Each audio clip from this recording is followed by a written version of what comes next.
Oh boy, I went a little over my time. Sorry about that, guys. How's it going, everyone? Oh, excuse me.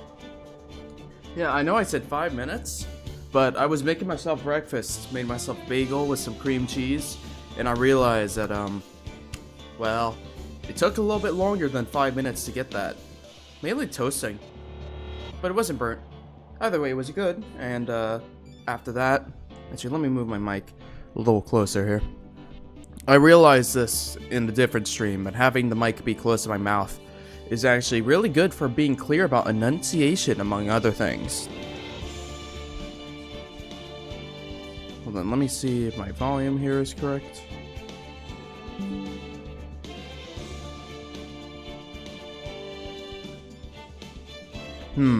Looks good. Looks good. Okay, let me take a sip of water. Okay. Oh, I need to refill my water bottle. Hold on. But I can at least switch this to that for now.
My water bottle is filled up.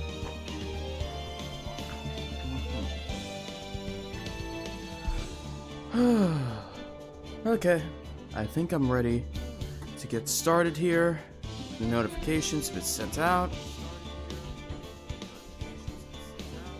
Man, I did not get any sleep last night. I woke up about, let's see, going live here, I went live at 9 a.m. I set my alarm for 8:45 a.m. So I woke up, it's about to be 30 minutes ago. So, kind of bad idea to do that. But also, gotta stick to the schedule, man. I made a commitment that I would stream from 9. So that's exactly what I'm going to do. Yep. I hope I'm not stalling anymore.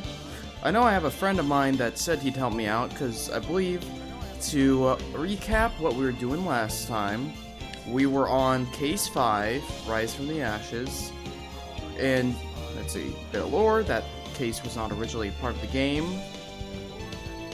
A lot of few stuff happens. Edgeworth is getting mad because the information he got was wrong. I think we could probably hop straight into it, but we were in the middle of an investigation where we just got access to the police evidence room, and we were investigating alongside Mr. Gumshoe. In there, we found a broken vase. Why did I say vase? A broken vase. We also found a few other things as well, scattered about. And I think I was confused about what more they wanted me to do, because they had me do this little mini game thing. Well, either way, let's just take a sip of the energy drink here to get me going. Ooh, you hear that?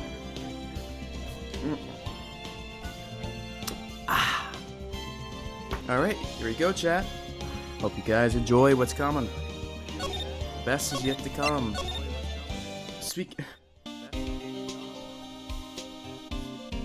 Okay. Let's see.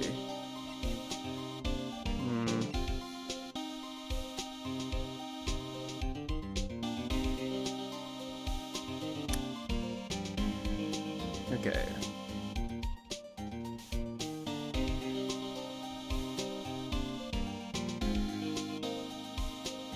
I need the...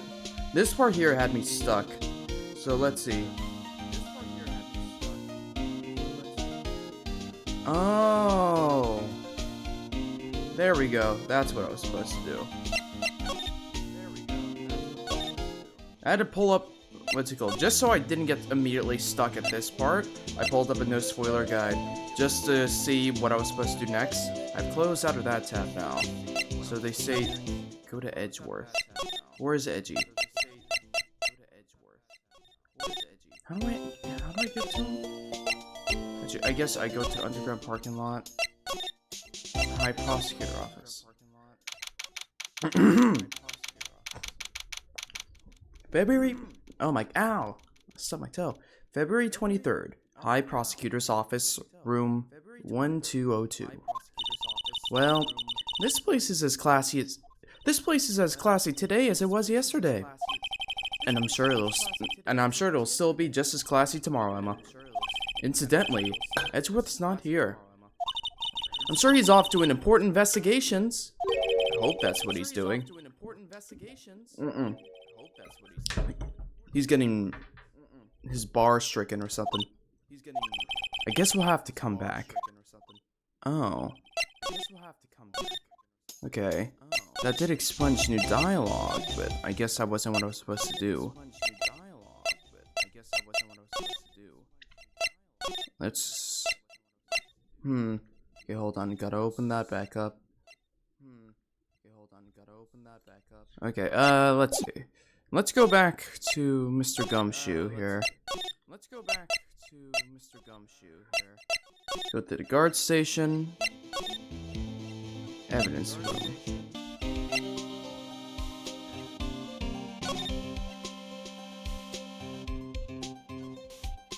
Okay. Maybe I can use the testing fluid. Yeah, that's the whole mechanic here. Okay. Just verifying that I've done all that already. Let's see. Do I have... Let's see, I have a rubber glove. Okay. Okay. ID card. Let me present Gumshoe the ID card. That's victim Detective Goodman's ID card. These days, everything's cards and secret numbers. I can never relax. That's only because you always lose your cards.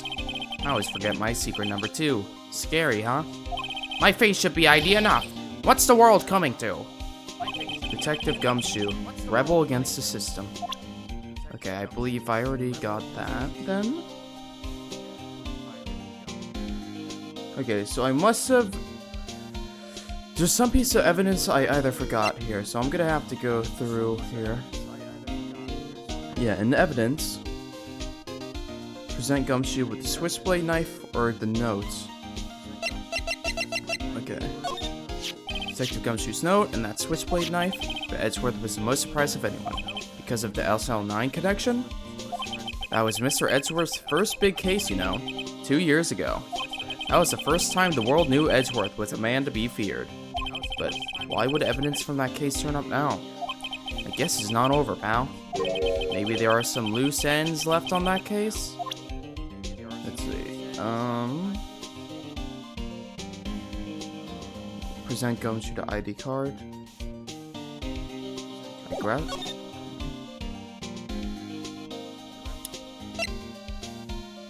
Well, they say that, like, I should be able to go find Edgeworth and talk to him. Unless there's a place in...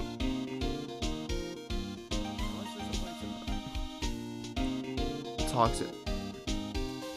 Officer Meekings. Gant. Talk to Gant. I got the guest ID. Evidence room, there Gumshoe gives... Okay, I'm just gonna read off what the guy says. Now you can get into the evidence room, so head there, Gumshoe is there, it gives you the evidence room floor plans. Talk to Gumshoe too. This will eventually give you the evidence locker and the court record. Let's see, do I have evidence locker? I do.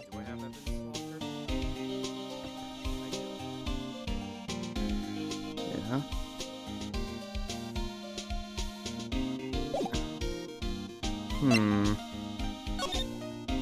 Maybe I did just allot everything? Do I need to just go back to Edgeworth and maybe he'll be there now? Unless there's something I need to talk to you about.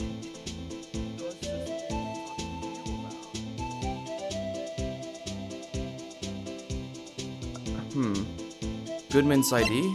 Maybe? See this? This is the victim's ID card. Ah, the one that was on the ground in the parking lot?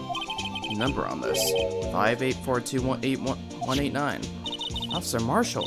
Show us that ID card record again. Officer Marshall. Show us that ID card record again. Look, the fourth number. It's a perfect match. I guess we didn't do all this before. Okay. It was used at 5:14, right before the stabbing.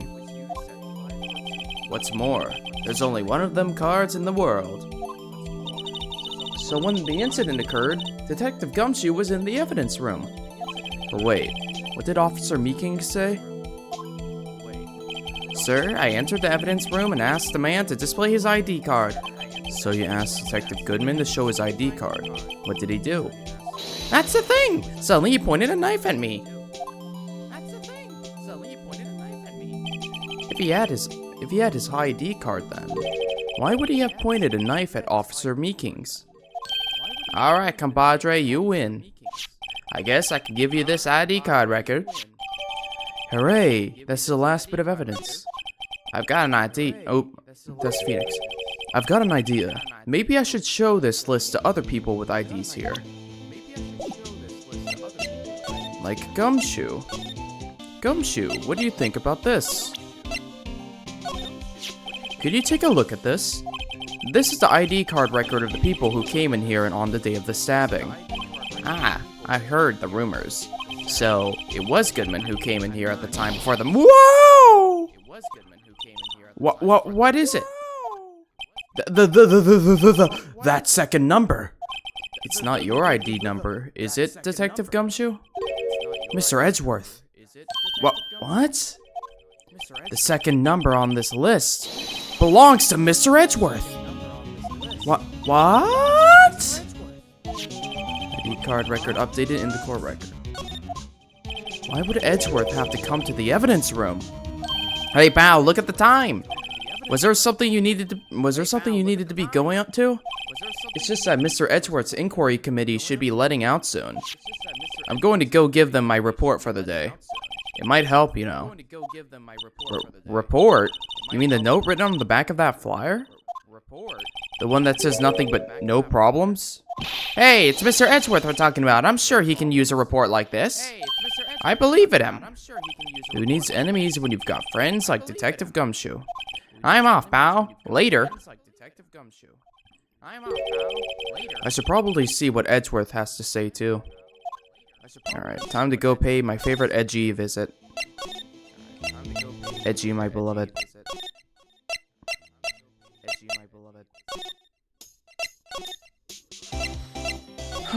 Edgeworth. Talk Edgeworth. February 23rd. High Prosecutor's Office, room 1202. Oh. Guests. My apologies. Oh, it's you. From the second case? Have we met somewhere? Huh? Mr. Edgeworth, I beg your leave. So long. Is Edgeworth here? There, standing by the window, a teacup in his hand. Right. He has a hotel bring him tea service? Mr. Edgeworth, you're back from the district prosecutor's office inquiry? I am. By the way, Detective Gumshoe was looking for you. Ah, yes. He brought me the latest information, it seems. Really? Was it helpful? Apparently, a new French restaurant is opening near here. I think he was trying to console me, somehow. The real info is on the other side, Edgeworth. Poor Mr. Edgeworth. I think this whole thing is really taking a toll on him. So, how did the inquiry committee go? Actually, they decided to treat this not as a case of concealing evidence, but as a communications error during the investigation. Concealing evidence? Yes. Apparently there are some who believe that I concealed evidence. They gave me a warning. You're lucky this time. Again. Again? I've heard them say that so many times. Ever since that case 2 years ago. Are you okay for the trial tomorrow? Well, I'm still the presiding prosecuting attorney. However, something happened? They gave control of the investigation over to the police department. The police department? Yes. Any further investigation for this case will be directed by the Chief of Police Gant. I can do nothing but wait for his results. I see. Why? I ask you, why? All along, I've done only what I believe is right. I have nothing to be ashamed of. But still, wow, I've never seen him this out of sorts. What do you think about the IQ? Oh, right, I better check this now. As I was saying, What's this? A record of ID card usage? Edgeworth, you went into the evidence room that day, didn't you? Just before the incident occurred, no less. Oh, he looks really guilty. Yes, that's true. Why, Mr. Edgeworth? Please don't look at me like that. I was asked to go. By Chief Gaunt, no less. The Chief of Police? He wanted evidence for a case that wrapped up half a year ago. He told me he wanted to keep it here in the prosecutor's office. But it was solved, right? It would have to be if the evidence was already filed. The chief is never one to explain himself. In any case, on the day of the stabbings, I brought this back here. Can I ask what kind of case it was? I can't say. It really has nothing to do with the current case. Now I'm curious about this other case. I better make note of it. Unrelated evidence. Screwdriver added to court records. Stubborn as always, I told you this has nothing to do with the current case. Let's see. I believe...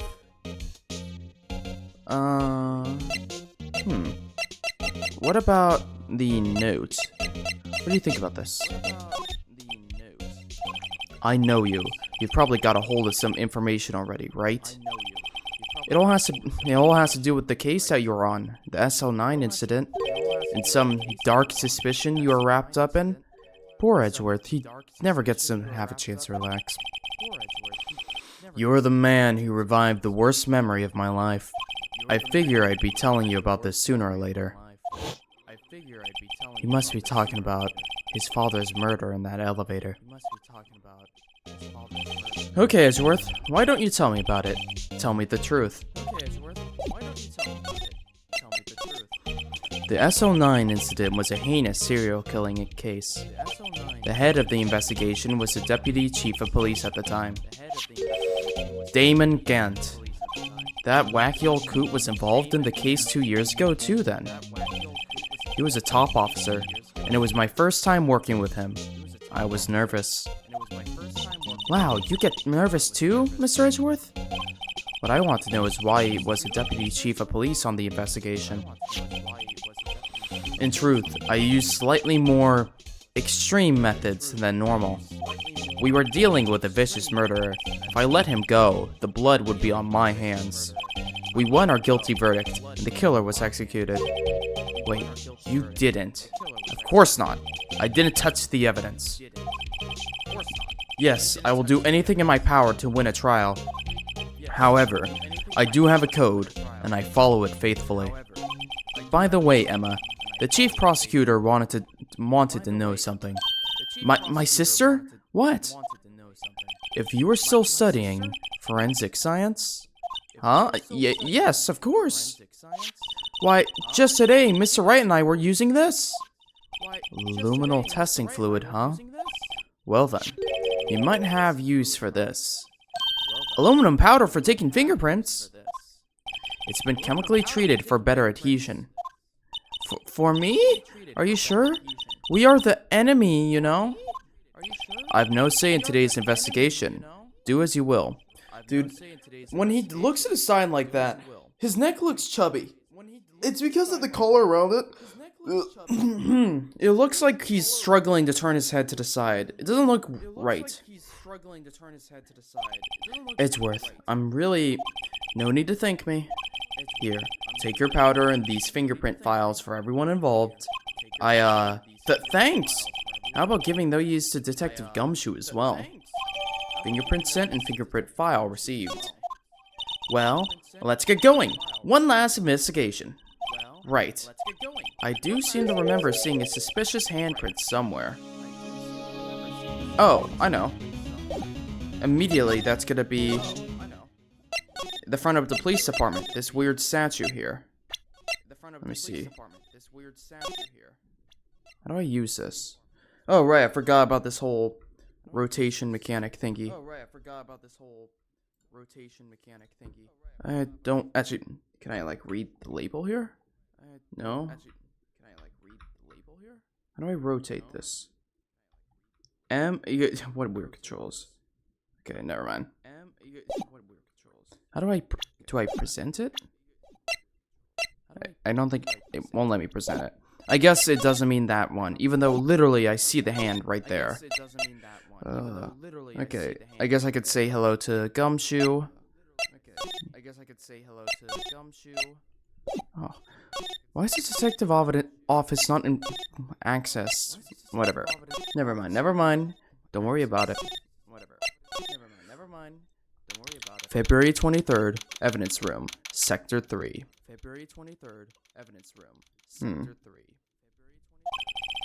Our investigation turned up a suspicious handprint. There. Here, and there's blood on the detective evidence locker. Let's use the secret weapon we just borrowed. Right, let's get started. First, choose a finger. A finger? Each finger leaves behind a slightly different imprint. So let's choose a finger that will have left behind the clearest print. I really can't tell the difference as well as the thumb, Phoenix. Quit procrastinating and choose a finger. This one. Okay, now it's time to check for prints. Let me show you how it's done. Emma's starting to get that sparkle in her eyes. First, we sprinkled the aluminum powder around. Huh? How do you do that? With enter, see? Ah, it looks like that did the trick. The aluminum powder adheres completely to the print. Once the powder is well spread, just blow away the excess. Huh? How do I do that? With E. Exciting, I know. Imagine you're blowing out the candles on a birthday cake. See? Wow, that looks like fun. Okay. Just pour the powder. I guess I better... So... This is powder. Oh, this entire thing is the fingerprint here. Okay. Spray this dust around. Spray it everywhere. Aha! You did it! You found one! But this looks nothing like a fingerprint. Now that you mention it, I guess it doesn't. What does it mean? I think it means a glove! It's a glove! The person who left this handprint must have worn gloves. I mean, that's still valuable evidence. Don't tell me we've been wasting our time. It's just the way it goes sometimes. But it does seem like a shame. Why don't we look for other prints? Okay. Like, other fingers? But... fingerprints outside the blood. Dust? Oh, that? That little smudge? Okay. I guess that would potentially be it. Oh, there you go. That's it. Why is it not? Hello, that's the most obvious fingerprint I've ever seen in my life. Phoenix, just acknowledge it or something, please.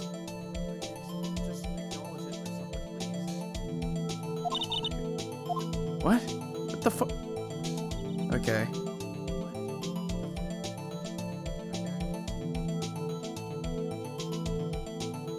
Okay. Can I, like...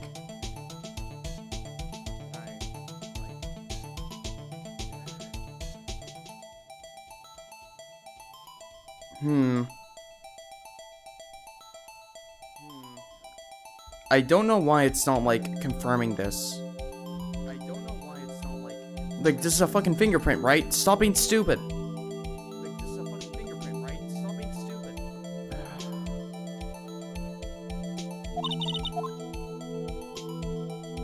Yeah, no, it literally wants me to do this one. Okay, fine, I'll do this.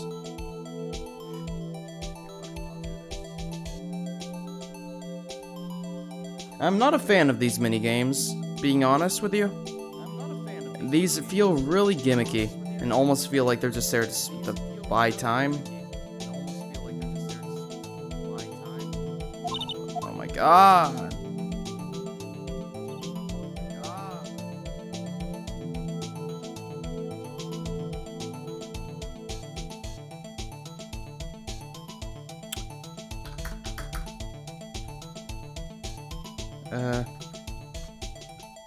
Can you like confirm this? Hello? Can you like confirm this? Why are they not? This is it right here. Come on, guys.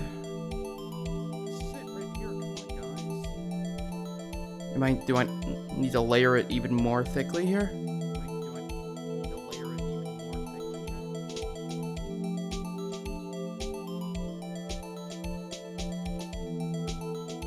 Oh, that's it. Print's so clear it's dazzling. Dazzling? Anyway, this print took a lot of effort to find. Did it, Emma? Did it? Let's match it up. Yes, so now you're gonna match it up. Look, the fingerprint data we got from Mr. Edgeworth. Point out the person you think you... Okay. Come on, Phoenix, we can make it... We can just compare. Okay, I think... I get it. Oh, wow.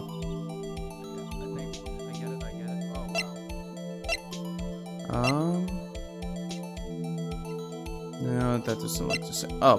Gumshoe?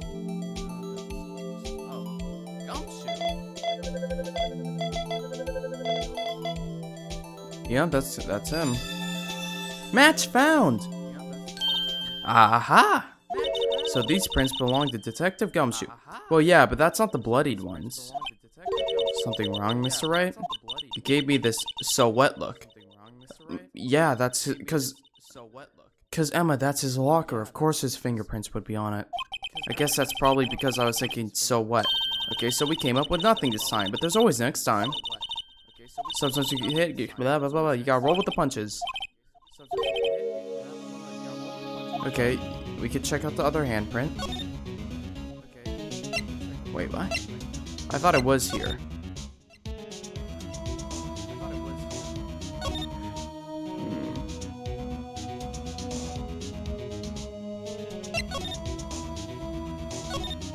This is where we... Yeah, there was a handprint here. Okay. Yep. Check for prints. Oh, but I have to warn you about something first. What? The area with the blood was wiped away, right? We only ended up finding it using chemical means. Any prints in that area will have been wiped away, too. Don't ask me. Okay.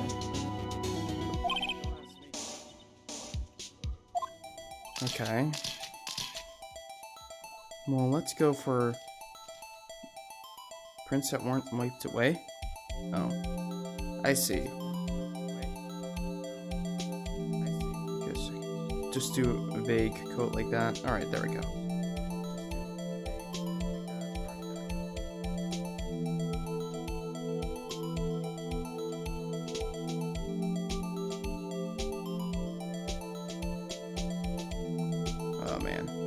just really need more aluminum powder. Aluminum. There we go. So this is Marshall, right? Interesting.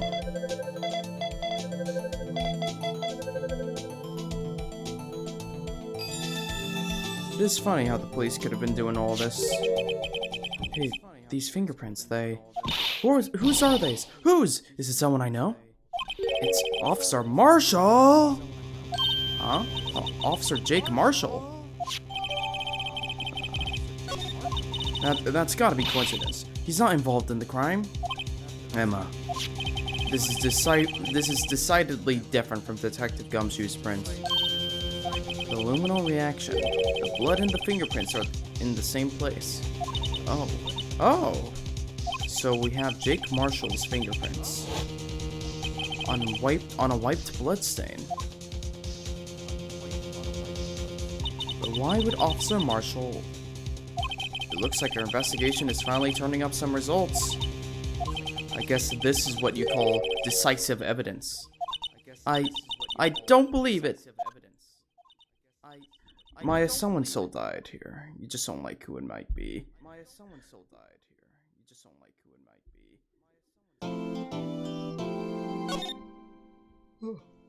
Alright. I think we're finally going to the trial here.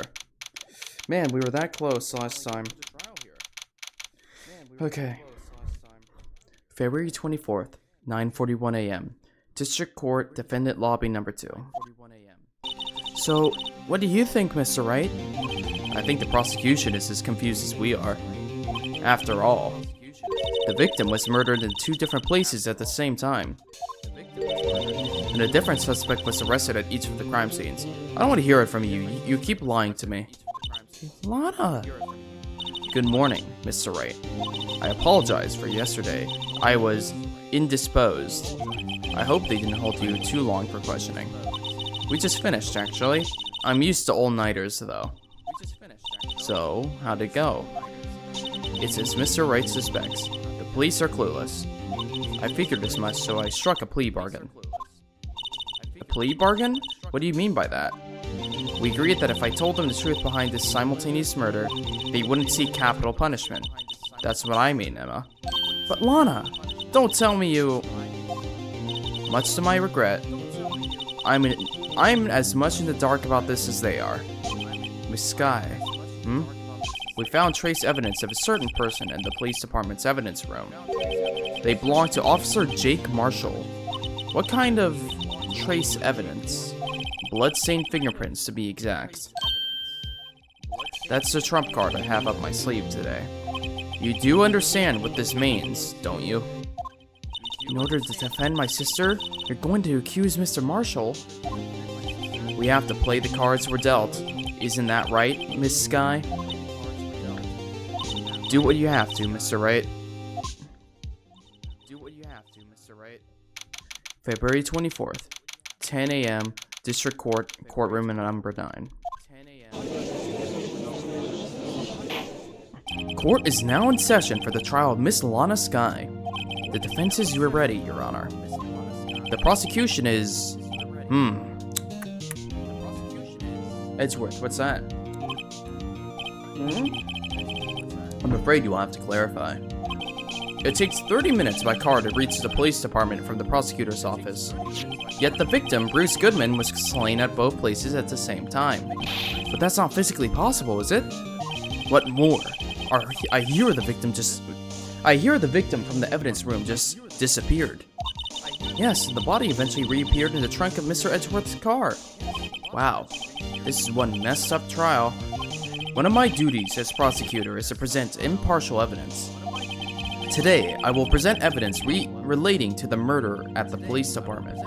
In so doing, I believe the way in which we should proceed will reveal itself.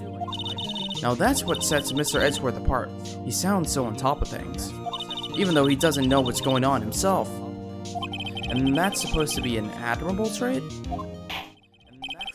Very well. Let the trial resume. On the day of the crime, what exactly transpired at the police department? Mr. Edgeworth, you may call your first witness of the day to the stand. For its first witness, the prosecution calls the suspect of the murder that occurred at the police department. The suspect? You mean the so-called murderer? Meekings. Oh boy. Things are getting wild from the get-go.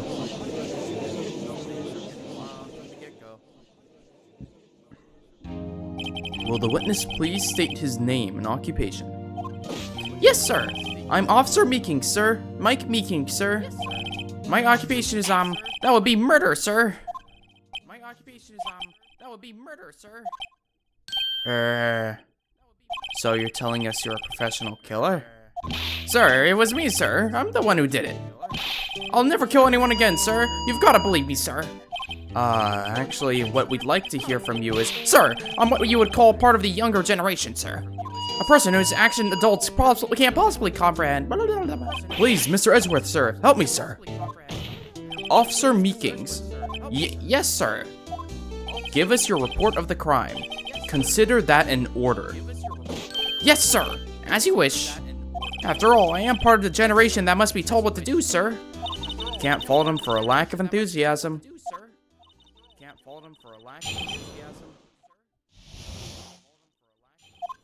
Although it's not my normal duty, I was assigned to guard the evidence room that day.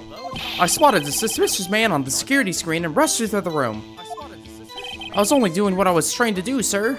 I was suddenly attacked. I fought for my life. Then I did it. After that, I passed out until another officer smacked me awake. So, the victim, Detective Goodman, attacked you? Do unto others before they unto you. That's the Meekin family's motto, sir. I see. Then you fainted, and a colleague helped you regain consciousness. Yes, sir. He knocked me outside the head, sir. Yes, sir. He knocked me outside the head, sir.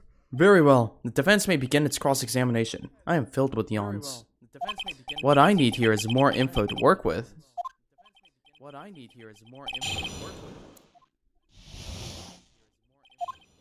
Although it's not my normal duty, I was assigned to guard the evidence room that day. Why? Mr. Meekings, you work in the General Affairs Department, do you not? Yes, sir. I am in charge of hiring new recruits, sir. Yikes. Now there's a scary thought. Evidence transferal was taking place on the day of the crime, which meant many officers were given special tasks not ordinarily performed. I was in charge of guarding the Blue Badger, sir. The Blue Badger? Yes, sir. The lovely police mascot created by the Chief of Detectives, sir. I was to ensure it wasn't broken during the transferal process. That was my sole mission for the day, sir.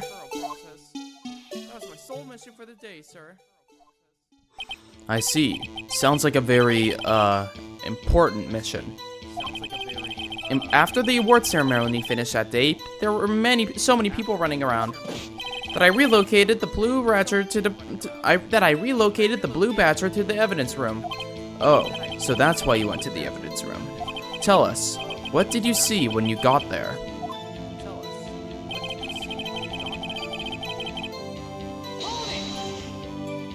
In order to enter the evidence room, you need an ID card, am I correct? Precisely, sir. I have one right here around my neck. So then, your ID number should be listed on here, right? So would that... There it is! I found it! This is the one right here. Could you please read us the number? Yes, sir. It's 4989596. That's my number, sir. I see. Huh? But the number 4989596 is shown as being used twice. Please explain, witness. It's no real mystery, sir. The first time is when I relocated the Blue Badger to the evidence room, and the second time is when I went to go get him after everything settled down. I see. So it was during that second time when... Yes, sir. That's when I spotted the man on the security screen. Okay. I was only doing what I was trying to do, sir. I was suddenly attacked. So you were attacked. Can you please tell us exactly what happened to you? It was a knife, sir. A knife! Detective Goodman pulled a knife on you? What happened then? Well, with me charging on him like that, he looked as surprised as I was. You aren't exactly the kind of person someone would want to run into. That's when I reacted, sir. I swung my arms like an octopus, struggling to detain him. That's how I got this gash on my hand. Maybe if you just kept your cool, your hand wouldn't be. When I saw the blood trickling down my arm, I panicked. I grabbed the man by his collar. I fought for my life, then I did it. What exactly do you mean when you say, did it? I know I don't look like the type, but I'm really into kung fu films, sir. The man let his guard down for just an instant, so I snatched his knife from him. You took his knife? I spun him around and performed a disarming maneuver. I made sure to close my eyes like a man. I see. He must have been desperate. The next thing I knew, his white coat was drenched in a sea of my blood. And then next thing I knew... Yes? He punched me right in my face, sir! After that, I passed out, until another officer smacked me awake. About what time did you regain consciousness? No offense, sir, but how am I supposed to know that? I was unconscious. Oh, right. According to the report from the officer that woke up the witness, it was about 5:30. He hit me right in the head, too. Yeah, I woke up crying tears of pain.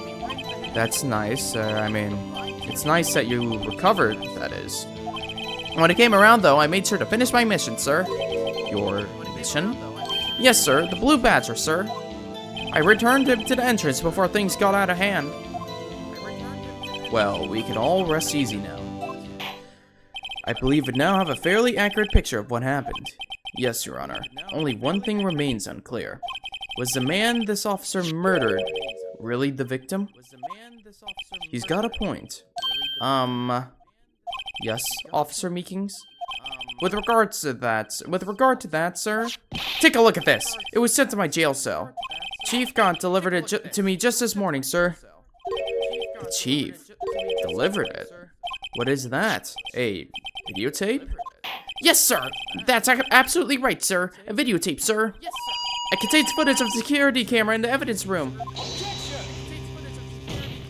What? But I specifically asked if there were such a tape, and was told it had been mistakenly erased. That's quite a mistake. I just do what I'm told, sir. It's the only thing I'm really good at. It looks like communication with the police department is as good as ever.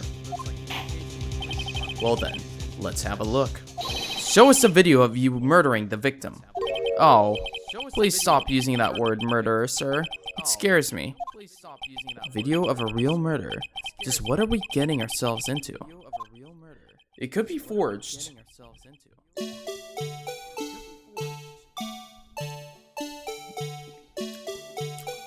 Weird.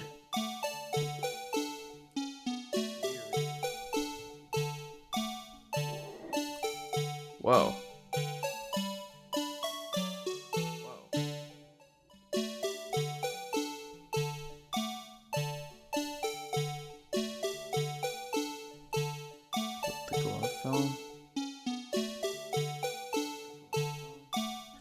Oh my god, 3D graphics.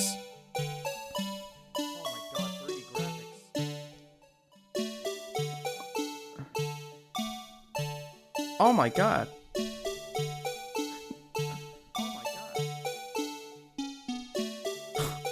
This is kind of creepy with the fucking cheery music.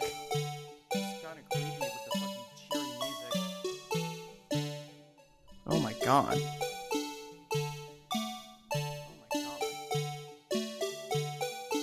I feel bad for Officer Meekings. I really do. Wait, but... What the fuck? Where did he go? Oh! What the fuck? Where are they? Well, I believe we're all thinking the same thing. How can we deal with these unsettling feelings stirred within us? What the hell is that wriggly piece of plywood? Sir, that was the pride and joy of the entire criminal affairs department, sir. It's a Blue Badger, sir. Why am I not surprised this isn't going smoothly? Dude, what the fuck was that horror video? Yes, well, anyway, this tape seems to prove that the witness did indeed encounter, someone. in the evidence room and some sort of activity did take place. Your Honor, instead of relying on clearly incomplete footage, the witness's testimony will suffice. Is that alright with you, Officer Meekins? Yes, sir. As you wish, sir. Yes, sir. As you wish, sir. Interesting. His face can't be clearly seen in the video. But there's no question that the other person was Detective Goodman, sir.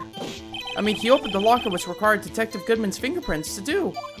The locker he opened is unquestionably Detective Goodman's, sir. Wait. So it must be him. No one else could have unlocked it. So it must be him. No one else could have unlocked it. Wasn't he wearing gloves? What about a fingerprint? Each detective has been given a locker equipped with fingerprint-activated locks.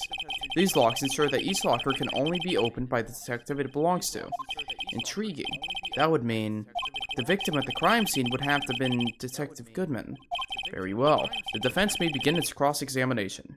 I don't know where this cross-examination will lead, but everything begins with contradictions. That's where I have to start. Okay. I think I can break this man down. His face can't... Yeah? Does it? Let's see.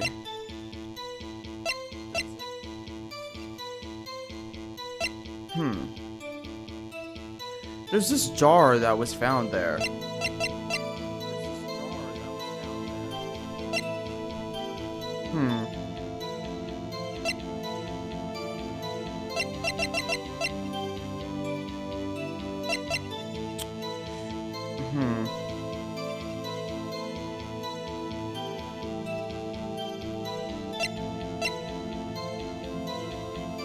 Oh, my younger brother is calling me. Hold on. This is really bad timing, but I need to take this. Hold on.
Well, that was my younger brother calling me.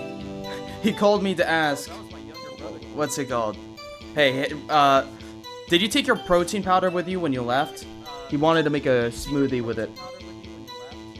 That's funny. Either way. Lol, bro. Also, hello, Mini Data Fry. I'm sorry I didn't notice you.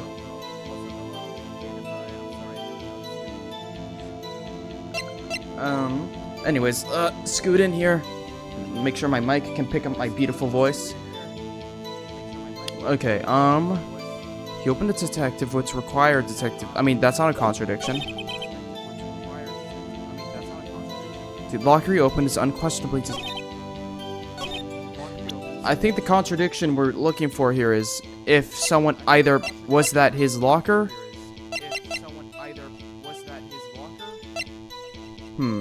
I wish I could review the footage again. Can I? Oh my god, it's so... okay. It's lit up. Why is it lit up? Wait, it was already open! Yeah, no, because... Hold on. It lights up. Only this sign Detective Sprint can unlock it. Indicated lamp light. It lights up when it's opened. This is the footage here. It's already glowing. The locker was opened before he even interacted with it.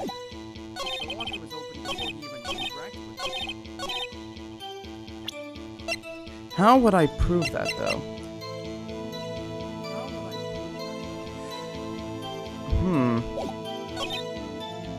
Yeah. I'm gonna... Okay, hold on. Just to be safe, gonna do that. But 100%, I'm gonna present the evidence locker. Oh. Okay, no. Maybe I'm just approaching this wrong? Huh. Maybe. Okay. Hold on. This is a new line of thinking here. Must be him? Hold it. However, the most important detail is not shown in this video. The man's face. Sir! If I may say something, sir. Please do. After all, you are the one being examined. I don't understand why the man's face is so important in this case, sir. I mean, it was his hand that opened the fingerprint lock. And it was his hand that tried to thrust his knife into my body, sir. My unsettled state can testify enough to this, sir. Yes, you have a point. The footage doesn't lie. That is... unless the defense can find a problem with it. Mr. Wright, let's check the court record again. Is there a problem? Yes, there is a problem. Regarding the video contained on this tape, there is one thing in particular that seems rather strange. Strange? This contradiction leads to the possibility that the man may not have been Detective Goodman. What? This video contains such a contradiction? Interesting. Your Honor, I have a proposal. Yes, Mr. Edgeworth? I propose we have the defense point out to us this alleged contradiction in the video. You would want me to point it out? Well, I know. Very well. Proposal accepted. Let us further inspect this piece of evidence. Okay. I will now play the security tape.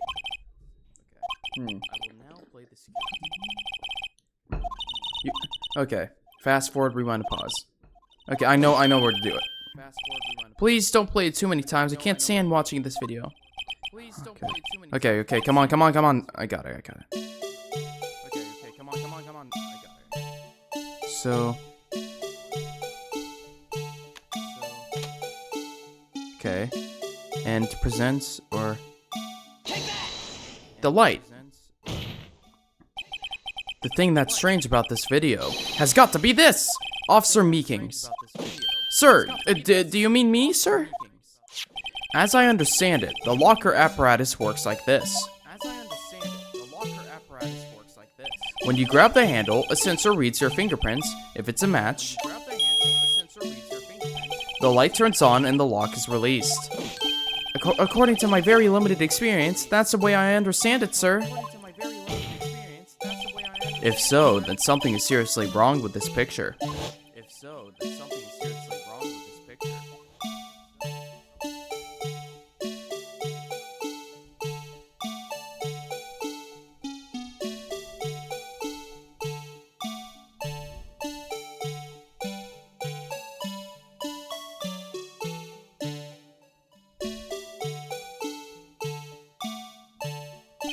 When the victim reaches for the handle to open the locker, let's rewind to a little earlier.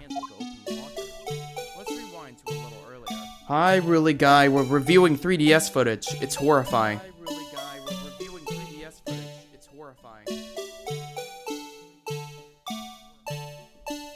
Here, notice the light?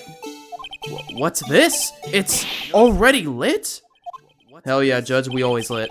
Precisely my point, Your Honor. The locker was already open before the victim grabbed the handle. Ah! Order! What's the meaning of this? It's very simple, Your Honor. The locker wasn't locked on the day of the crime. But the locks are controlled by an electronic system. When the door is shut, a sensor is triggered, and the locker is automatically locked. Oh, I know. It must have broken down. Of course, I'm not an expert in this. That's not likely, Your Honor. The sensor would detect and report any malfunction. Oh well, it just goes to show novices should keep their mouth shut. My audio is echoing. Echoing? Is it?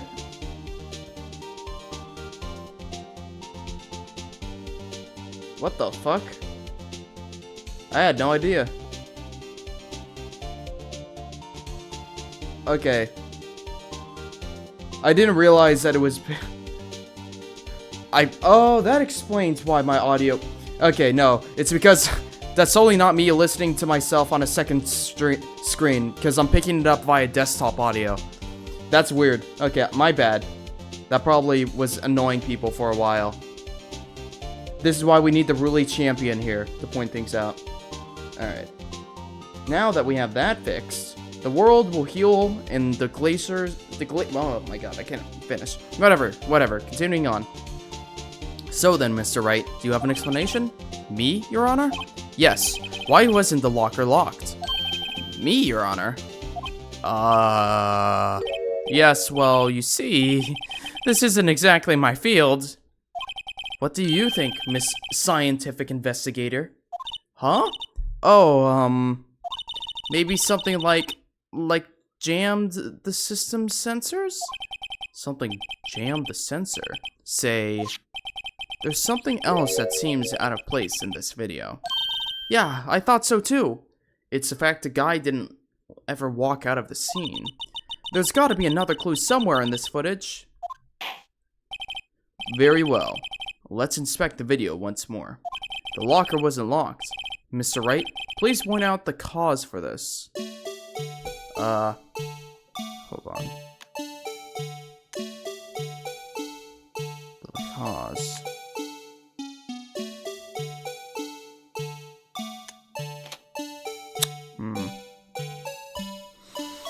Nothing there. This guy's wearing...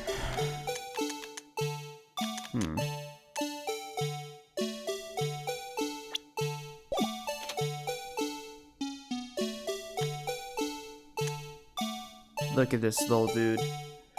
Okay.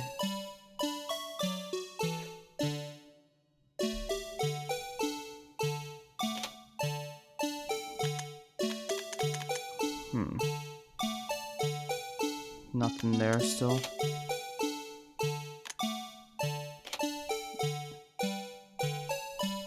The blood on his coat, so that's when he stabs his hand.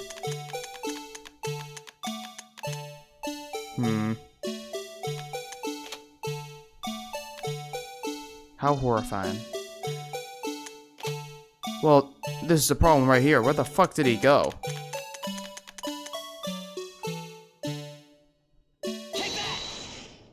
Wait, did I mean the what?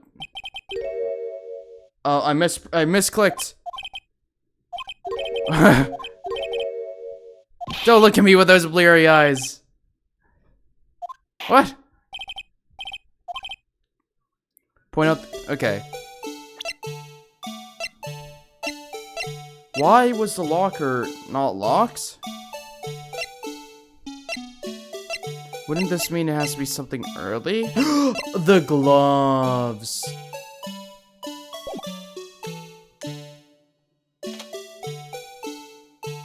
It's the gloves, ain't it?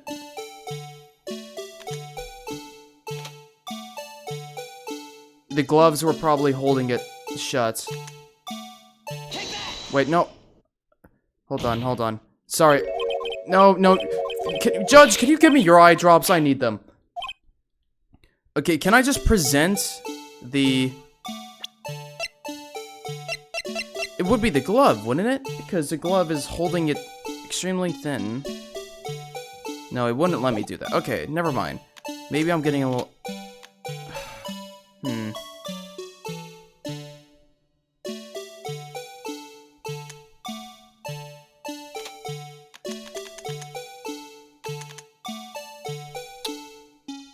Well, can I present the glove? There we go. Please watch closely. This is a continuation of the part I showed you earlier. Okay. Makes sense. The glove was probably just holding it open. I don't know why it's not playing the evil music no more. Right there. What's this? Something white fell out of the locker. But sir, it's been my experience that things fall out when doors are open. I often fall out and roll great distances when I open my car door, sir.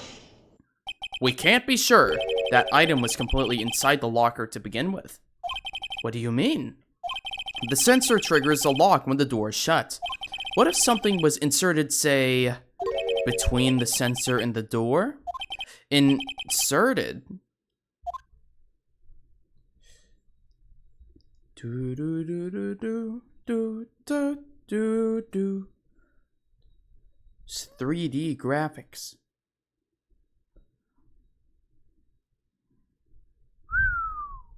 This white thing wasn't inside the locker.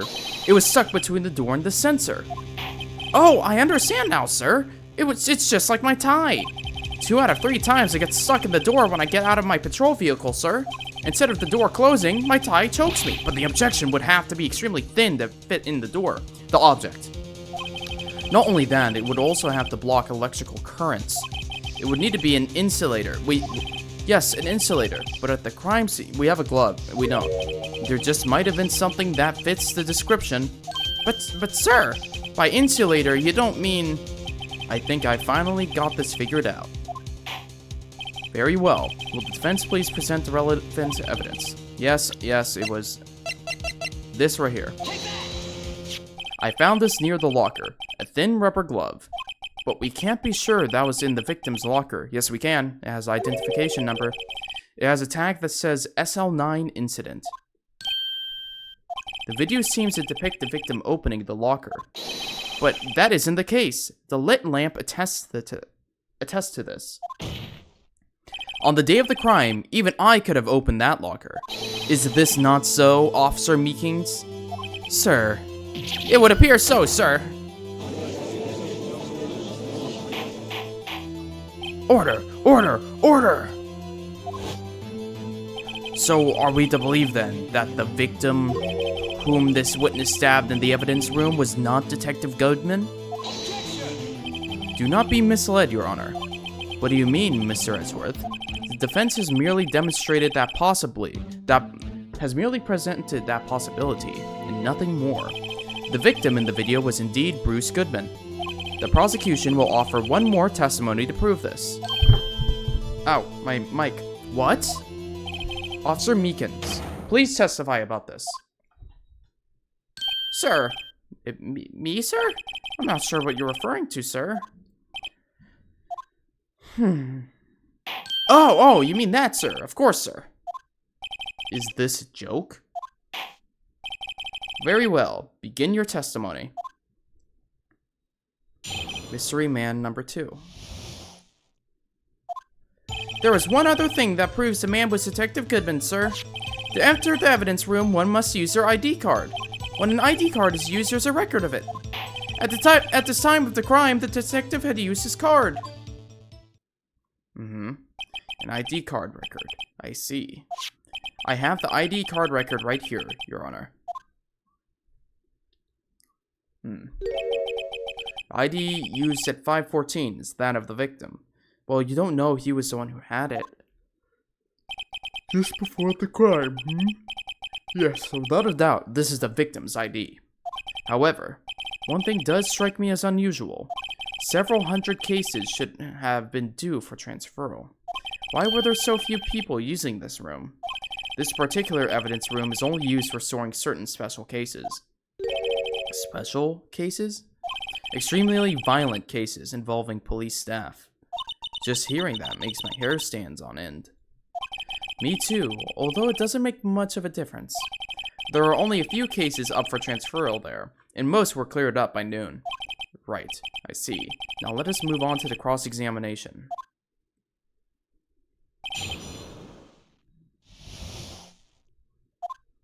There's one other thing that proves this man was Detective Goodman, sir. To enter the evidence room, one must use their ID card. Oh yeah, okay.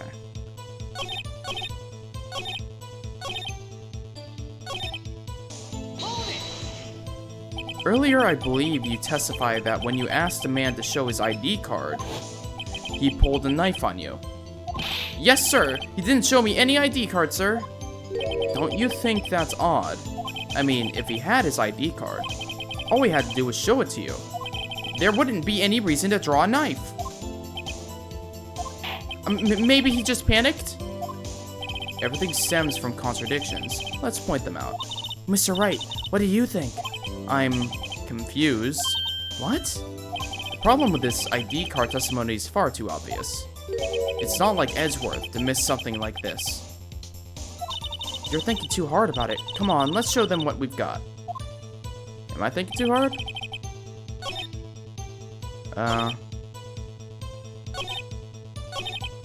It's probably an evidencing. Let's see. Let's look at my ID card record.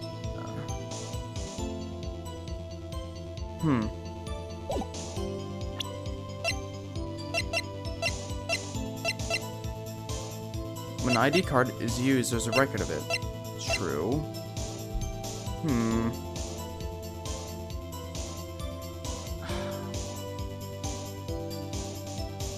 Let's see.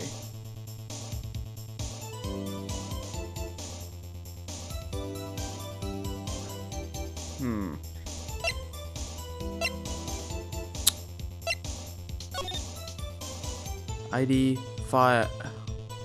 Maybe?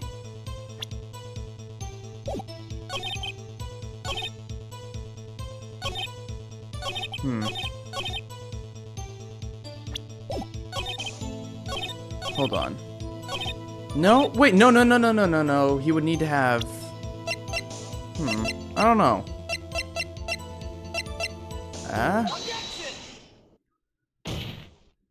Wait, one moment, Officer Meekins. I'm not good at waiting, sir. I have the victim's ID card right here. I found it at the crime scene. That makes sense.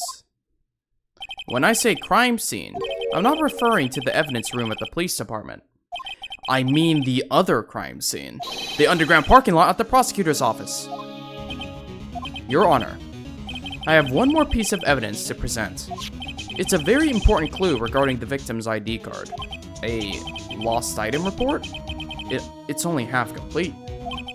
But it shows that Detective Goodman had lost something on the day of the crime. Something important enough to fill out this report. Let me guess. You believe this something to be his ID card, right? I can't say for sure, but there's a high probability. That would explain why he struggled to write out. Actually, yeah. Date lost, but he struggled to write out the ID, so I guess it was just a case where he couldn't even remember his own ID. On the day of the crime, Detective Goodman was not carrying his card. Order. So now, what does this all mean? It can only mean one thing. It doesn't even require much thought. The man Officer Meekins encountered in the evidence room was not Detective Goodman, but rather the man who stole his ID card. Order. Does the prosecution have a response? I have only one thing to say to the defense. Bravo, Mr. Wright. Bravo. Allow me to summarize the defense's argument. At 5:15 p.m. on the day of the crime, the man in the evidence room Officer Meekins encountered was not Detective Goodman. There are two grounds to support this. First, the locker in the evidence room was already unlocked. Second, the victim lost his ID card. Am I correct so far, Mr. Wright? Yes. What's he up to? That being the case, we must inevitably arrive at a single conclusion. If the victim in this video is fake, then the murder in the evidence room is also fake. In other words, the security camera does not show the instant of the murder. That is... Well, I guess that's right. Is something wrong, Mr. Wright? Only moments ago you seemed content to be pointing your finger around. This isn't going to end well. Well, well, it seems you finally realized exactly what you've gone to such lengths to prove. Explain yourself, Mr. Edgeworth. The defense has already done the explaining for me. The victim in this video is a fake, which means a murder did not... Oh my... He's looping it around to say that...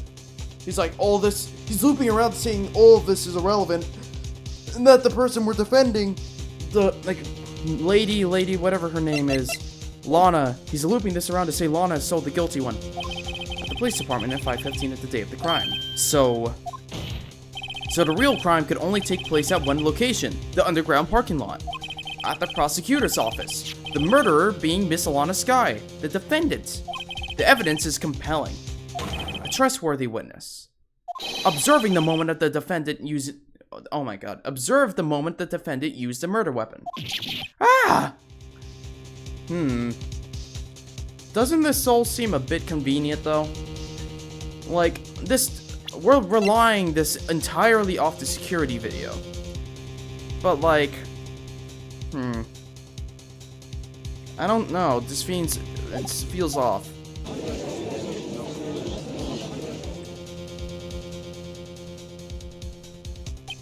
I knew that testimony was way too shabby. It was all a trap from the beginning. The activity in the evidence room still leaves many questions unanswered. Who exactly was the victim Officer Meekings encountered? And where did this person disappear to? However, this trial's purpose is to examine only the murder of Detective Goodman. Just so, Your Honor. Mr. Wright, you have to do something, or else Alana... What do I do? How am I supposed to get myself out of this mess? Object? One moment, Your Honor. What now, Mr. Wright? Don't tell me you're objecting to what you've just proven. Of course not. But I almost walked right into the prosecutor's trap. What are you talking about? This cross-examination has proven one thing and one thing only. The security video did not show the actual murder. But it also didn't show the man leave the room.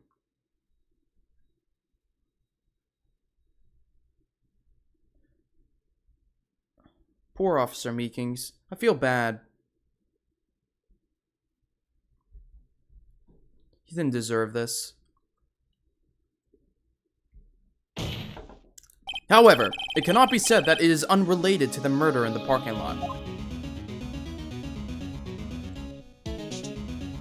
Specifically, large amounts of blood traces were found in the evidence room. The defense demands further examination into the truth of the matter. Mr. Edgeworth? Yes, Your Honor. If this court were to examine this further, other witnesses will be necessary. Is the prosecution prepared? I'm sorry, Your Honor. The prosecution considered the incident at the police department to be unrelated. We have not prepared any other witnesses for this incident. This just might be my chance. Wait, do I call my own witness? Holy shit, I'm calling my own witness. Mr. Wright, do you mean, Your Honor? The defense would like to request a specific witness. Oh? Whom do you have in mind? Someone we have reason to believe knows the truth. The truth behind the activities that took place in the evidence room. The prosecution requests to hear this person's name before deciding whether or not to comply. Well, very well then, Mr. Wright. This person whom you would have testify? What is his or her name? Oh, Jake Marshall. Officer Jake Marshall. Why him? I can't let Edgeworth know everything just yet. He's in charge of the evidence room. I feel we should hear what he has to say. The prosecution agrees to the defense's request. Since he was responsible for guarding the room, we should hear his testimony. Okay, Phoenix, I see what you're doing. Fortunately, he works in the police department. We shouldn't need longer than 20 minutes to prepare. Very well. The court will take a 30-minute recess while the witness is subpoenaed. Will the prosecution please prepare the witness during this time? It is weird. So we the defense can call... Okay, I guess this is a thing. The prosecutor has way more power. Because the prosecutor, they can call a witness whether or not the defense complies. If the defense calls a witness We pretty much need to trick the prosecution into allowing it, because if they say no, they're like, well, sorry, the prosecution doesn't wanna. We will, Your Honor. Court is now in recess. The life of a defense attorney is not easy. February 24th, 11:32 a.m., District Court, Defendant Lobby, number 2. There's no stopping you, is there, Mr. Wright? Huh? What do you mean? You called for Jake Marshall. It seems you figured everything out. Yeah, no thanks to you. I haven't figured anything out.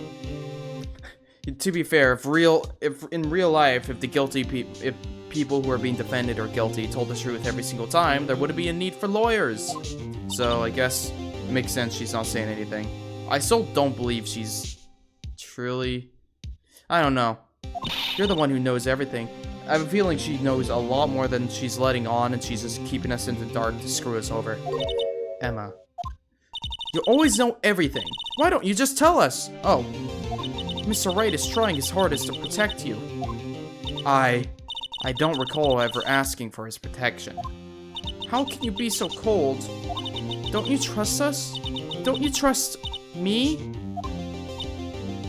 Hope I'm not interrupting anything, pals. It's the GOAT! Oh, guess I am. I'll come back later. Wait, Detective Gumshoe, what is it? Gumshoe, my beloved, come back here. You've got a lot of nerve, pal, making a detective run all around while on duty. And to top it off, you call me here. I've seen people happier at funerals. Sorry, Detective. You better be, pal. Hey! I didn't see you there, Chief I didn't see you there, Chief Prosecutor Sky. I love Gumshoe. That's okay, so have you brought what I asked? You mean this, right? My apologies, Detective. Due to my present circumstances, I was forced to use Mr. Wright's name when making my request. My name? Never in a million years would I have thought it was you who asked me. Could I bother you to bring me the SL9 incident files? I'll need them by noon. Talk about crazy. The SL9 incident? But Lana, that's... I thought Mr. Wright might need them, so I had them brought here. Here, you might do well to read them. There you go, you're helping. I can't believe you. The chief prosecutor were a witness in that case. Miss Sky was a witness? Files for Joe Dark killings solved 2 years ago. Take it from me, you don't want anything to do with serial murders. Oh, what? Now that I brought you your stuff, you're just gonna ignore me? Emma, but why? Why is your name in here? What? My name's in there? I don't know, unless... No, it couldn't be. Lana, this SL9 incident, is that... That's the classification number the police filed it under. 2 years ago, the rest of the world knew it as... the Joe Dark killings.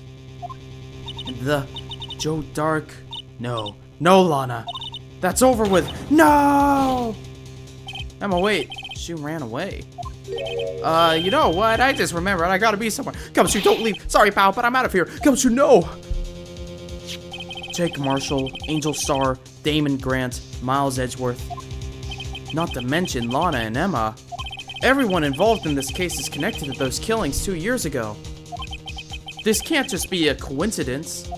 Knowing you just might be able to figure it out. Time to get back to the trial, Mr. Wright. Best of luck. I better take a good look at this file. Ooh boy. To be continued. Phoenix is gonna have to speed run a bunch of documents in sub 20 minutes.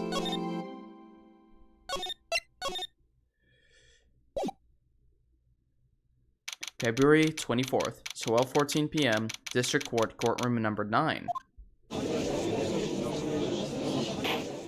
The court will now reconvene for the trial of Miss Lana Sky. Emma didn't come back. Allow me to call the next witness to the stand. the officer in charge of guarding the evidence room on the day of the crime. Witness, please state your name and occupation.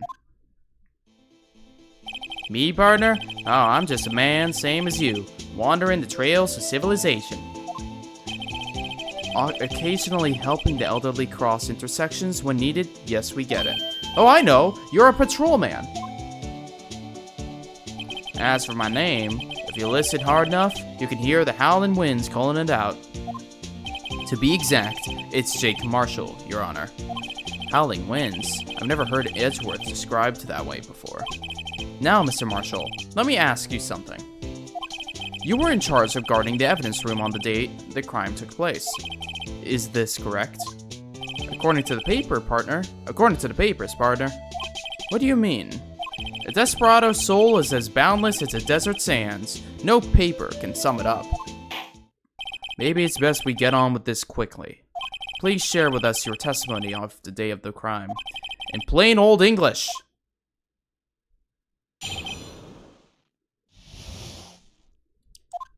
My job was to keep a wary eye on that bone orchard. They say I was supposed to make rounds 3 times a day, but that ain't my style. Besides, the room is protected by 2 security systems anyway. If I remember right, I was at the street side saloon at the time it went down. I'm just an innocent traveling man, so if you're out of ammo, it's time I hit the trail. Huh. An odd testimony. I can't say I particularly care for your attitude. And he's drinking in the court. I can't say I care for your beard, but you don't see me complaining. Wait a minute. What do you mean by 2 security systems? I mean the security cameras and the ID card reader. I reckon even a cowpoke like you know about those. Yes, well, what about the fingerprint-activated locks on the security evidence lock? Oh my god, can't speak. Fingerprint-activated locks? What kind of newfangled doohickeys are those? He's not being very helpful. He's not that good with machines, or with following orders. Everyone's got their weaknesses now, don't they, Mr. Prosecutor? This one seems like trouble. Okay, Mr. Wright, he's all yours.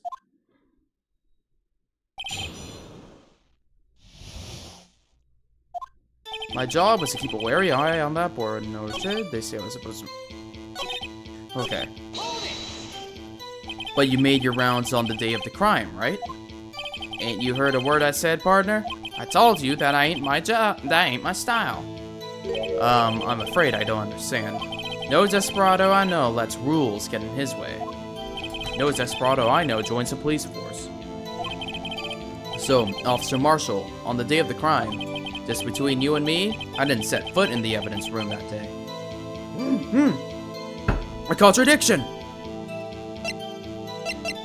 Lies! Lies! Do you know anything about that? Sorry, partner, can't say I do. I haven't been in that crypt in weeks.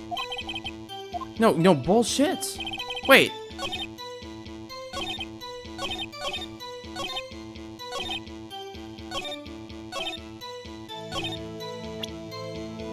No bullshit.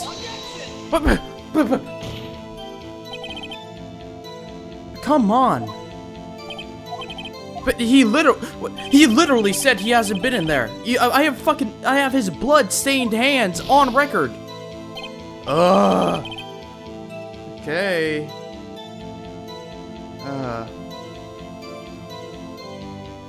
Okay. I guess I gotta press someone into time here. How exactly did he keep an eye on the evidence room? I just made sure nothing moved in the security camera monitor. That room's so still. Even time dies in there. I was just a caretaker who interred the recordings. I don't know what that means. You interred them? Videos of nothing aren't that useful. When the time would come, I'd erase the tape. Nothing unusual was recorded. The tapes are to be erased every 6 hours. Each time I'd erase a tape, it felt like I'm erasing a part of my life. So in actuality, you don't physically enter the evidence room?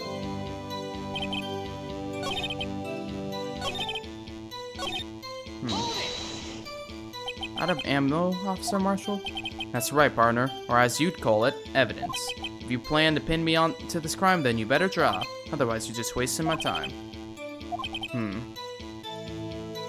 The witness does... okay.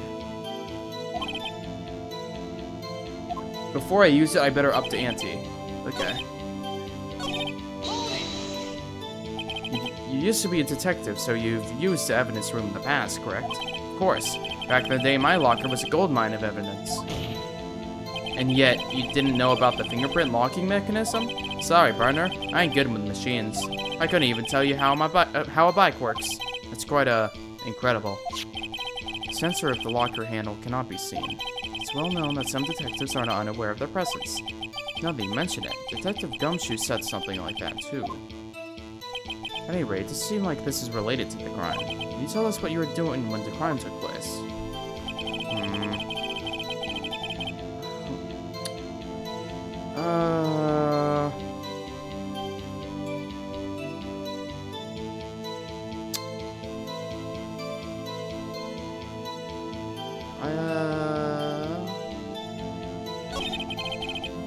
Okay. Let me see. Child here, where am I?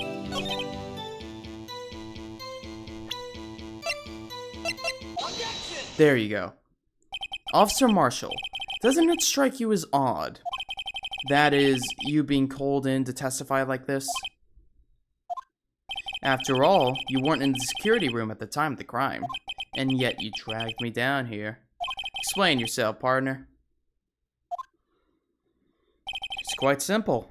You left a very large trail behind at the scene. Or to be exact, a handprint. Listen real good, partner. Like I said, I'm the caretaker of that crypt. I pay my respects, that is, make my rounds about once a month. It's only natural my fingerprints would be in there. No. These fingerprints were a bit bloody. I only wish it were, officer.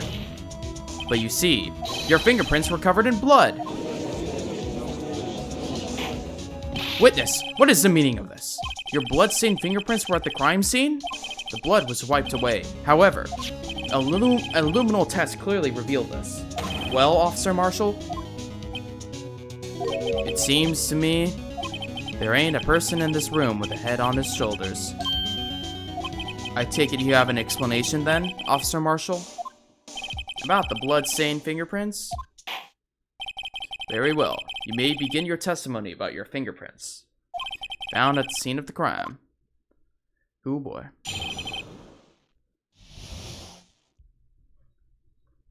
Okay. Like I said, it's only natural for my fingerprints to be in that evidence room. One of them just happened to be at the same place as the bloodstained handprint. The murderer touched the locker where my fingerprint... What? Or didn't you know the murderer was wearing gloves? What? You just contradicted yourself. How could he have... What? What are you talking about, man? The contradiction is right there. Unless you said... Hold on. What sticks out to me is his fingerprint statement and the fact he was wearing gloves. How do you know that?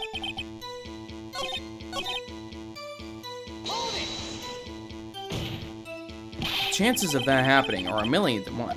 On the contrary, one could argue just the opposite. The chances of that not happening are 1,000,000 to...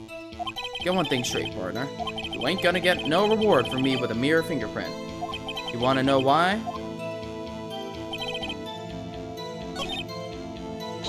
How do you know that? I may be a loner, but I still do my job. I keep up on the reports. There was a blood stain at the scene, thought to be left by the murderer. That's right. He was found on Detective Gumshoe's locker. However, no fingerprints were detected on that handprint. Oh yeah, I think we tried that too. So that would mean the murderer wearing gloves have to place their hand on top of Officer Marshall's fingerprints. That's the only logical conclusion. No. Something decisive. Decisive evidence. I believe we've mentioned decisive evidence before.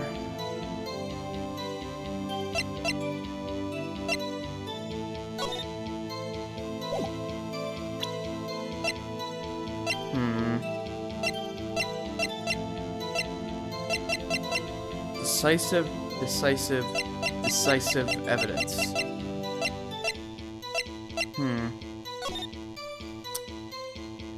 Decisive.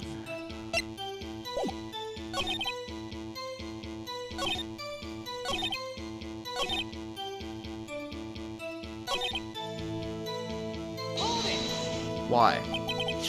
What about the bloody handprint? Was it mine? So mystery.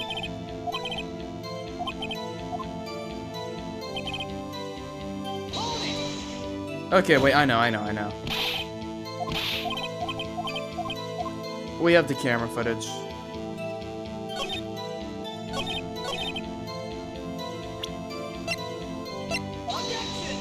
No? Wouldn't the footage show that? Huh.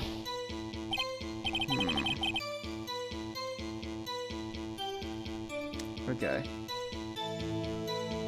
Okay, hold on. I have an idea. So you said it's only natural. Pay your respect once a month? And that one more thing. That locker happens to be mine. What? What do you mean? I mean what I said. That the locker I used when I was a detective, the locker I still use, all that's in there now, though.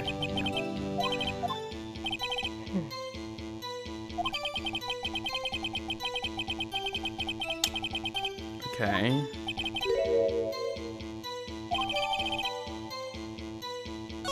Here's the locker. Am I starting to get the picture? The seal, blood. In the desert, it's just food for the buzzards. There's only one reality, and that's this. Security tape? So long as my trail isn't in there. You can't say otherwise. This isn't getting us anywhere, Mr. Wright. Please consider carefully where you're going with this cross-examination. Yes, Your Honor. Now then, continue your testimony, Officer Marshall.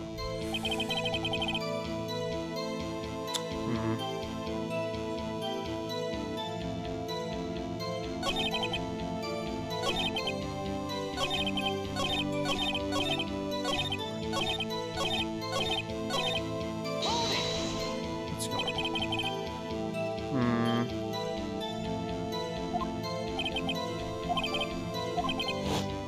Yeah, we went over this already.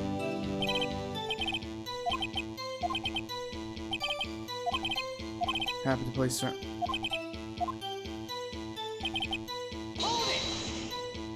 What do you mean by that?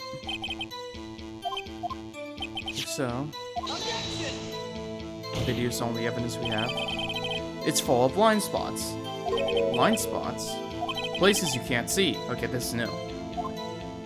The camera's panning back and forth. The floor isn't shown. If someone was familiar with the camera's position, they could leave the room without being caught on tape. We don't have time for your speculations, Mr. Wright.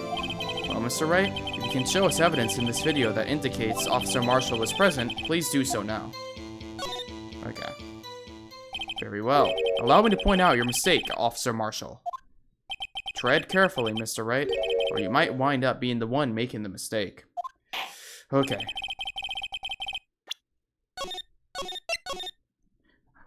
I swear, this trial here has been having me make a lot more saves. Show us this incriminating evidence, said the witness. Officer Jake Marshall. Okay, I feel like... Hold on.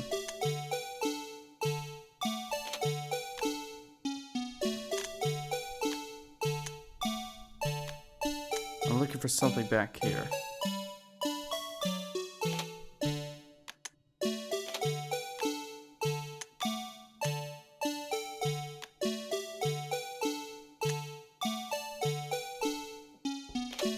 Was that just flickering for a second? Wait, how do I rewind?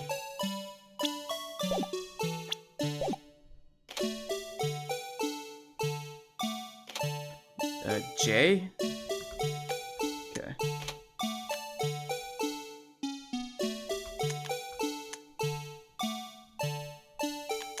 I swear that just flickered for a sec. Am I crazy? I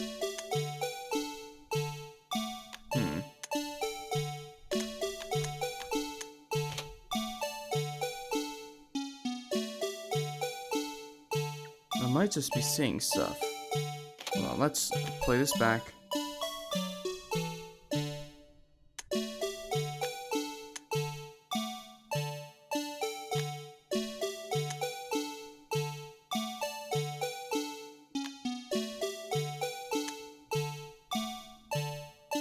Oh!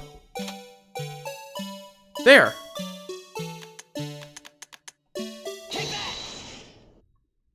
That wasn't there before. Bringing our attention back to the security camera is a mistake I'm afraid you'll soon not forget, Officer Marshall. The days are short in Texas, and so are our tempers. Could you sum up what you have to say in 8 words or less? Very well. You can clearly be seen in this video. Exactly 8 words. Not bad, partner. The key lies in a certain locker shown in the video.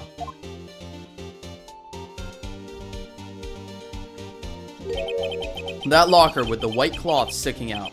That was the witness's, I believe. Now then, let's rewind the video a bit.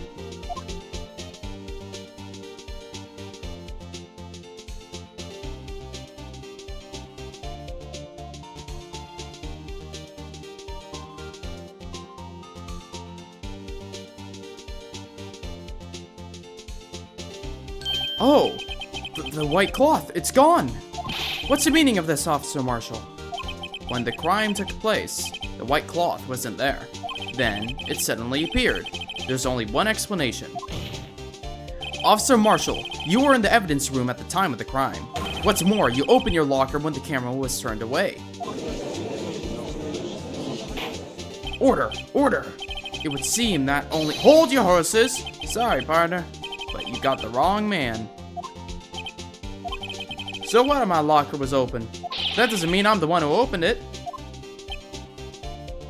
The murderer needed to hide something, so he opened the locker and stuck it in. It's not my fault he happened to choose mine.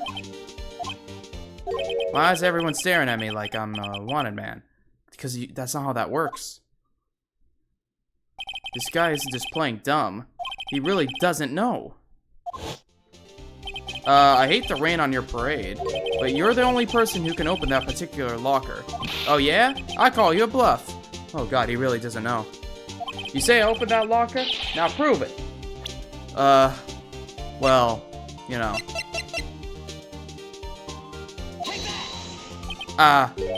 Fingerprint sensor? We talked about this earlier today. The lockers can only be opened by the detectives they belong to.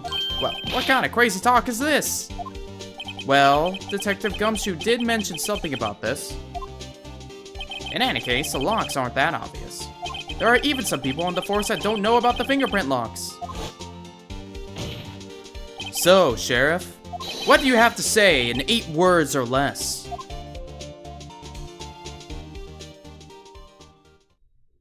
I only got 1 word for you, partner. No!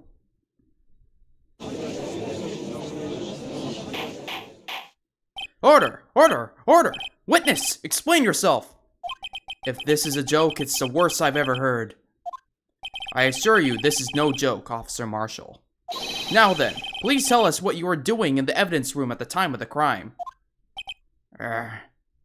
Olé! Please answer the question. What is he now, a bullfighter? That's alright, Officer Marshall. I believe we can figure out the rest from here. We can? Have a look at these floor plans. There is no place for someone to hide in the evidence room. Yet Officer Meekings didn't see Officer Marshall.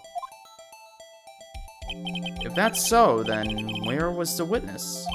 Seems that Mr. Wright has an answer. That's right. The only possible conclusion.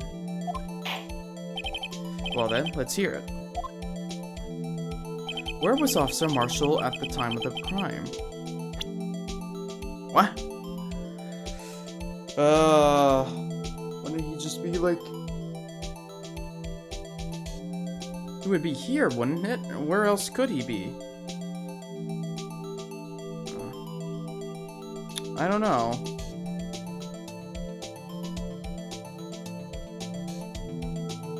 Oh wait, does it want me to point at... hide?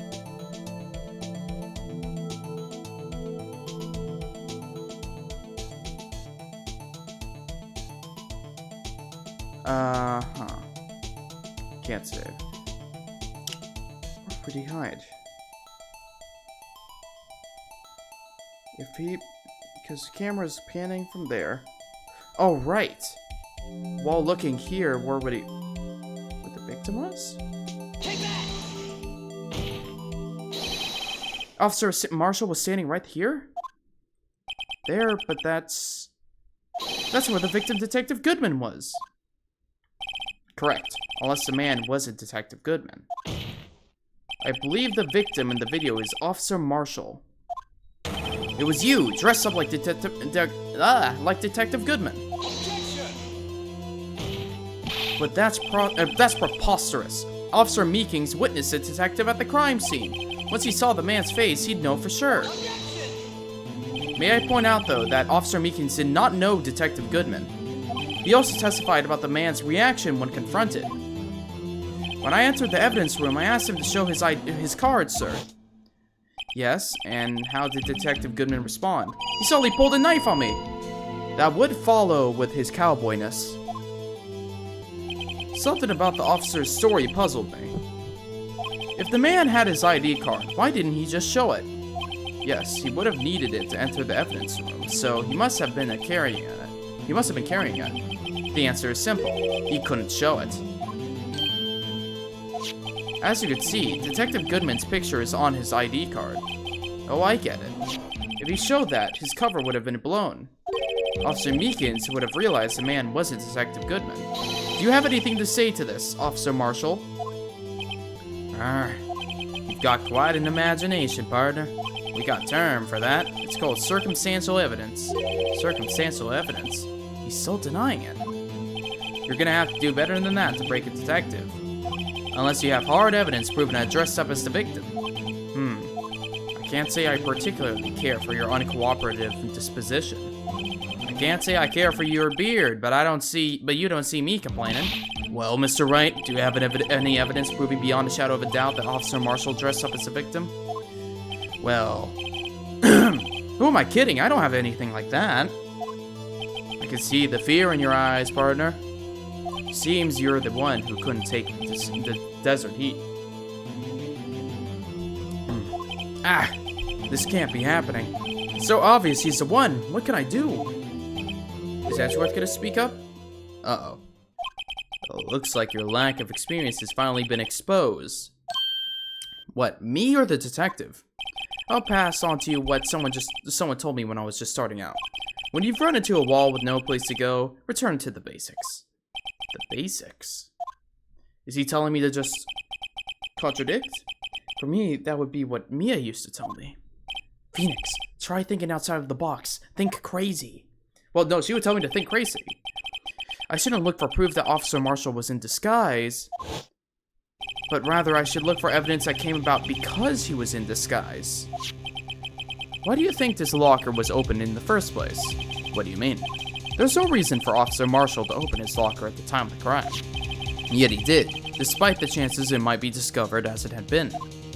Which means he didn't originally plan to open his locker. According to the defense's argument, Officer Jake Marshall dressed up as detective. Oh my fucking god. Oh my god, I get it now. That piece of cloth sticking out. It's the clothes. It's everything he's wearing. He needed to change. And it's probably why it's sticking out. If you open that locker right now, you could probably find the clothes. Oh my goodness. I know. That's it. That's his clothes. That's his clothes right there. Fact is that white cloth is sticking out seems to indicate that he... Oh.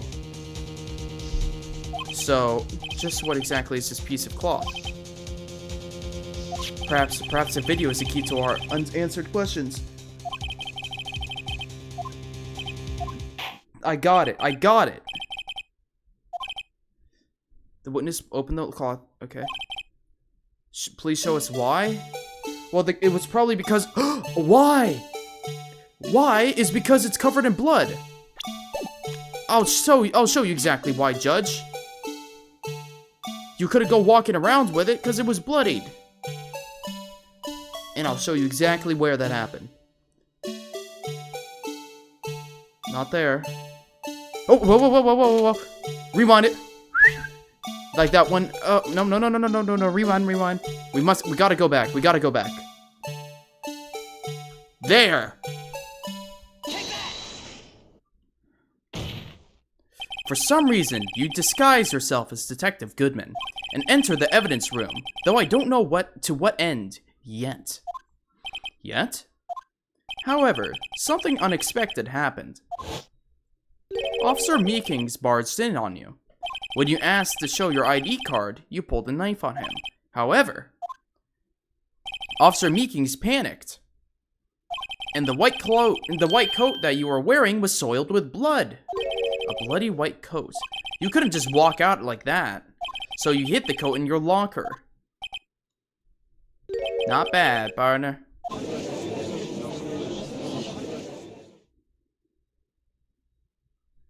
Now then, Officer Marshall, are you ready to tell us the truth?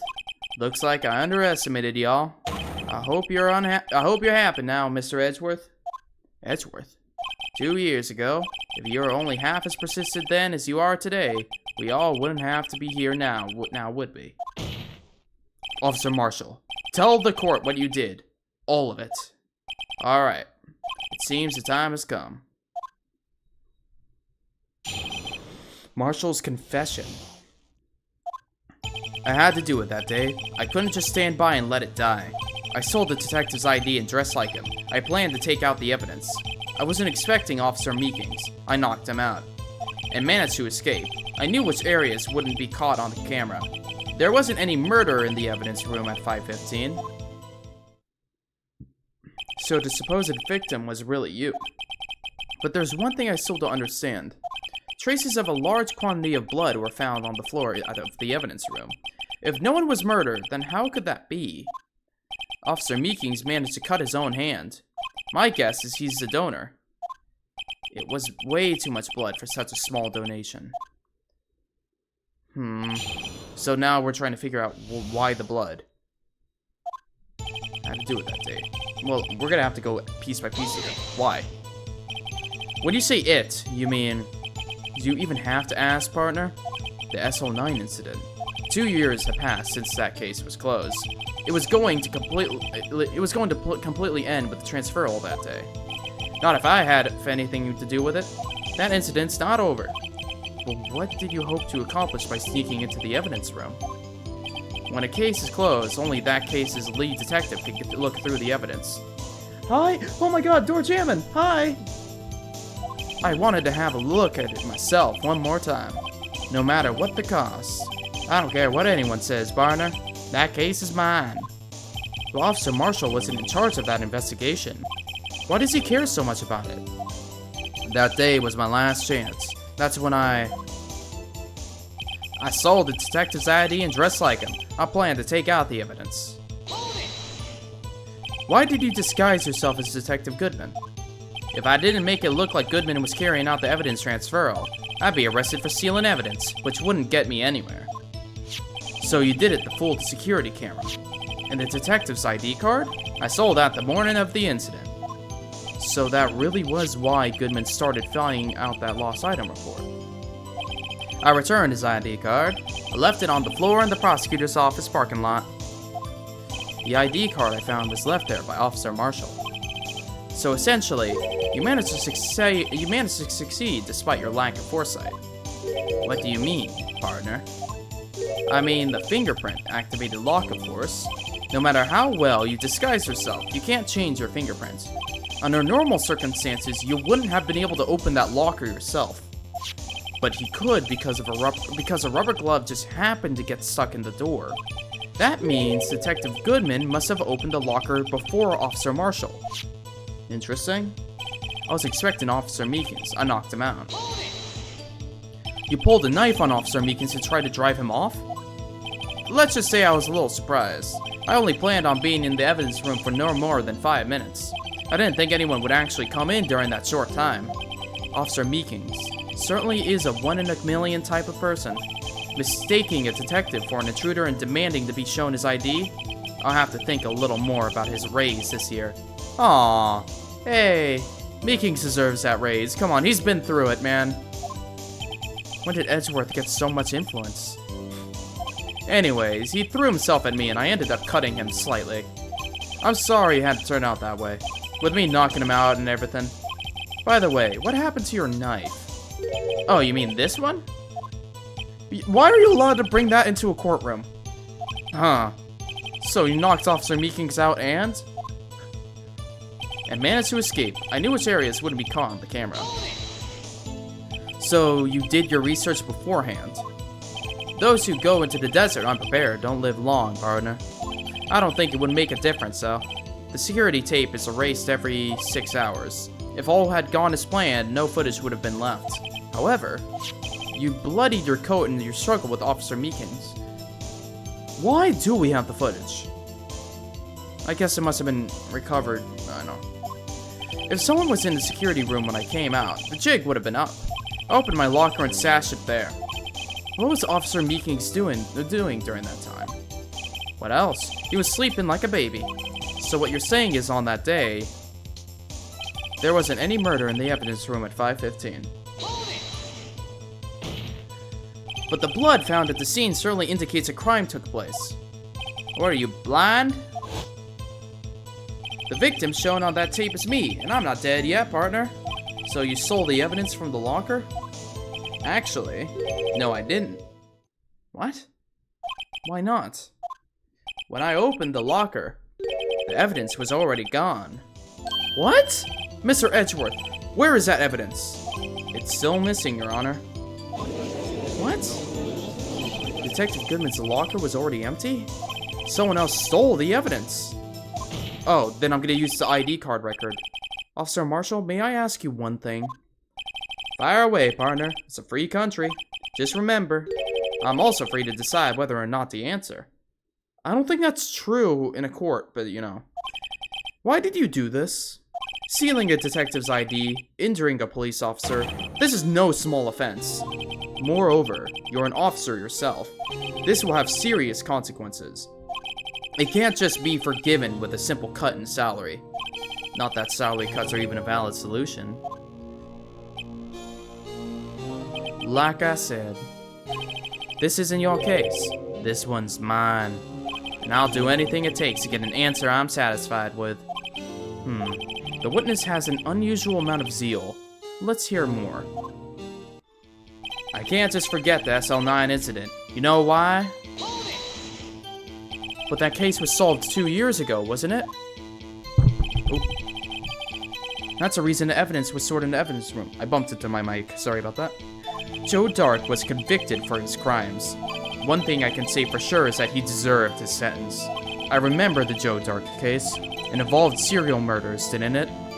I don't intend to complain about how it turned out, but there's something that still bothers me. Something went down at that trial. Something no one will talk about. What happened? I don't know. That's what I'm trying to figure out. Why is he so concerned with that incident? Maybe I should present him with what I think his real reason is? I had a feeling we'd wind up here sooner or later. Everyone involved here is related in some way to that case. I better take another look at the files. Can I check? Oh, I can check. Incident number SL9, perpetrator Joe Dark, serial murder, sentence death. Victims Edward Jones, Jason Knight, Edith Kirby, Neil Marshall.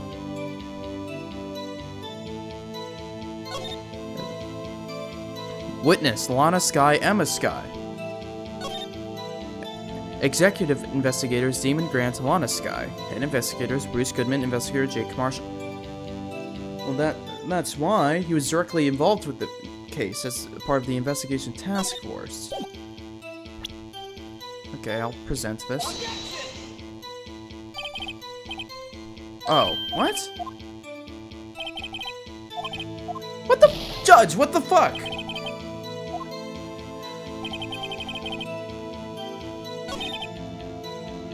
Come on, Judge. Why you gotta do me dirty like that? What did I ever do to you besides, you know, I don't know.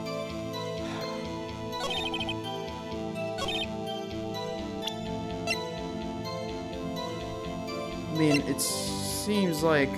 Oh, wait. The ID card record.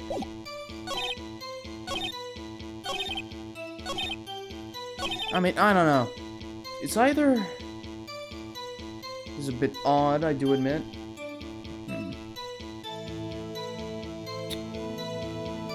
Okay. Maybe...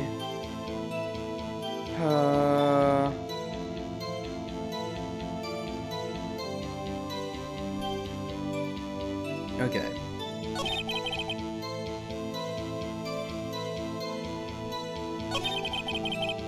Wait.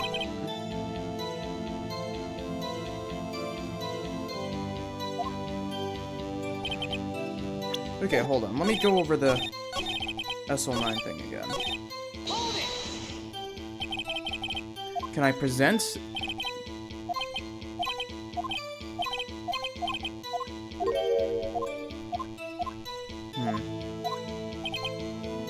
Oh.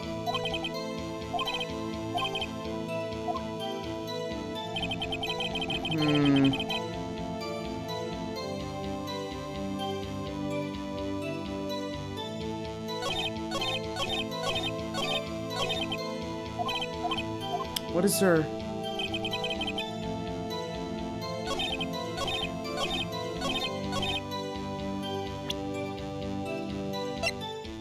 I presented these, and they said it's wrong. Okay, let me just go over this again, maybe...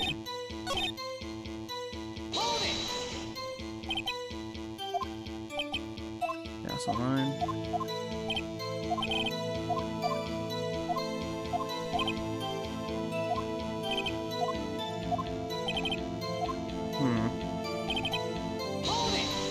I'm just going over it in case this is like something new. Oh. No, okay, we already want this. Yeah.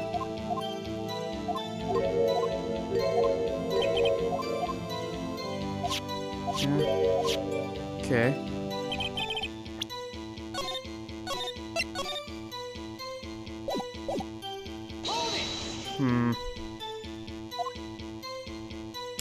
This is a bit odd, I do say.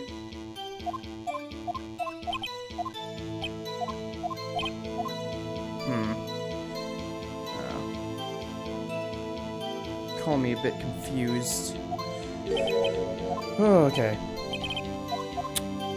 I'm almost tempted to present it again, just to see, because at this point, you did your research. We went over every bit of dialogue. Officer Meekings. This ends by what's it called here. There wasn't any murder.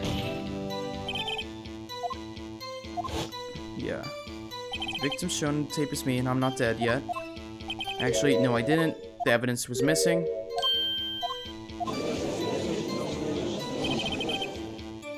Someone else stole the evidence.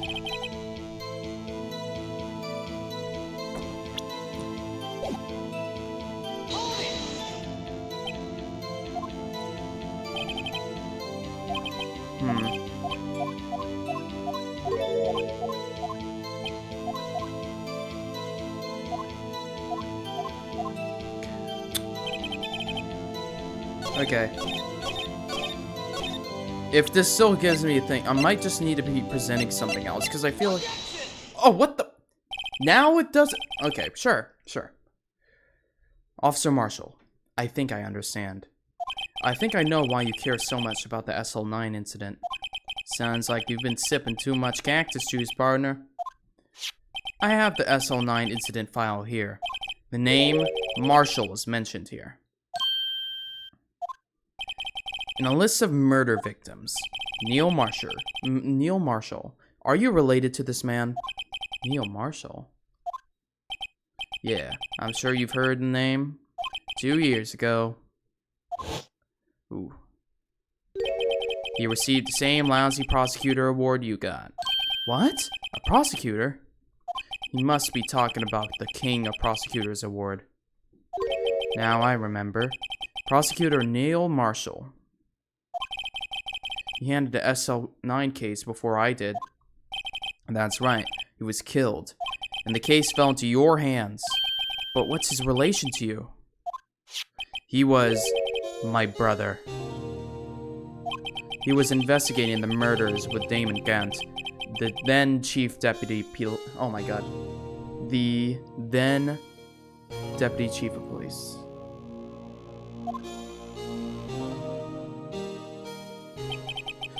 The group of detectives I was a part of worked under them. We were desperate to prosecute the killer. Whoa, look at him. Joe Dark. My brother fought Dark and was killed. That was the first time Dark left behind any evidence. That was all we needed.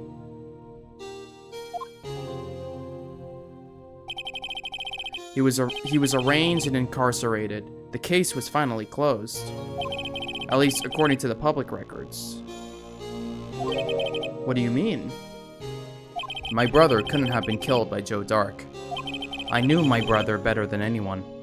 No one could have beaten him in a fight. And that's it?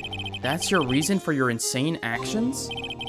There's more to my brother's death than what the records say. No matter how much you try to hide it, you can't fool me. Well, at least one thing is for certain. Now we know what happened at the police department on the day of the crime. That was the last day of the SL9 case could be reopened.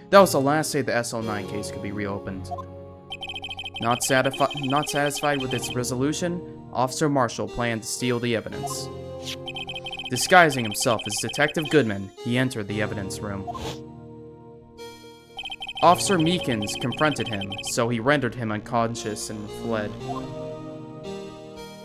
Yes, this mystery has finally been cleared up. No murder took place at the police department that day. The things that happened by chance never cease to amaze. At exactly the same time as the murder at the prosecutor's office, this fake murder was going on at the police department. Chance? It's gotta be more than just that. Plesser stole the pile of blood. So if no one was murdered at the police department on the day of the crime, that means the murder in the prosecutor's office parking lot was a real one. Which in turn means only one person could have committed the crime. Chief Prosecutor Lana Skye. But wait! A verdict wasn't reached in yesterday's trial. Which is why we examined the incident at the police department today. But there's only one reason the defendant was not convicted yesterday. There yet remained the mystery of the simultaneous murder at the police department. It seems to me, this boy's got the draw on you, partner. All of the mysteries at the police department have been resolved, no doubt about it. Our sole murder took place at the prosecutor's office. The only suspect is Lana Skye, and the testimony of one of Miss Angel's Star is completely uncontestable. If you have a response, make it a single word or less. Just say objection. Ah! That's not... What? Phoenix. I rest my case. It seems this trial has reached its conclusion. There is no room for doubt. Well done, Mr. Wright. Thanks to you, I didn't need to waste my time disproving the alleged murder at the police department. Technically a word? It is technically a word. A one drawn-out word that isn't in the dictionary, but a word. There is no doubt what I proved today is true. The apparent murder on the security tape... Oh, man. The apparent murder on the security camera's tape was really fake.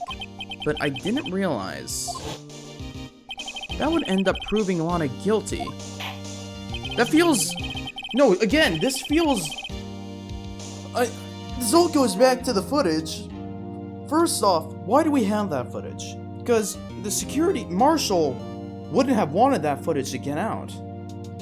I assume, why was it given the Meekings, of all people? This feels too perfect. Also, there's the fact that I'm gonna say it. I don't trust the motherfucker named, you know, Damon Gant.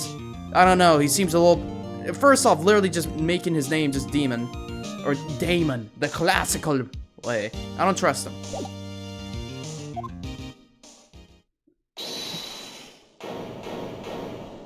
Oh. Your Honor, wait! Emma, the defense has an objection. A scientific objection. Right? What do you mean, right? Mr. Wright?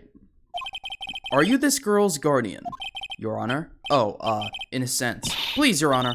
All I'm asking is for a minute of your time. Please hear me out. Mr. Edgeworth, please. I don't want to leave any loose ends. You want a minute? I'll give you 3. Wow. Look, he's so kind. I was kind of in shock. I mean, finding out the SL9 incident referred to the Joe Dark killings. Now that she mentions it. The names of both Sky's sisters were in that file. But that's when I figured it out. I mean, what Officer Marshall was trying to do that day. So I knew his fingerprints had nothing to do with the crime. That left only one thing. The other handprint. You mean the traces of blood found on Detective Gumshoe's locker? But no fingerprints were found on it, right? No, but I figured it out if I... Wait. No, but I figured if I examined it scientifically, I'd be sure to find a clue. So, I ran over there and looked at it again. So, did you find anything? No. Huh? Sorry, I guess I'm not much of a scientific investigator after all. Isn't that all? Please don't be mad. I'm just a high school student. Emma, what the fuck? And I'm just an But Mr. Wright, those traces of blood are the only clue we have. If we can't find something wrong with them... Please, Mr. Wright. You're a professional. If anyone can save Lana, it's you. Me? Oh boy. That time's up. Now then, Mr. Wright. With regard to the incident at the police department, does any reasonable doubt remain? It appears the defense is troubled by the other blood mark. Looking at the floor plans, a handprint was discovered around here. Is there a problem with this? Mr. Wright, I'm sorry I can't be of more use, but still, if you can't find anything wrong with that blood mark, Lana will be... Please answer my question, Mr. Wright. We don't have all day. Yes, Your Honor. If I ever needed to concentrate, it's now. What could be wrong with that handprint on Detective Gumshoe's locker? Could there be something I'm missing? I object! Objection! This handprint left at the crime scene clearly shows a contradiction. The only thing that seems clear is that you're grasping, Mr. Wright. You've been staring pretty intently at those floor plans. Tell me, is there a problem with them? Yes, this is strange. Take a good look at these floor plans. I don't know what Pheonix is cooking right now. Something is missing. Missing? You mean something hasn't been drawn on there? The pool of blood? Something that, when drawn, will completely change the meaning of the blood mark. Let us pray the defense isn't simply trying to buy time. Very well, Mr. Wright. With all this evidence here, there's got to be something I can use. The question is, which item can prove something is missing in the floor? Oh, the unstable jar. As they say back in the West, even a blind man can hit with a buckshot. That is, so long as he's facing the general direction. It seems Mr. Wright's not sure which direction to face. It's no use. The more evidence there is, the greater the chance of me being wrong. What?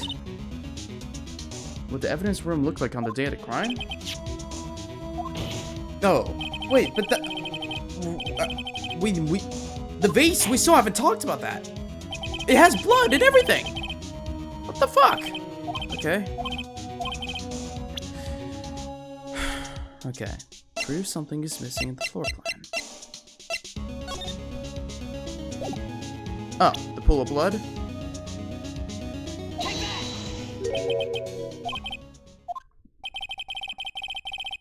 What the f- okay. I did literally look and it was not there, but I guess they know about the blood.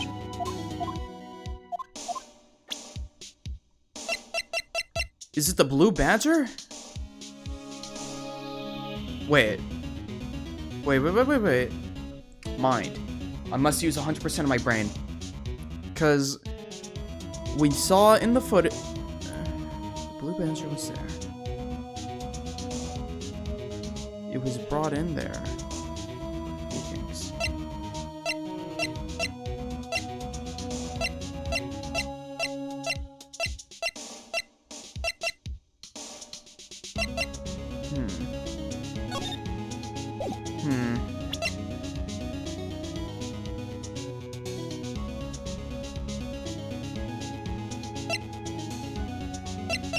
The only thing I can think of, if it ain't the jar, is it the blue badger panel? Because it is there, and it's not shown in the floor plan.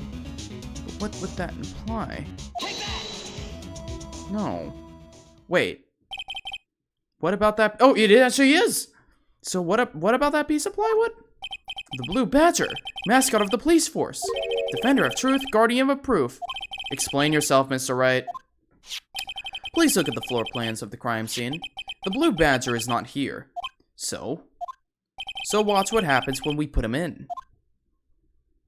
This is where he was dancing at the time of the crime. Well, that implies the bloody hand was there way earlier. Well, what? Edgeworth. Oh! That's right. So long as the blue badger is dancing here, it would be impossible to place a handprint at this spot on the locker. What?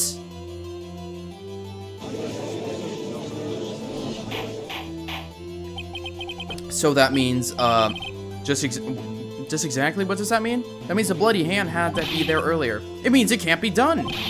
What are you saying? Blood tracers were undeniably found on that locker. Don't look at me. I didn't put it there. Mr. Wright, think it through scientifically. Emma?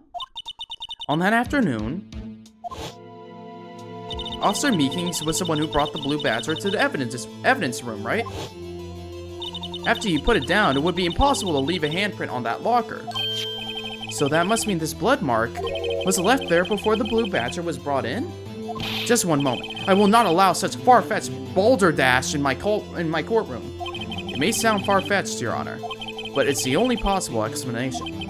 On February 21st, in the police department's evidence room, blood was spilled not once, but twice. But how? One time was captured on the tape taken by the security camera.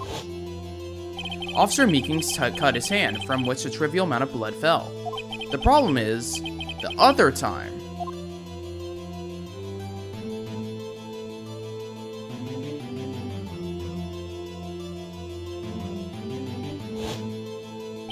someone bled prior to the struggle shown on this tape. It had to have been Detective Goodman when he was really murdered. That's ridiculous. I refuse to accept your absurd claim. The murder portrayed in the security tape has been proven to be fake. However, that does not explain the blood mark found on the locker.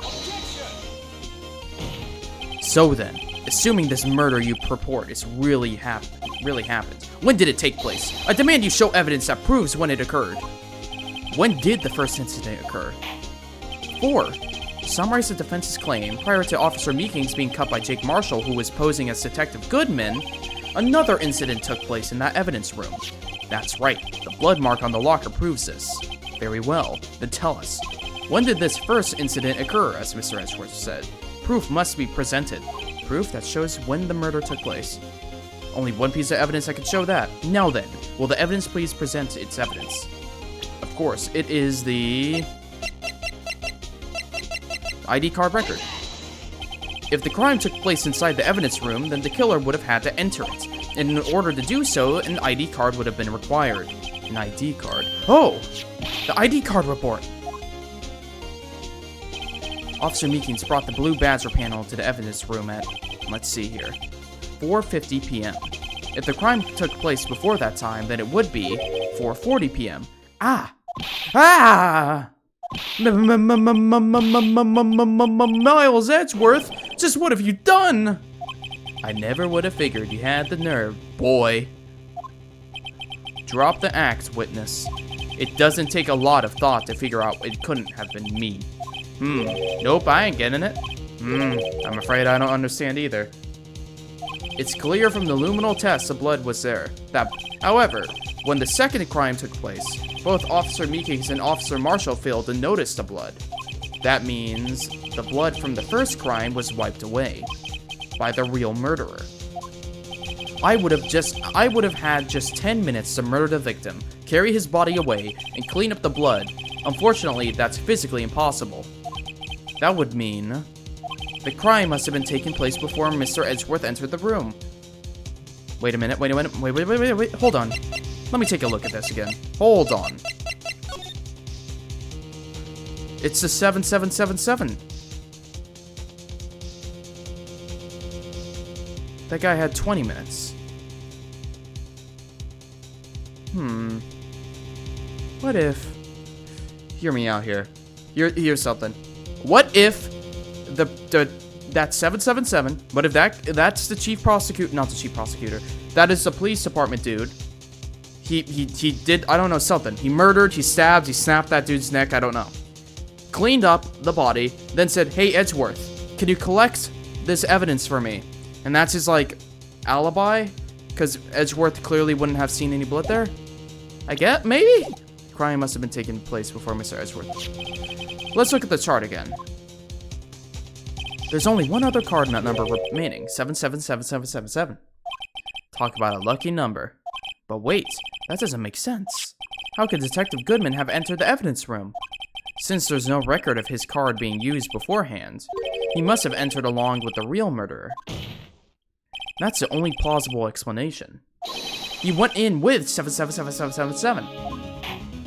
Mr. Edgeworth, please look into this ASAP. Find out whose ID number is 777777. That's 17 too many, Your Honor. Unfortunately, I'm unable to look up the owner of that ID card, at least at present. What? Explain yourself, son. The ID number 777777 belongs to someone with the rank of captain or higher, someone who is a so-called executive officer. We don't have the authority to inquire into such a person's identity. But that's ridiculous. Just how? I'm not finished talking, Mr. Wright. There is one situation in which we can be granted such authority.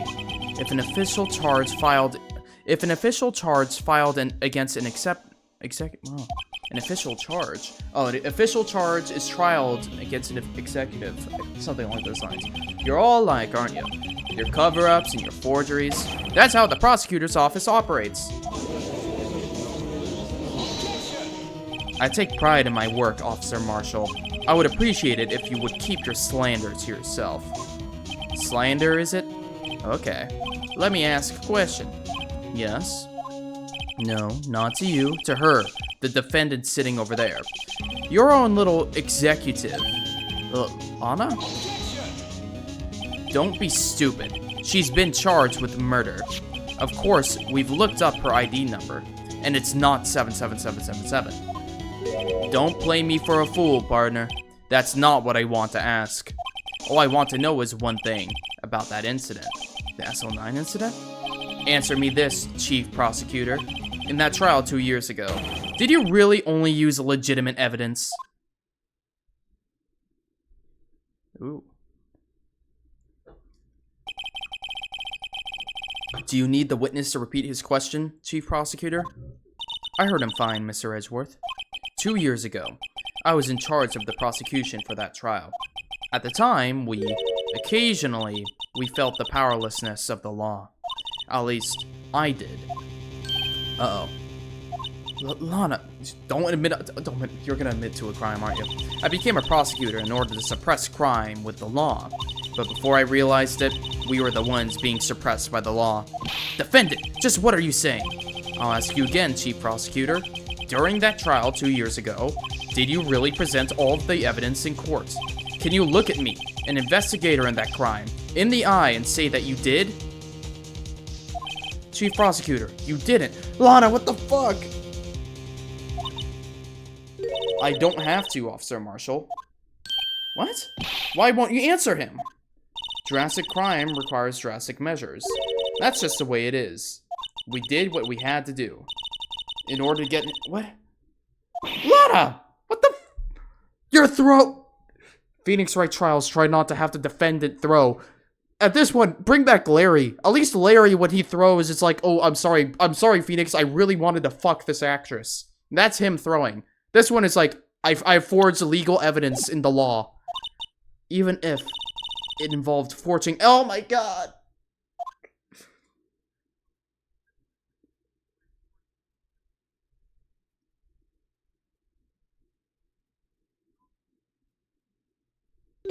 See? That's what I'm talking about.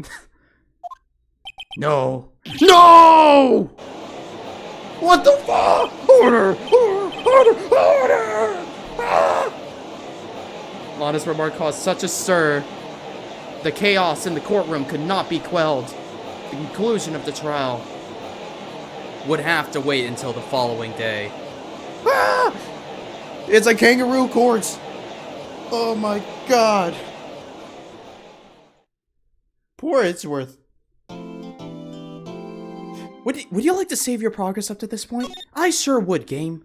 Oh boy, I can't wait for day 3. February 24th, 3:12 p.m. Wright & Co. Law Offices. I'm sorry, Mr. Wright. I'm sorry for what my sister said. One more investigation. Drastic crime requires drastic measures. One more investigation. Listen, I have like an hour 30 to do this because I have a meeting at 1. So I gotta be rapid about this. That's just the way it is. We did what we had to in order for him to get the verdict he deserved. I didn't know. I never knew that the SL9 incident was just another name for the Joe Dark killings. Sounds like everyone's heard about these killings but me. Pheonix, everyone's heard everything about everything besides you. A meteor could hit Japan tomorrow and you wouldn't know. Lana wanted Dark to convicted so badly. That's why she used me. That's why she used what happened to me. What do you mean what happened to you? It's all there in the file. Joe Dark's last victim was Prosecutor Neil Marshall. When he murdered Officer Marshall's brother, he left behind an incriminating piece of evidence. But what did you have to do with those killings, Emma? On the night Prosecutor Neil Marshall was murdered, Joe Dark tried to kill me. What? He tried to kill you? Well, Officer Marshall's brother, Neil, was only trying to save me. So that means you... Yes. I was a witness in the Joe Dark trial. I didn't see that one coming. It happened 2 years ago. It was right about this time of the year, too. There was a terrible thunderstorm that day, unusual for the season. I was alone in my sister's office. We were planning to eat dinner together when she finished her work.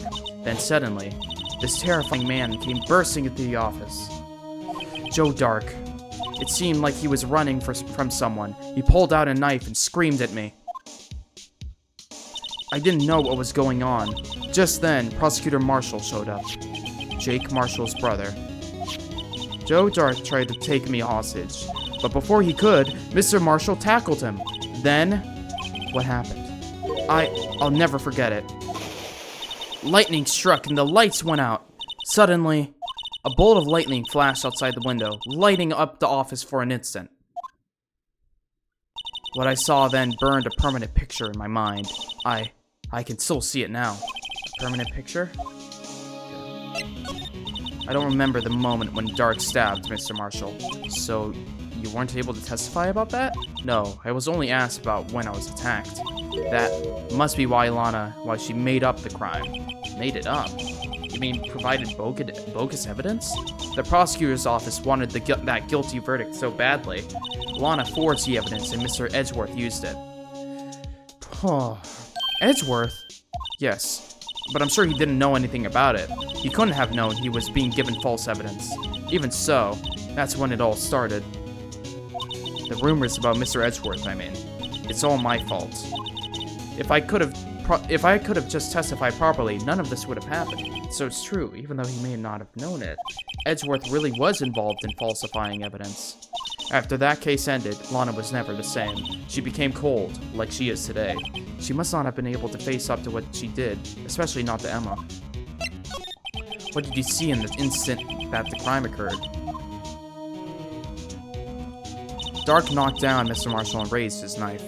Neil Marshall was stabbed right in front of this poor girl. I don't remember what happened after that. Apparently, I passed out. When I came to, Lana was cradling me in her arms. Poor Emma, you've been through so much.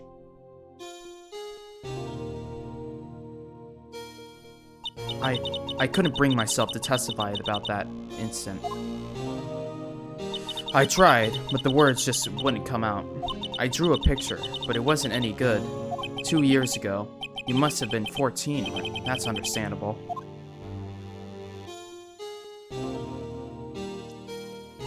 Once it was all over, I made up my mind. I decided that when I grew up, I'd become a scientific investigator.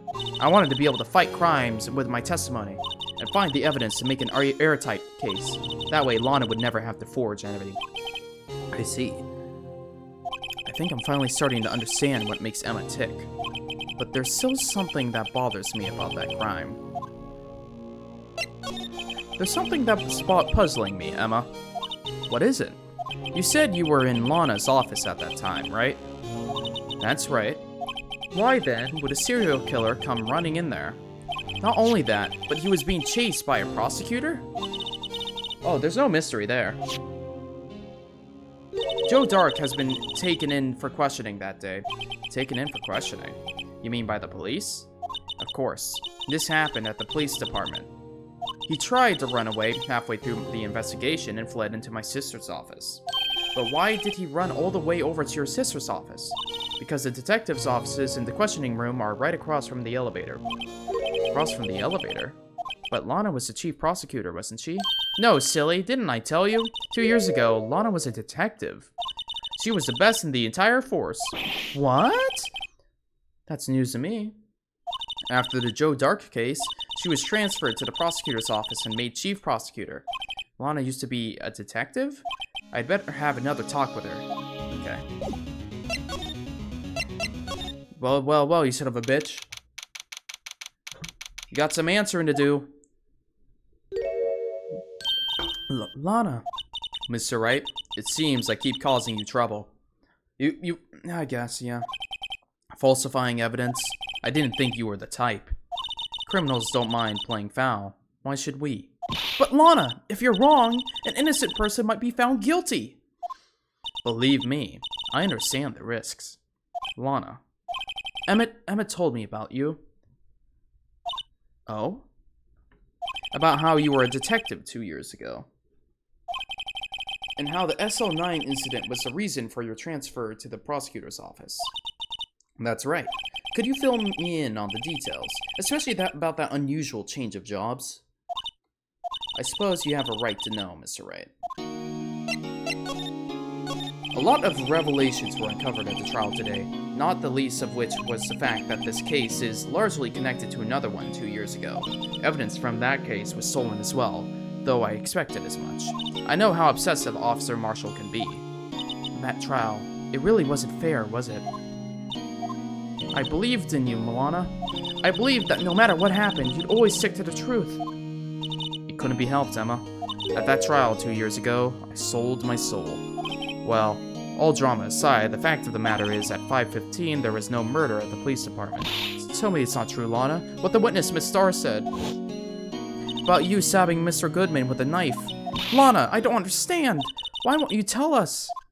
Emma, this doesn't involve just me. I don't think I've ever seen Lana look so fazed before. It's true. I was a member of the police force 2 years ago. She was amazing. They still talk about all the cases she and Chief Gant cracked together. Chief Gant? He was a deputy chief of police back then, but he still worked the crime scenes. Demon Gant. He was everything I aspired to be. They were the best team ever. They solved crimes before the reports could even be filled. Emma really idolized her big sister. But now you're just chief prosecutor. What happened? I always planned on becoming a prosecutor. The reason I became a detective was to gain experience investigating crime scenes, so you could use that experience in court, right? Gant's help in the SL9 case was crucial to its resolution. After that, he became chief of police and arranged my transfer to the prosecutor's office. Maybe I should ask more about this investigation of theirs 2 years ago. 2 years ago, I was second in command of the detective investigating Dark. Second in command? That means the investigation lead was Damon Gant, right? Yes. Deputy Chief Gant and I shared the same office and the same investigations. They even had the same office. We led a team of the best detectives on the force. Detective Goodman, whose case it was, Jake Marshall, and Angel Starr. It was the first time Marshall worked with his brother. He was quite gung-ho.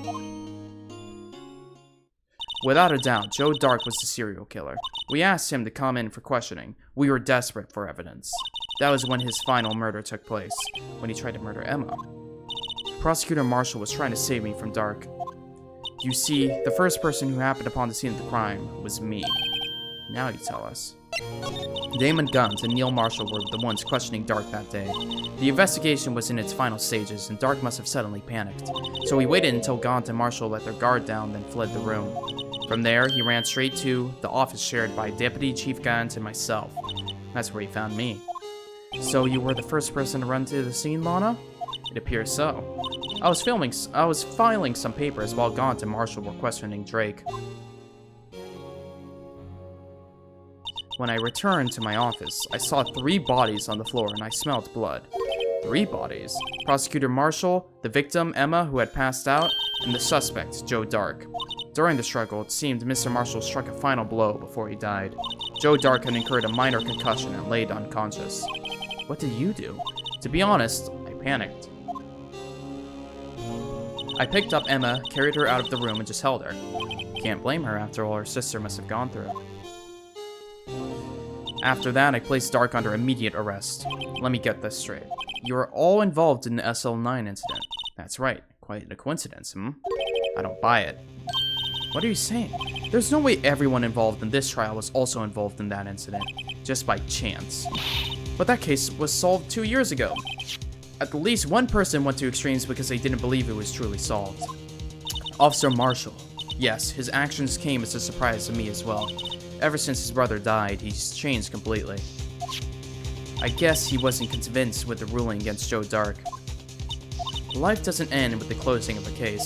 Everyone has to live the rest of their lives with their memories. That case just might not be over yet. Emma was assaulted by Dark at the police department, right? Yes, in the office that Damon Gant and I shared. The office that Mr. Gant now occupied by himself. The chief's office. Maybe we should have a look at the chief's office, the site of the final SL9 murder. Okay. February 24th, police station criminal. I don't see Detective Gumshoe anymore. Things seem to be quiet around here today. Why don't we go look for some other people to talk to? Well, I'm trying to move to a place where I can... Oh, it's you. Howdy, Bambina. Oh, Mr. Marshall. I never thought things turned out this way when I woke up this morning. Que sera sera. You never know when life will lead you, eh, Bambina? I should have known my luck had run out when old Billy dried up this morning. Billy? Must have been his pet cactus. Say, where are you headed? Just over to the prosecutor's office for a little interrogation.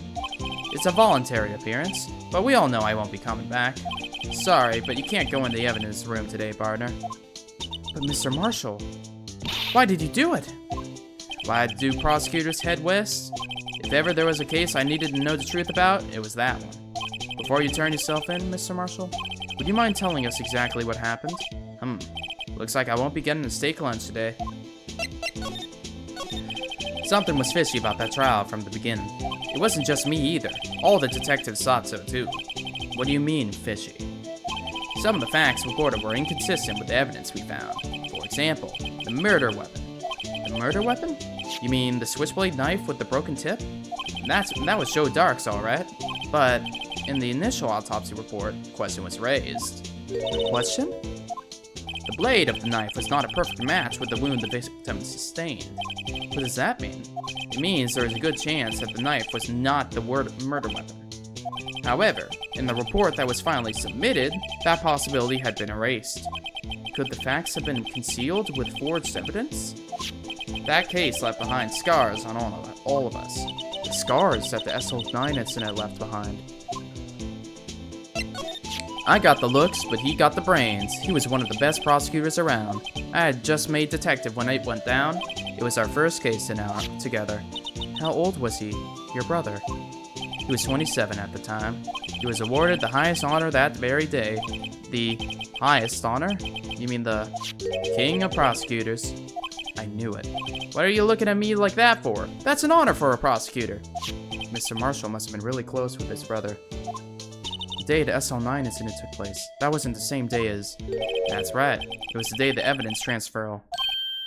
Interesting. It was drizzling that morning, and by nightfall, there was thunder. I can't believe 2 years had gone by already. I tried to steal the evidence so the case wouldn't die. Apparently someone tried to stop you. Detective Goodman was murdered, and the evidence locker was empty. There was something going on behind the scenes in that case. We all knew that later. Every detective involved in that investigation, save one, was taken care of. Miss Starr was fired, and I was demoted and boxed away in a tiny room. What about Detective Goodman? If they did something to him too, the commissioners would get suspicious. No, they were careful enough not to be too obvious. Eh? What are you talking about? Don't get upset, Bambina. I mean Damon Gant, Atlanta Sky. The investigation lead, Damon Gant, and his second-in-command, Lana Sky. There wasn't a person on the force who hadn't heard of that duo. That case was the biggest step in both of their careers. After the case ended, Lana transferred to the prosecutor's office, correct? Yeah. Damon Gant, the new chief of police, arranged for that to happen. She's never been the same since she left. Huh? Everyone who knew her said so. Chief Prosecutor Sky was totally different when she was a detective. Now that he mentions it, Emma said something like that too. Tell me, what happened to my sister? Sorry, Bambina, but her secret is too well guarded. I never found out. Lana's secret? It all started 2 years ago. So there you have it. That's my story. Did you enjoy it, partner? It was certainly enlightening. Oh, there's one thing for sure I found out in court today. That boy Edgeworth isn't my enemy. He was the one who used falsified evidence to get a guilty verdict, but someone else was the one who gave him that evidence and planned everything. That someone is Damon Gant. Don't believe me? Well, I don't blame you. I won't even be a patrolman after today. Glug, glug, glug, glug. Too bad I won't be around to work with you. When you become a real scientific investigator? Adios, Bambina. Aw. Well. Time to pay a certain someone a visit. No one's here today. Not even Miss Starr. Everyone's probably busy looking into what exactly went down in the evidence room. That must have been... Okay, yeah. No one was murdered in the evidence room at 5:15 p.m. Yeah, I thought we were finally making some... Hey, okay. I need to go to the... How do I get to... the police department head? Edgeworth isn't here? Where would I go find that? Could I go to... Because I went to the detention center. The police department entrance.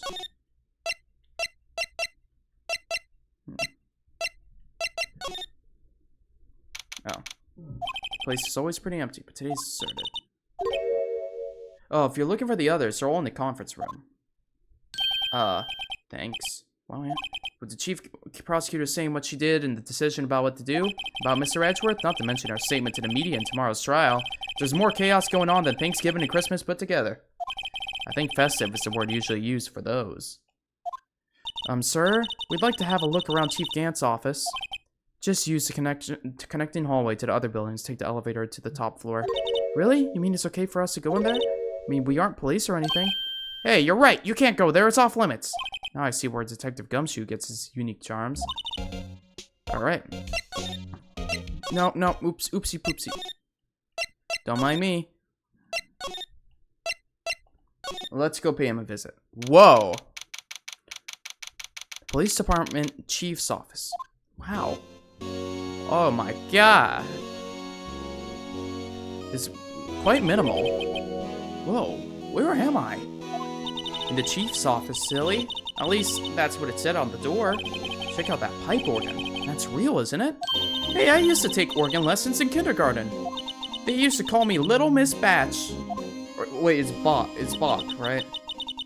I thought I was a genius until they tried teaching me notes.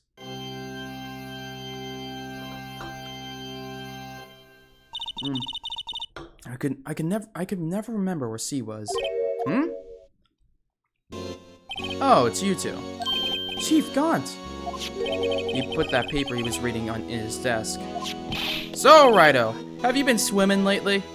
No, I haven't. I've been kind of busy lately.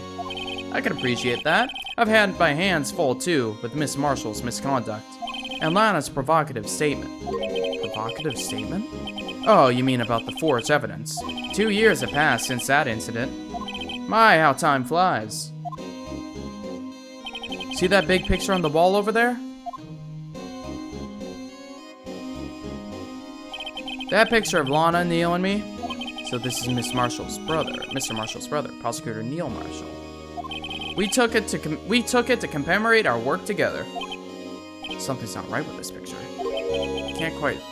Well... It's the thing. It's broken then as well.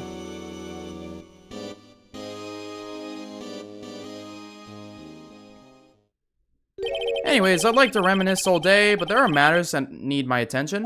I'm going to lock up here, so let's go out together. Oh, but this office... It was a crime scene 2 years ago, wasn't it? That case has long been over. There's no need to investigate it anymore. All the same, we'd still like to have a look around. Perchance you didn't hear me. Perhaps you didn't hear me. I said there's no need to investigate it anymore. Now hurry up and get out. I have a meeting to attend. Looks like we aren't welcome. It seems that case isn't over with yet, after all. What do you mean? Chief Gaunt denied our request to search the crime scene. That means there must be a reason he doesn't want us looking around in there. You mean like a clue? There's got to be a way we can get inside the Chief's office.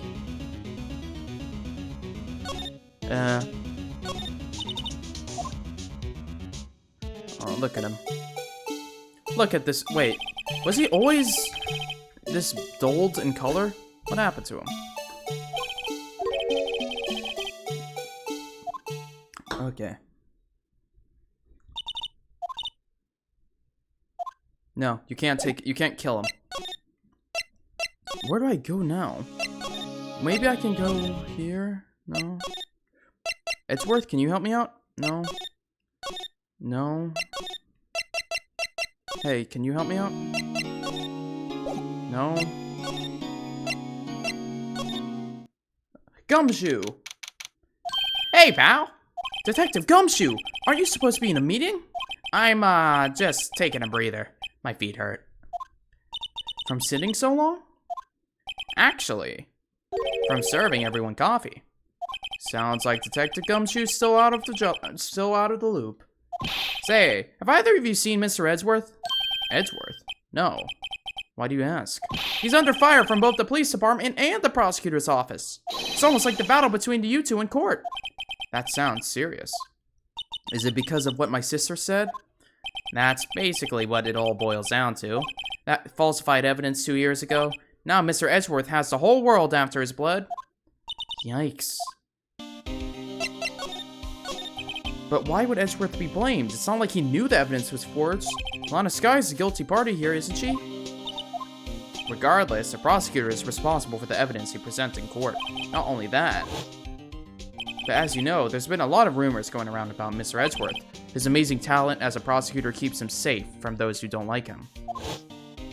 But now, with this, are there really so many people who hate him? In our world, only those with talent rise to the top. Mr. Edgeworth not only has that, but he's young. There's no better recipe I know for making enemies.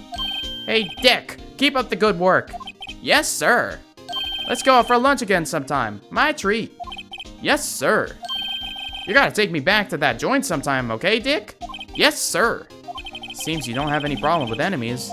Yeah, well, I'm careful not to stick out. Anyways, I'm a bit worried about him. Under all this pressure, I'm afraid Mr. Edgeworth just might crack. Actually, I took a look at the file earlier while the coffee was brewing. Seems genuinely concerned for Edgeworth. Well, did you find anything? The only evidence Dark left behind was during his final attack. His final attack, you mean? When he killed Prosecutor Marshall, who was trying to protect some girl. Me. Seems Detective Gumshoe never realized Emma was the girl. That's when he left the most incriminating evidence of all. Well, what was it? Oh, let's see. I think it had something to do with the murder weapon. Oh, I forget. Look, it's all written somewhere in here, okay? His powers of recollection never fail to impress. Maybe we should show him the murder weapon. It might jog his memory. I'll do that in a sec.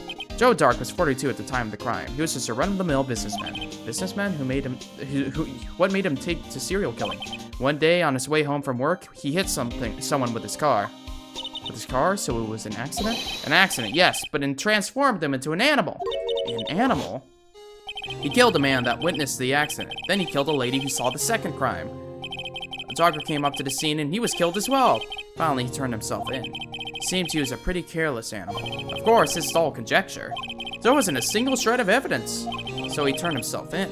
Yes, but in the middle of his questioning, he fled and murdered his final victim. Prosecutor Marshall. That crime was witnessed by someone too, but luckily Dark was arrested on the spot. It's a good thing that last witness wasn't killed. That last witness, aka Emma. Okay, let me present the murder weapon.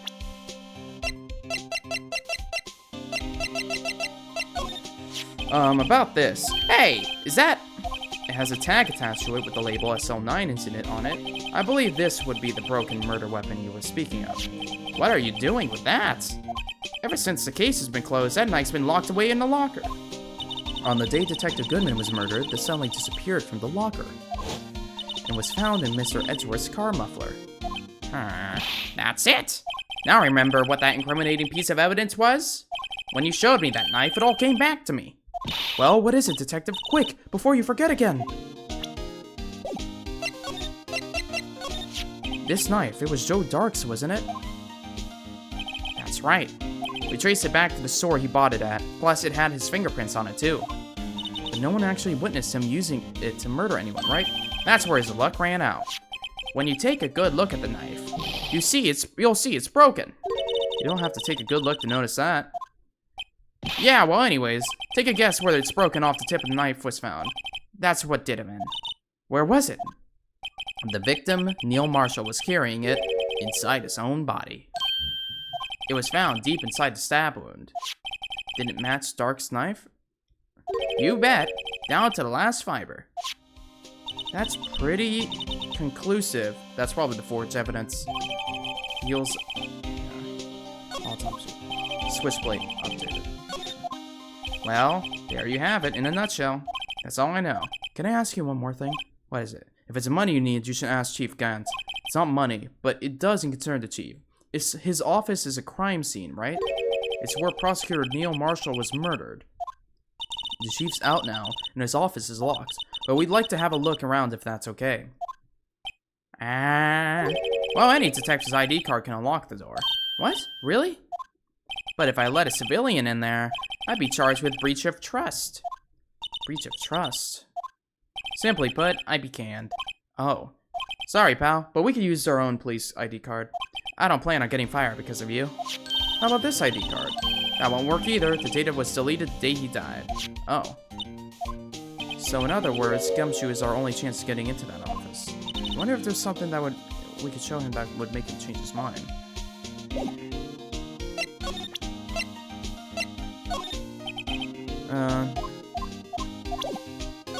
Let's see.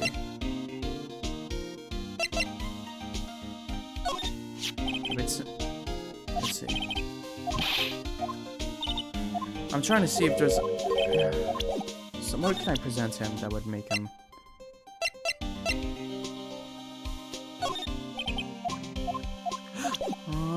Wait, wouldn't this...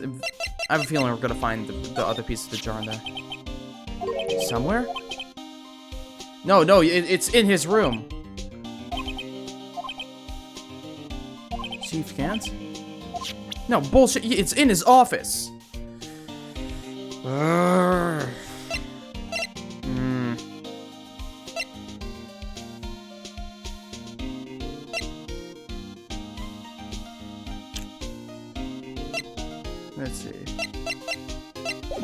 how about... I need to go somewhere else. Let's go visit Edgy. Where's Edgeworth? I need to find my Edgy man.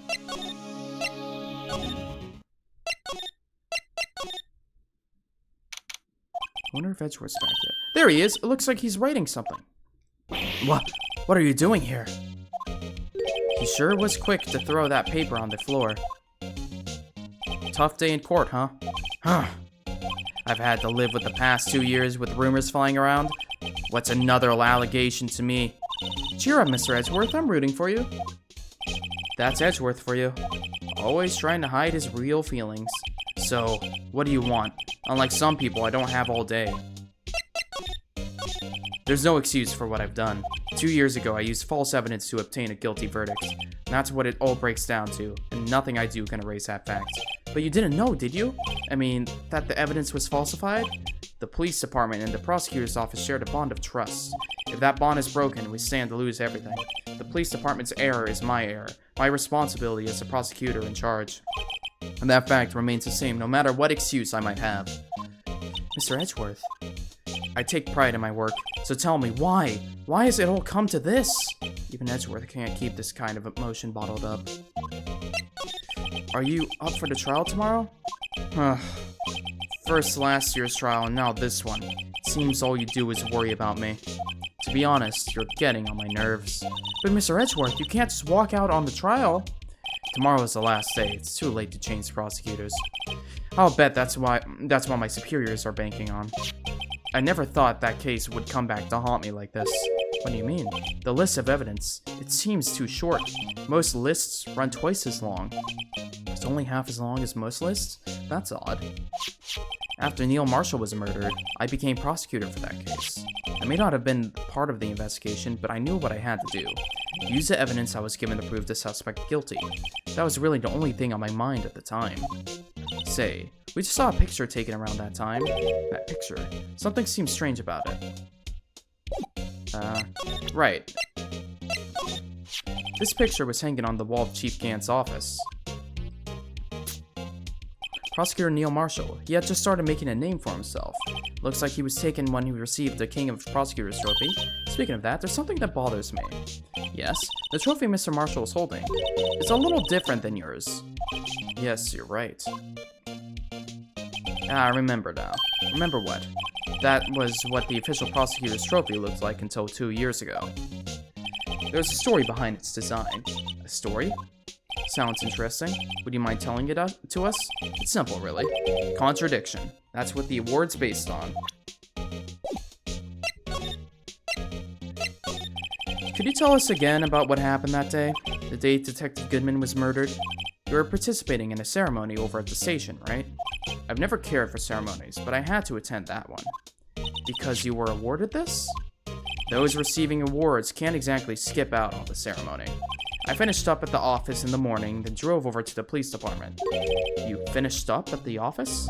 Yes, just odds and ends, clerical stuff. I didn't plan on returning to the office that day. That is, until I was asked to take something back. Take something back? This. Oh yeah, Chief Gant asked you to hold on to that, didn't he? Yes, it was a piece of evidence in a case that was closed half a year ago. He asked me to bring it back to the prosecutor's office. That's the story we heard yesterday. So you came back here to the prosecutor's office because the chief asked you to? That's right. This award originates from an ancient Chinese tale. In Chinese, the word contradiction is written with 2 letters. The first means halberd, and the second means shield. Have you heard the story? Me? Oh, sure. Everyone knows that. Why don't you tell it, though? For Emma's sake. Very well.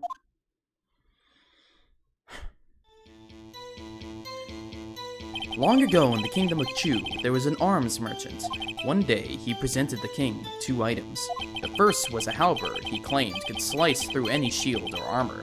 The second was a shield he claimed could withstand any weapon. Wait a minute. That's a contradiction.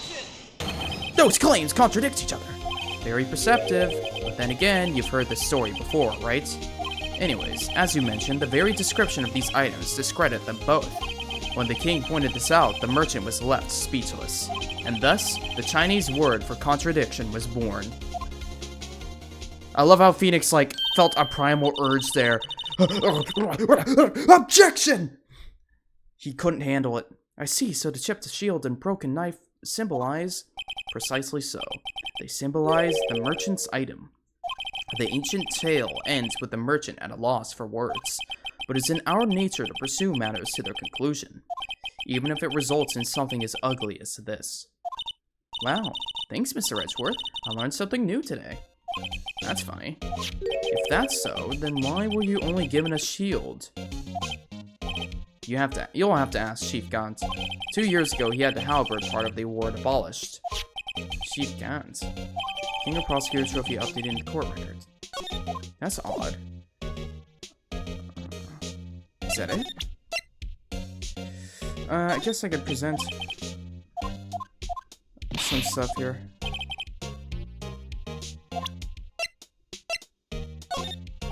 Hold on.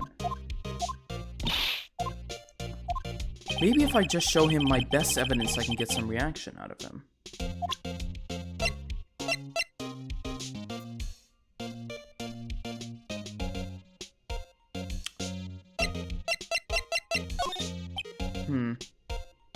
Hold on.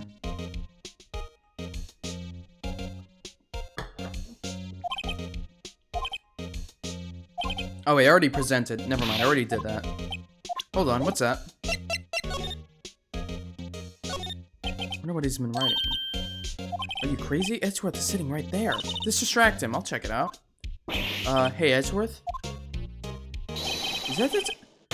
Oh no, he's falling on the ground! Hold on. First, let me see what this girl is doing crawling around my feet. I didn't even look. What? Letter of No! No! It says letter of resignation. No! No! Edgeworth, no! Resignation? Edgeworth, you don't mean... I'm tired, right? I feel as if something inside me has died. But Mr. Edgeworth, none of it is your fault. I know the path I've walked, but you don't need to tell me. And the path I've walked hasn't been a just one. I can't forgive myself for what I've done. And no one should forgive me either. Uh-oh, I think he's serious. Ugh. Mr. Wright, please, you have to do something. This is a letter of resignation. I wonder if I can use it for anything. Oh, I could show this to Gumshoe, probably. I'm sorry, Edgeworth. And I'm sorry for the ad as well, but it is what it is, I suppose. I need to go now. Excuse me. Oh, it's you. Would either of you care for a quarter pound of roast beef? Miss Starr. You certainly are curious, aren't you?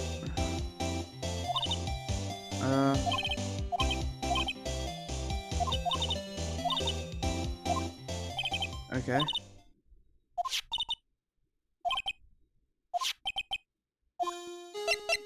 Okay, what do you have?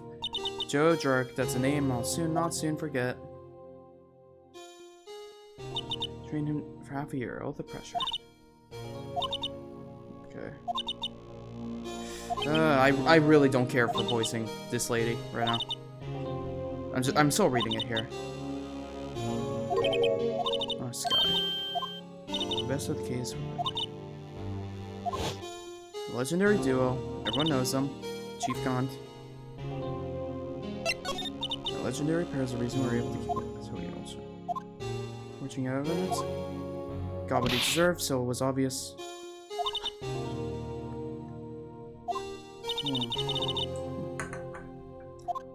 I'm proof enough.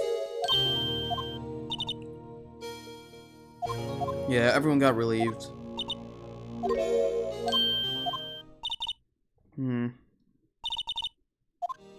She was being used.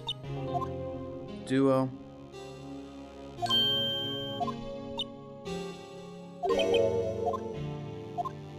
Okay. Incredible evidence.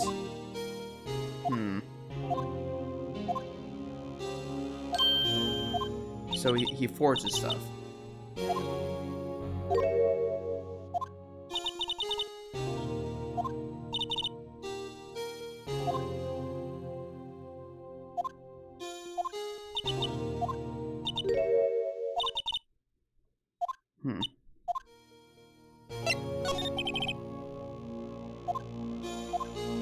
Chief. Oh, whoa. Oh, if I press and hold the button, it does it automatically. I don't know. Yeah. Okay, I think we already know that.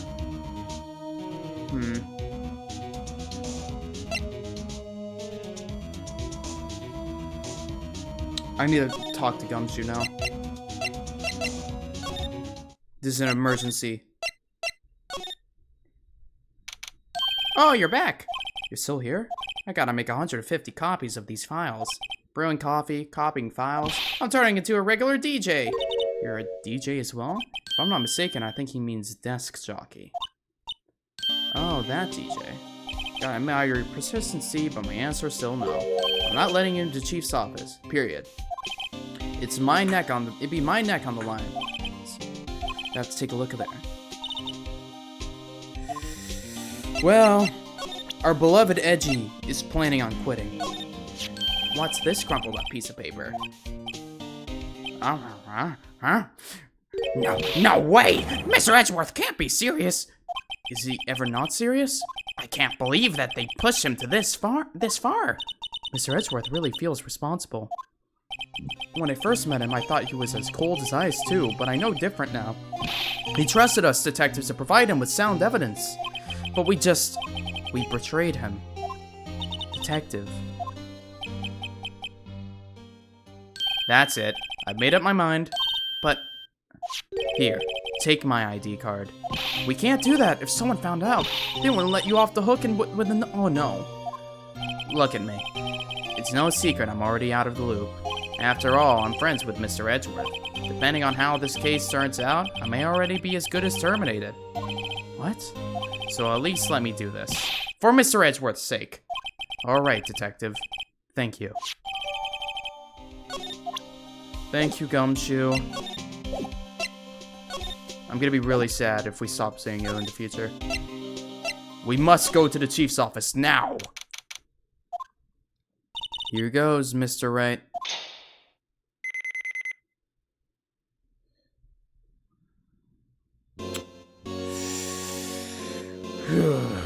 This is it. This is the investigation time. Oh, wait, what? Ah! Ah! Didn't expect you to follow us. Sorry, I thought you were a ghost. I guess I didn't even know you could slap a ghost. Ah! Detective Gumshoe! What are you doing, sneaking up on us like that? I wasn't sneaking. I was just worried something might go wrong. So I came too. If you're here, then what's the point of giving us your ID card? Gumshoe's ID crush? Pheonix, what the fuck? Why would he do that? Hey, don't do that to my card! Why would you do that, Pheonix? Come on. You crushed it in anger? I hardly ever get a chance to come in here, so I figured I'd have a look around myself. Besides, we're all in this together now. You really do want to get fired, don't you? Not if we're lucky. Now come on, let's see what we can find. I've got a bad feeling about this. Okay, let's go. Was that your sister's? Yes, sir. Okay. Is anyone using it now? No, sir. Chief Gantz, he practiced strictly preserving the crime scene. He wants us to always be alert. He told us himself at our New Year party. Of course, he was pretty intoxicated. Okay.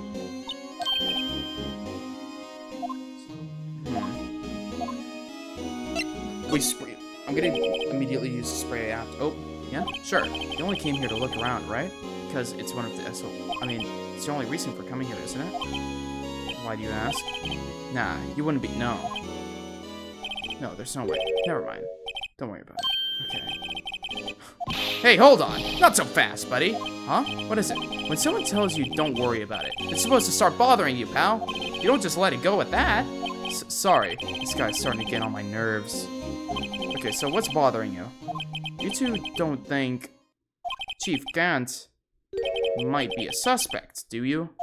What? He's right, Mr. Wright. What do we think of him? I think he's a suspect. So it's finally come to this. What do I think of him? Perhaps it's best I don't divulge my feelings yet. There you go, ignoring me again. Okay, time to investigate. Okay.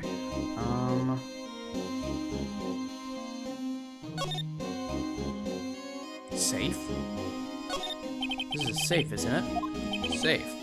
That word is ripe with intrigue. Okay. Looks like a code needs to be entered in the panel. Oh, easy. 7-digit number? Do you know what it is? I have a hunch. No. I know exactly what it is. 77777. Aha!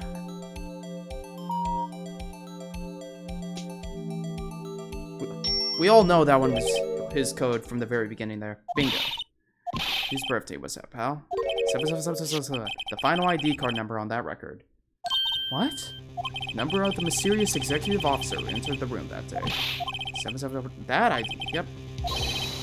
Yep, we know that. Anyone care to look inside? I mean, I am. I'm looking. How much? No. Look, it's a. What is it? Well. This. A handprint?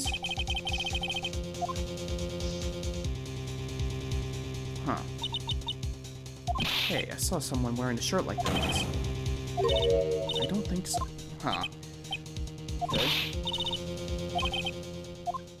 A piece of cloth with a handprint on it. And a broken shard from cup. Looks like pieces of evidence. Unless you can prove that they have something to do with this case, I'm afraid you can't just take it. Easy. Oh. To prove it?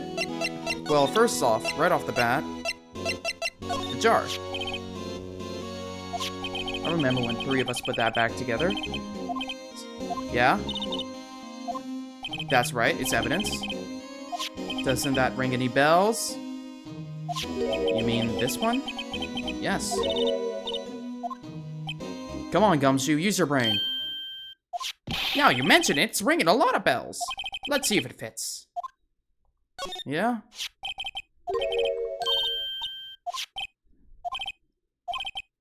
Really? We don't need to do the whole mini game. Well, sure.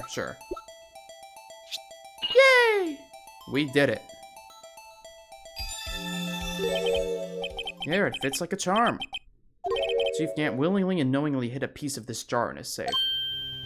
In other words, he concealed a piece of evidence from the SL9 incident. Hey guys, get a load of this!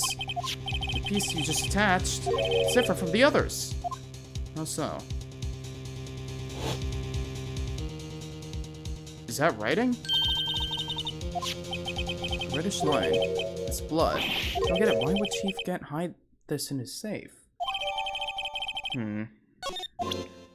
Why would he hold on to it instead of just burning it? Okay. And there was that and the piece of hand.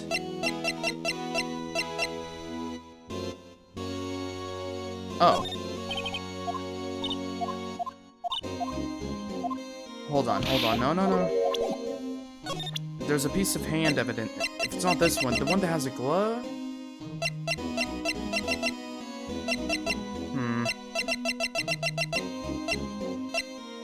Okay.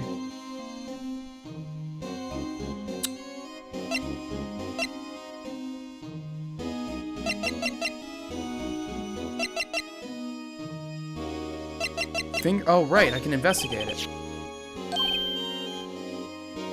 Yeah. Alright. take my fingerprints. What? That's not what we want, sir. We're talking about that cloth we found in the safe. I knew that. The one with the hand printed on it, right? Okay. Let's check for prints. I know. I know how to do it. Don't worry. Oh. I guess I could start with this one.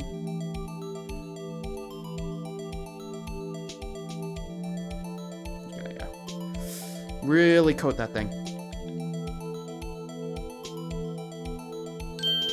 That's not really a good one. Okay, yeah.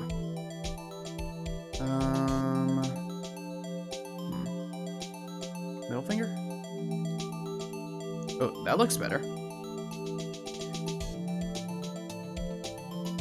Ooh, I think this is it. Right there. Really gotta layer on this dust. Up here. And down there as well. Spam. There we go. Wait, that's not his. Who is it then? Oh my, wait, what? Emma!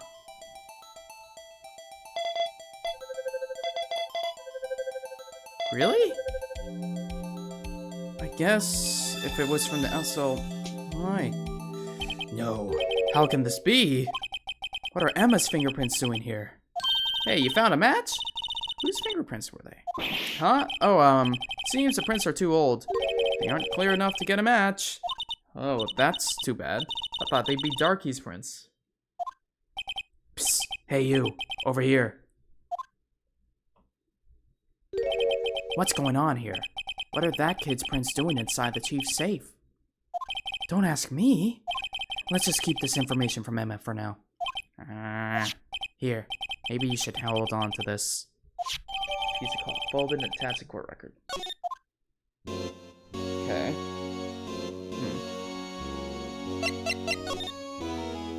Earlier he had something in his desk.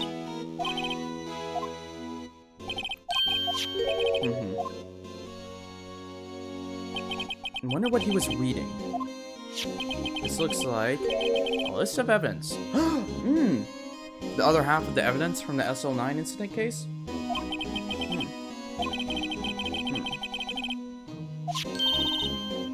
Oh, yeah. This is the other half that Edgeworth was talking about. I wonder what... Yep. Come on, Phoenix. You can put 2 and 2 together.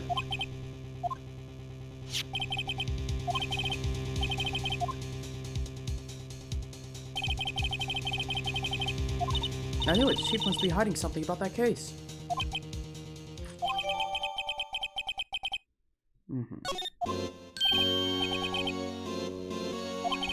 Of course. Thanks to your ID card, we were able to get some hard-earned evidence. And that's not very kind. Uh-oh. In other words, if it wasn't for his ID card, he would have been useless. Isn't that right, you in the coat? Eek! Chief Gant! We didn't think he'd be back so soon. Fortunately, I'm a man who believes in science. As I was walking to my meeting, I happened to look out a window and saw a stray dog run right into a pole. Just then, I thought of a certain detective. Do you mean me, sir? Now then, I'm afraid I'm going to have to ask you all to leave. Yes, sir. Sorry. Oh, you in the coat. Me, sir? Drop off your ID on the way out. You won't be needing it anymore. But, sir... Now get out! Yes, sir! We'll be on our way too. Wait, you, the one without the spiking hair. Don't go out yet. Me, sir? I'd like a word with you. But sir, I'm not a licensed scientific investigator yet. You with the spiky hair, you're free to go. What? Phoenix. Mr. Wright! What? Phoenix, you can't just... Look, pal, Phoenix, what the fuck? You should know better. I thought you said you didn't care anymore if you were fired. Okay.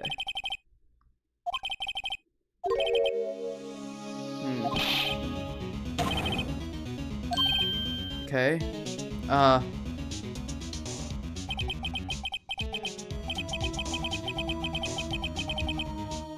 Okay. Oh, they're asking. I don't feel comfortable with that, but okay. Let's see. So the chief asked Samuel to come in for questioning. Okay.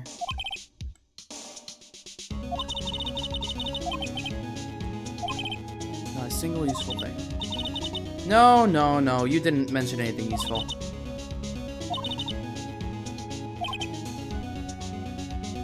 I know who it is that's lurking behind your words.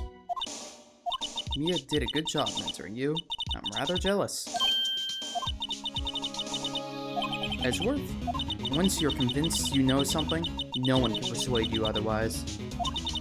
Thick-headed is the term you used, I believe.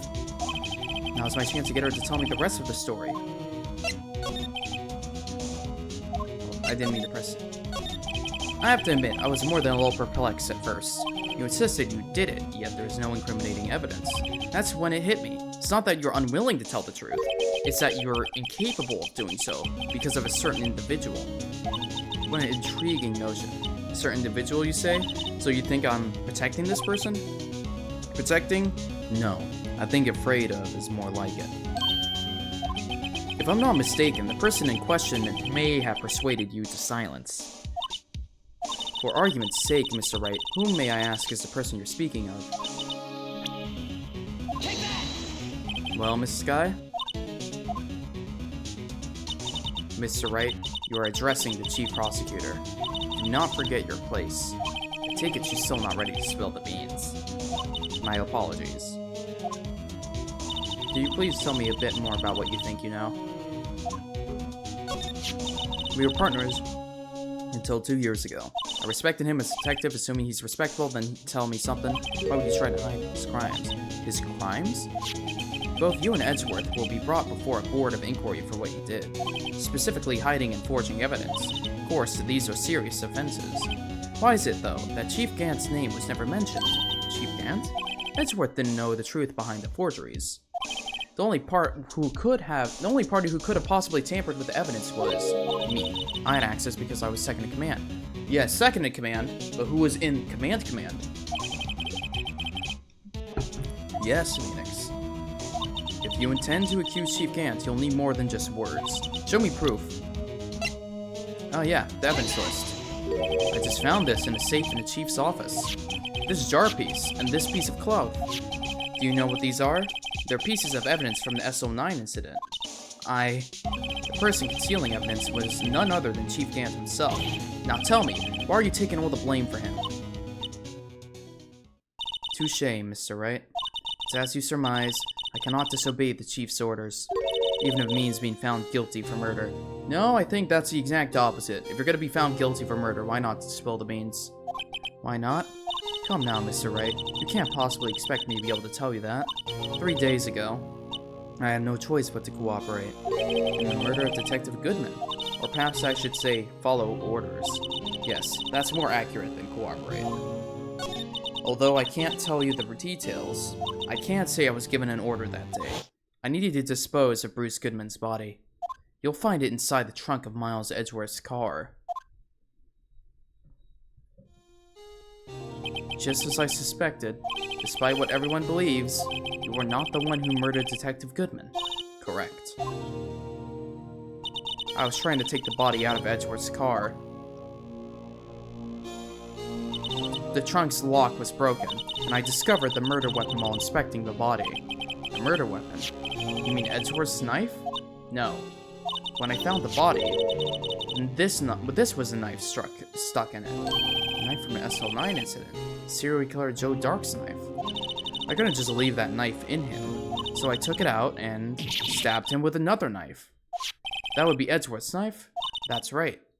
Even though he was already dead, my hands were shaking at the thought of stabbing him. That's why I ended up cutting my hand. And that is the reason for the bandage on your right hand? Yes. It seems that I got blood on the victim's shoe as well. And then... she saw me just as I plunged the knife in. Miss Star, huh? Why did you need to hide Dark's knife so badly? It took a lot of work to finally close the Dark case 2 years ago. It was over with. I didn't want it to ever be opened again. My intent was to prevent that, by whatever means possible. So, you hid Dark's knife? The weapon used to stab the detective was evidence in the Joe Dark case? If word got out, which it would, the reporters would have a field day with that. So you wrapped the knife in your scarf and hid it. In Edgeworth's exhaust pipe. Right. And then I called my sister to tell her what happened, and asked her to hide the knife that was inside my muffler. You asked Emma? I didn't want anyone on the force to know about this. That would explain why Emma is so confident about Lana's innocence. Speaking of phone calls, I had a bad feeling about one of them that day. A bad feeling? The truth is, after I received those orders from Chief Gant, the first thing I did was make a phone call. A phone call to Patrolman Jake Marshall. To Marshall? Why on earth would you call him? The lead investigator for the SL9 incident had been murdered. I wanted that fact to be kept hidden, and I needed help. He was the only other person I could trust, or at least I thought I could trust him at the time. However, it seemed that after I spoke to him, he went off on an escapade of his own. Oh, you mean, not wanting the case to die, he decided to take things into his own hand.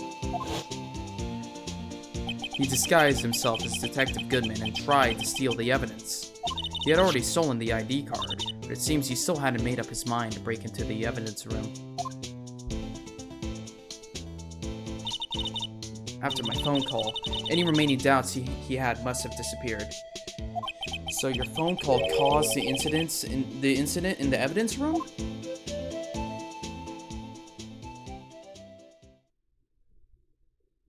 I'm afraid that's all I can tell you. But Lana, you've earned my respect, Mr. Wright, both as a defense attorney and an investigator. Now please, don't pursue this any further in court tomorrow. Tomorrow's trial. There's only one way to drive off Lana's demons. I've got to get to the bottom of everything. Detective Goodman's real murderer. And what went down in the chief's office 2 years ago. To be continued. Wow.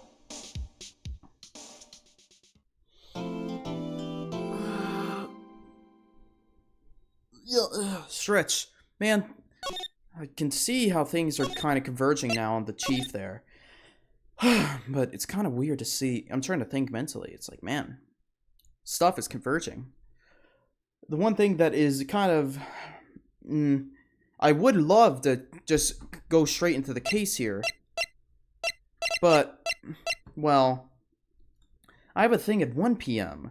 I have a meeting that's going to go down then. Oh, Doodle Game. What the fuck?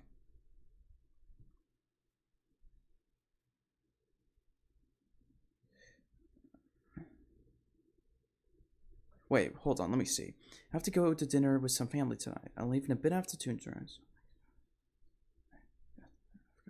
Okay.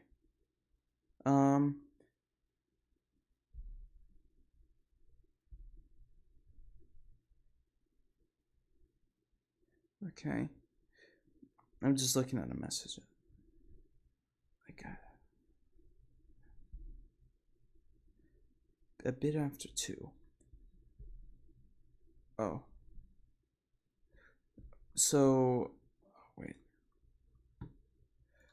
So, Rylan, I don't know if you're watching right now, but if so, are you still available for the meeting or not?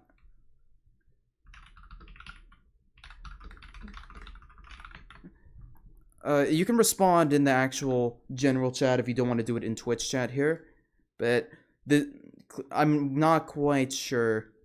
I wouldn't cancel the thing, but still. I can just join from my phone? Okay, okay. Another thing as well. So kinda? Okay. I'm trying to think here. Because on one hand, I want to continue this case as well. Because we have one trial left. So what I might do... Okay, I think I know.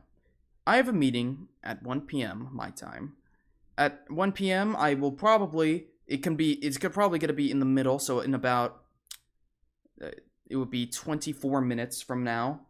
I will pause here. I won't end the stream, mainly because, between you and me, chat, I hate having the VODs be disconnected. It makes it a real, like, headache when both editing and trying to export it as, like, one complete case.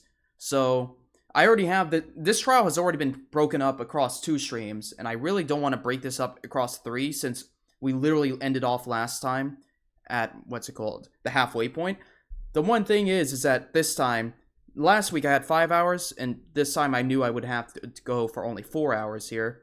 So, once we hit the 4-hour mark, which you can see in the bottom below, once you hit 4 hours, we'll take a brief break then, so I could do some meeting stuff. Then we can resume from there.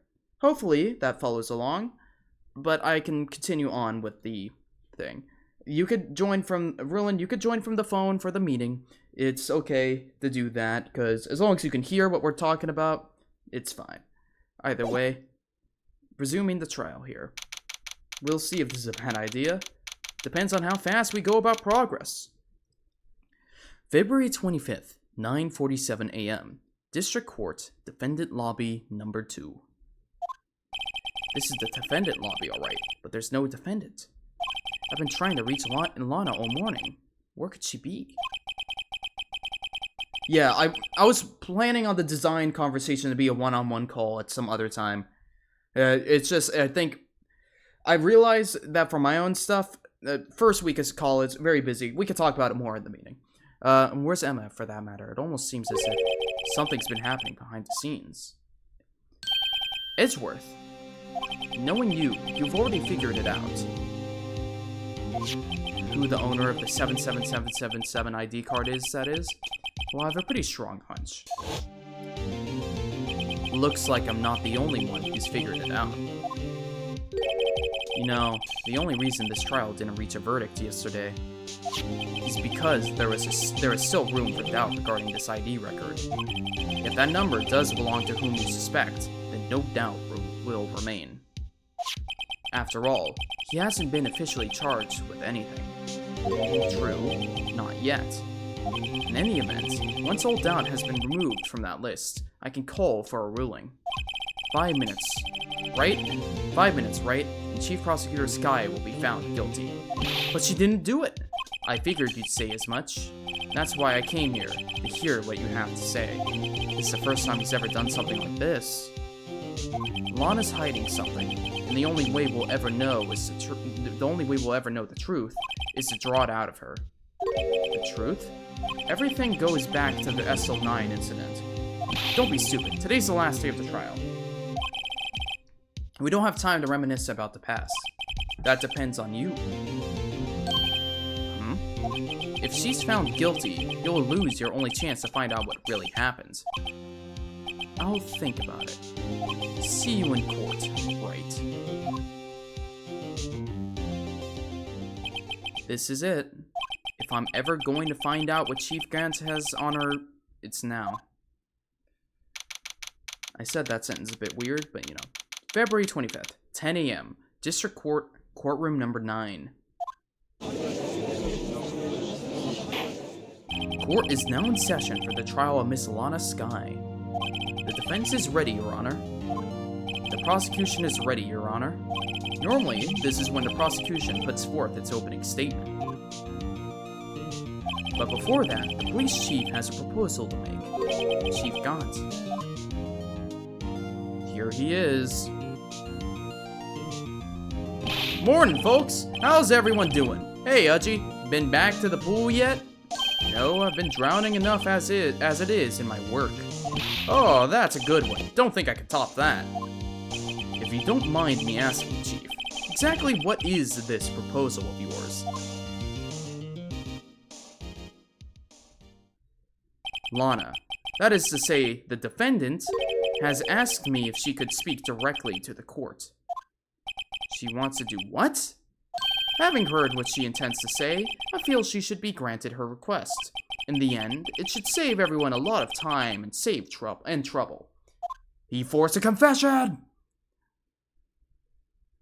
Lana, you will not testify to the court. What's this all about, defendant? I'd like to make one simple request, and I'll be finished. Well then, what's your request? Your Honor, I'd like you to put an immediate end to this trial. Huh? I confess to all charges against me. On February 21st of this year, I murdered Detective Bruce Goodman in the underground parking lot of the prosecutor's office. No, Lana!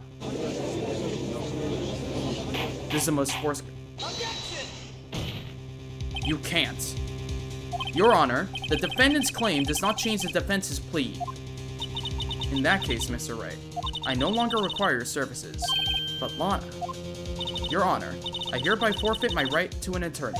The prosecution may lack direct evidence against me, but it has sufficiently proven its case through testimony and circumstantial evidence. I would like you to render your verdict now, if you please. Well, the defendant certainly has the right to self-representation. The request is legally valid, although this is an unprecedented situation. Indeed, it appears there is no further need to continue this trial. Even if Mr. Wright may feel otherwise, this can't be happening. It appears the time for the verdict has arrived.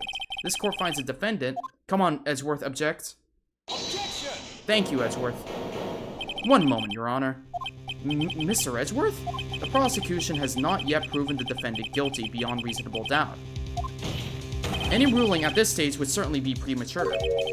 Come now, Worthy. I understand this is a difficult time for you, but why don't you just be a good little boy and keep your mouth shut,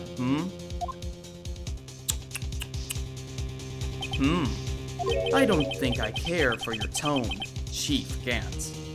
What? Creating another fabrication to cover up your past mistakes? Sorry, but I'm no longer the naive little boy you would have me be. With this sudden confession from the defendant, it's obvious to me some kind of deal was struck behind the scenes. Some kind of deal, Not everyone operates as you do, Worthy.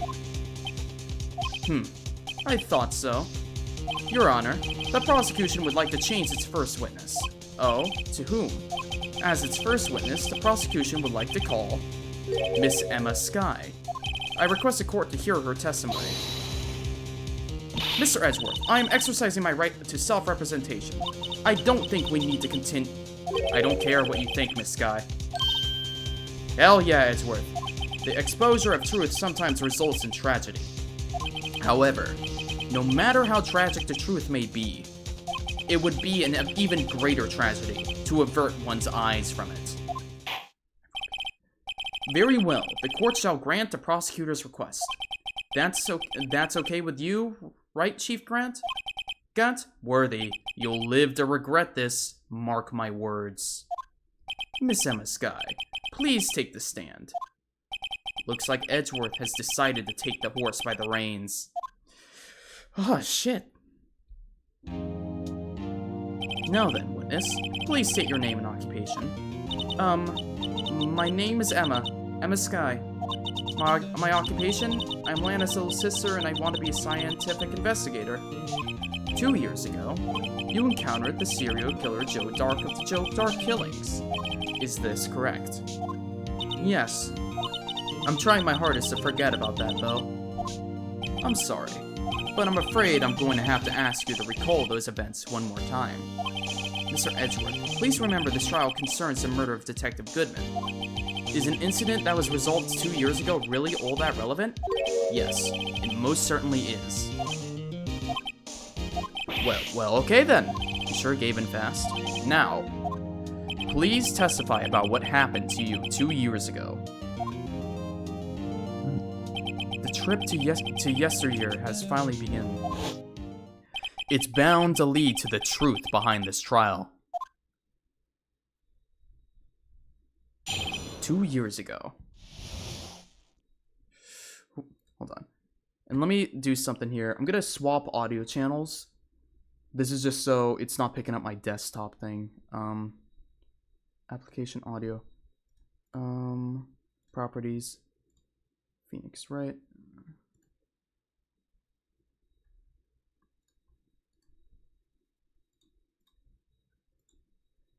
Okay, yeah. Switch this to 2.1. Do that. There we go. Let's hear her. I was waiting in my sister's office that day. A man came running in and took me hostage. Neil Marshall rescued me, but I'll never forget what I saw in that instant. The man raised up his knife and stabbed Mr. Marshall in the chest. It's a good thing you weren't harmed. I passed out. I don't remember much. That's understandable. However, please tell me, Mr. Edgeworth, what does this testimony have to do with Detective Goodman's murder? That will soon become apparent, Your Honor. You've got to admire him for his courage, considering he has no evidence. Very well. The defense may begin its cross-examination. Okay. Alright, here we go. I was waiting Why were you waiting there? 2 years ago, the defendant was a detective. Yes, she was second in command. My sister, she was the best detective ever. Yes, I remember. Deputy Chief Gant and Miss Skye used to be quite the pair. I believe they shared the same office. That's right. I always sit at my sister's desk and dream about playing that organ. I wanted to play it that day too. The police department and the prosecutor's office held a ceremony that day. Lana promised to take me to dinner after she finished her work. The man came running in and took me hostage. A man? Yes, Joe Dark.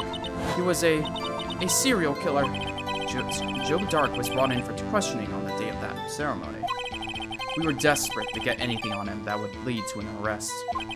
When he saw his chance, he fled the room, right? Upon fleeing the room, Dark proceeded to take the elevator. He must have been in a panic because the elevator was going up. Then he ran into Skye and Gant's office. There was a lot of noise coming from outside, so I opened up the door to have a look. And that's when I saw him. Neil Marshall rescued me. What was the prosecutor doing there? That day, there were two people present during Dark's questioning. Deputy Chief Damon Gant and Prosecutor Neil Marshall. Almost forgot about Gant. Neil Marshall had just received the King of Prosecutors Award. Young and dedicated, he went straight to the questioning room after the ceremony. I assume that would also be why he was the first to run after Dark. When Dark grabbed me, I thought I was as good as dead. And that's when Prosecutor Marshall came running in? I don't clearly remember what happened then, but I'll never forget what I saw in that instant. Can you tell us about that? Mr. Marshall jumped on Dark, and just then, the lights went on. The lights?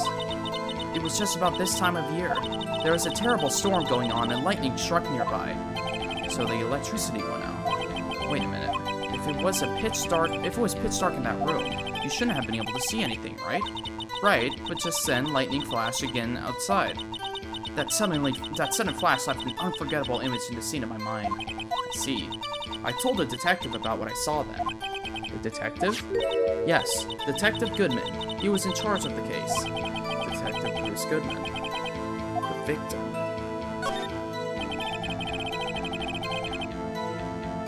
Spoke about it. Yeah, this was 2 years ago. Yes, that's what's so scary about this trial. And you told Detective Goodman about what you saw? Yes, but at the time the words just wouldn't come out. That's why I drew a picture. Yes, I think she mentioned that before. Well, Mr. Wright, have you heard enough? No. This picture the witness drew, I believe it has a very important meaning. But the list of evidence I was given 2 years ago didn't contain a picture. Witness, would you mind if we added this statement to your testimony? Yes, Your Honor. I drew a picture of that scene once, but it seemed to have been lost. You drew a picture of the scene you witnessed, right? Yes, I wanted to do everything I could to help the investigation. I can still see it now, whenever I close my eyes. That's strange. I took over the case after Prosecutor Marshall died, yet I never received any picture. Perhaps the witness is mistaken? But I did draw, I swear, I'm not imagining it. Oh, I see. The man, okay, no. There we go. Hey. Mr. Edgeworth. This little girl put all her heart into drawing that picture. And yet you would insist on denying its existence? Huh? Hey, I'm not the bad guy. All I'm saying is that as the prosecutor for that case, I wasn't handed such a picture. That may well be, but that doesn't mean it doesn't exist. Behold! This is the evidence list for the SL9 incident? Please turn it over, Your Honor. Turn it over. Ah! What's this? Yes, what is that? Hey, that's it. That's a picture I drew. Indeed, two men appear to be wrestling here. What's the meaning of this? What are you doing with that list? Me? Only the prosecutor in charge should have access to that list. Huh? These lists, they're different from each other. What? It would appear, Mr. Edgeworth, that the evidence list you were handed 2 years ago was incomplete. These two lists fit together to form one. You can see the marks here where they were torn apart from each other. So you see, Mr. Edgeworth, it's quite obvious what happened. 2 years ago, only half of the evidence in the case ever reached you. What? What? Order! Order! But, Miss Skye, why did you draw your picture on the back of such an important list? Because that's what Detective Goodman handed me in the questioning room, Your Honor. Wait a minute. If this list was torn in half, then that means... Your Honor, are you alright, Mr. Wright? Your eyes are bulging from your head. If the evidence list was torn in half, then there might be more of the drawing on the back of Mr. Edgeworth's list. Yes, that's quite conceivable. Mr. Edgeworth? It's possible. Let's see. Something wrong? Do you even have to ask? Sorry, Your Honor. There is indeed something drawn on the back of my list. It's that thing! What? Oh my fucking god. Why? How does it keep returning? You know what? Hey, guys. I know this is a little 5 minutes early before 1 p.m., but I need to have a little bit of time to prep for my meeting. So I'm gonna, what's it called? Blue ball, you guys. Yeah. Alright, now it's the time. Alright. Hold on. I hope you enjoy that.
Hello? I'm back. Holy moly guacamole, I'm back.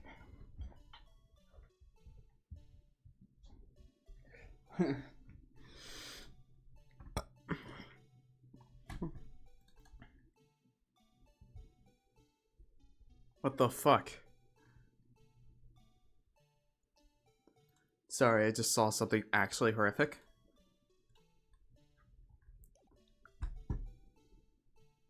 Oh, wait, I need to fix the volume back.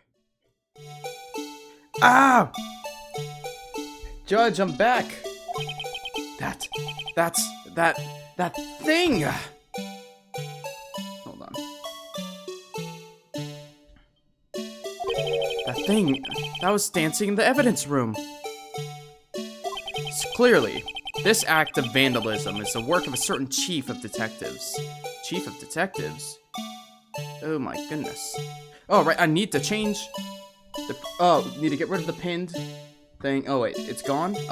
Okay, I need to get rid of this perma chat thing. Close that. Get me out of here! Okay. I guess he was out of scrap paper. Evidence list was stored and updated in the court record. Okay. Very well. Hold on. I want to see, what is that? What the fuck? Wait. So were you lying down as you drew this? What are you drawing? I don't... okay, whatever.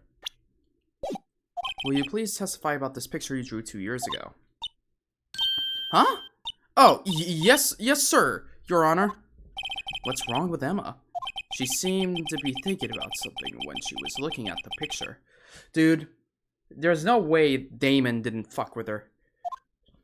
I don't know why Wright let that happen. Whatever, he could take it apart. This is a picture I drew 2 years ago. The flash of lightning was so bright, all I could see were shadows. After that, I must have fainted. This picture shows exactly what I saw in that instant. To think a flash of lightning could burn such an image in your mind. Thanks to that thought, she was able to show us exactly what she saw. Well, I don't see any contradictions here.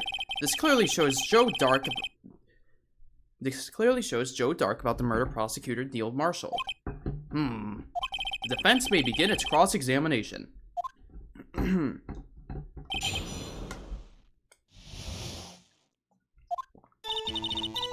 No, hold it. Did you draw this picture right after the incident? I think I drew it 2 or 3 days later.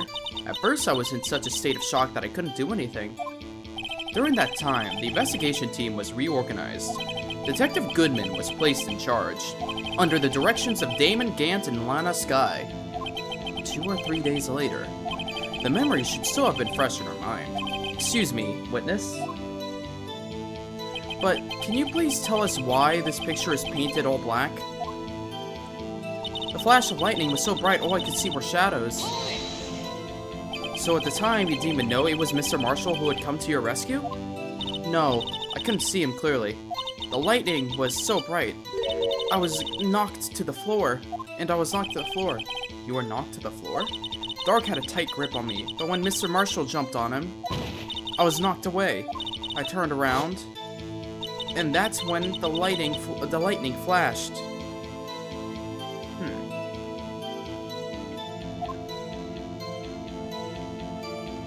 Poor Emma. I'm just glad she wasn't hurt. What happened after the lightning flashed? After that, I must have fainted.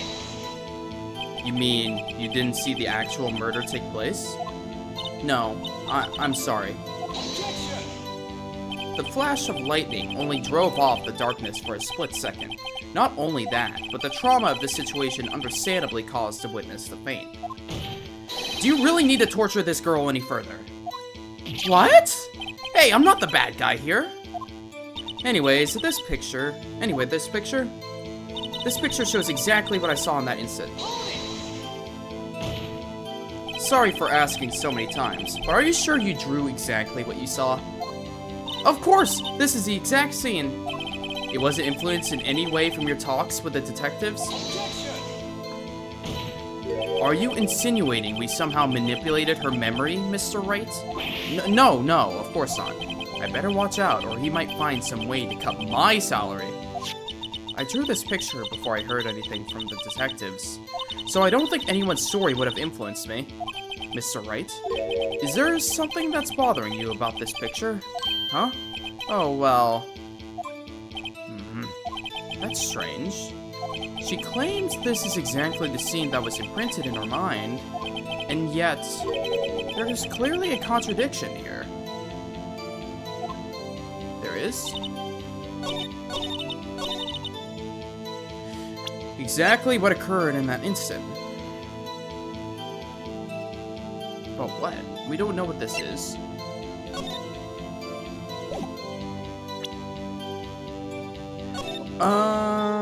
Well, I feel like you haven't elaborated on what that is. That's the only piece of evidence I have to go, so...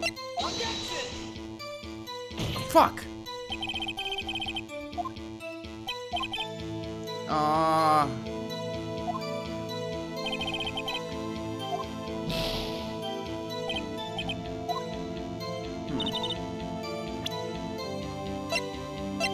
Exactly what you saw.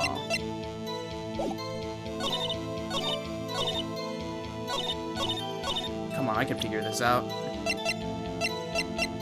I can do it. Okay. That blade. That knife. Was the knife... Hold on. I need to see that image again.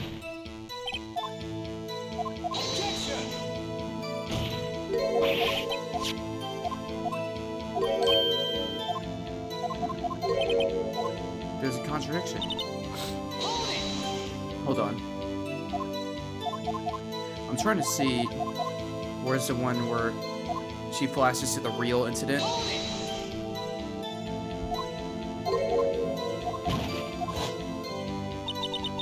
Oh, yeah, that's it. Was the knife broken? Let me save here, just to be safe.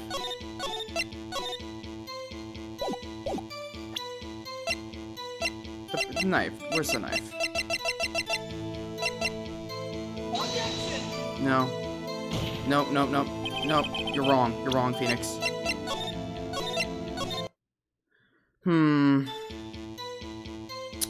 Man, okay, this is a bit odd.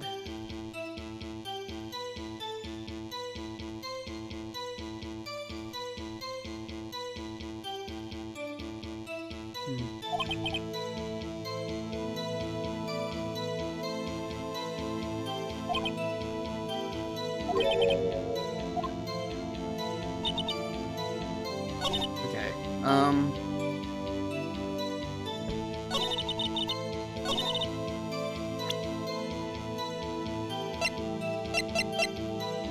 Wait, what? Stabbed in the back, died from punctured heart and lung. Stabbed in the back? I hate to be the bearer of bad news, but this picture the witness drew contains a blatant contradiction. What? But I still remember it just like it was yesterday. Mr. Wright, perhaps it would be faster if you simply pointed out this contradiction for us. What part of this picture contradicts... Yep, the knife. The contradiction, of course, lies here. Take a look at the knife the man is holding. If you look closely, you can see that its tip is broken. Even I don't have to look closely to see that, Mr. Wright. But, Mr. Wright, look at the evidence. See the murder weapon? Its tip is broken too. If I recall, the tip of the knife was found broken off in the victim's body. It was a conclusive piece of evidence that proved Joe Dark was the murderer. Nuh-uh. I'm afraid it's not so simple, Emma. And where, pray tell, could you possibly see a problem? It's obvious, really. The victim suffered a single stab wound to the back. If the victim was only stabbed once, then the murder weapon should not yet be broken. Ah! What's the meaning of this? Perhaps a knife was broken beforehand. Sorry, but I'm afraid that's not possible. The tip of the knife was found inside the victim's body. If it was broken beforehand, it couldn't possibly wind up there. That's right, but what does this mean? The tip of the knife was undeniably discovered within the victim's body. The only possible explanation is the witness's memory is mistaken. That's why I asked her so many times if she was sure she remembered correctly. I believe you were annoyed at the time, but she was sure she remembered correctly. But there's no other way to explain this inconsistency. I love Edgeworth purposely being stupid so he can give us a potential. I don't know if he's purposely being vague so we can pick up the slack. Have you forgotten already about a little something called falsified evidence? You're treading on thin ice, right? All I'm saying is that this broken knife tip might be the piece of evidence that was forged. You can't deny the possibility. No. Ah! Order! Order! Order! Are you saying the investigation really was corrupted? Your Honor, please allow me to once again go over the events that took place the day of the murder. The police department and the prosecutor's office were holding a ceremony that day. After receiving the King of Prosecutors Award at the ceremony, Neil Marshall questioned Joe Dark along with Damon Gant. During his questioning, Joe Dark fled the room. Prosecutor Marshall chased after him and was killed by Dark. It is my belief that somewhere in this story, there is a lie. I'm not lying. The man really was holding up a broken knife. If that's true, then there's no other way around it. This could not have been the actual murder weapon. There must have been another broken knife. What are the chances of there being two broken... I saw it! I saw when they were doing the flash! This thing! That's the broken knife! Or... I don't really like that spear on the right glowing so much. But the actual thing that he's holding has a blade that's chipped.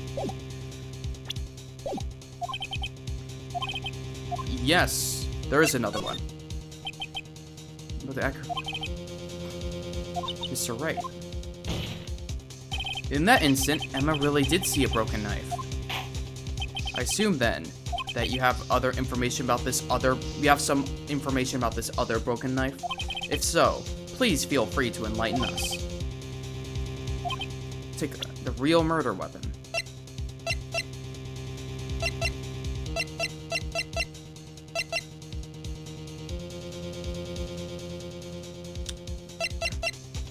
It's there. The answer lies in the past. 2 years in the past. Right here, inside this picture. This is a picture of the award ceremony. Ah! What is it, Mr. Edgeworth? It's the broken murder weapon. Notice the award Prosecutor Marshall is holding? That's a broken knife. As we earlier concluded, the knife in the drawing was not Joe Dark's knife. That being the case, the knife the witness saw was in all likelihood from this award. Order! Order! Order! Neil Marshall was awarded King of Prosecutors that day. As an award, he was given this broken shield and knife. When he chased after Joe Dark, he pulled out this knife. Being a prosecutor, he did not carry a pistol. This broken knife is the only weapon he had in this dangerous situation. But that can't be. Oh, and why not, Mr. Edgeworth? Because if the King Prosecutor Award knife is a murder weapon, then the murderer and the victim would be reversed. What do you mean? I mean, this man raising a knife would have been Prosecutor Neil Marshall. Oh. Oh! But the prosecutor was the one who actually died. That's true. What's going on here? It seems Mr. Wright has been a bit too eager to jump to conclusions. Oh. Wait! I remember now. I remember everything. Witness? Mr. Edgeworth. What is it? Could you show me your evidence list again, please? His list? The one with that picture scribbled on the back?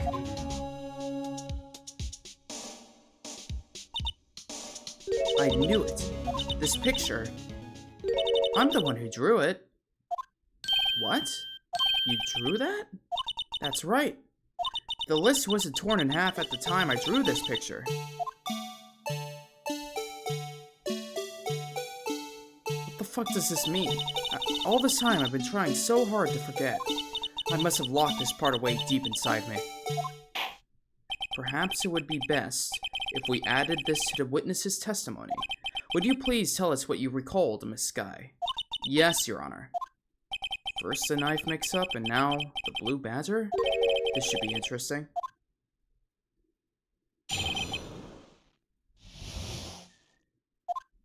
When I saw that man raise his knife, I panicked and rushed towards both of them.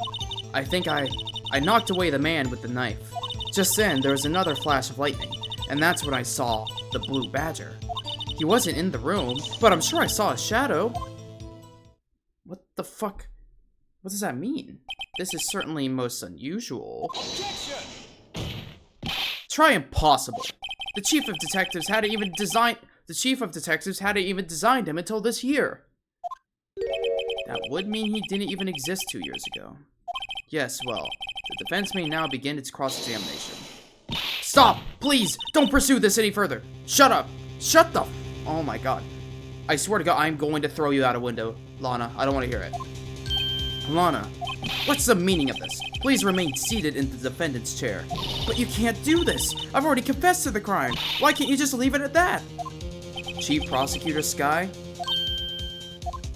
We've already come this far.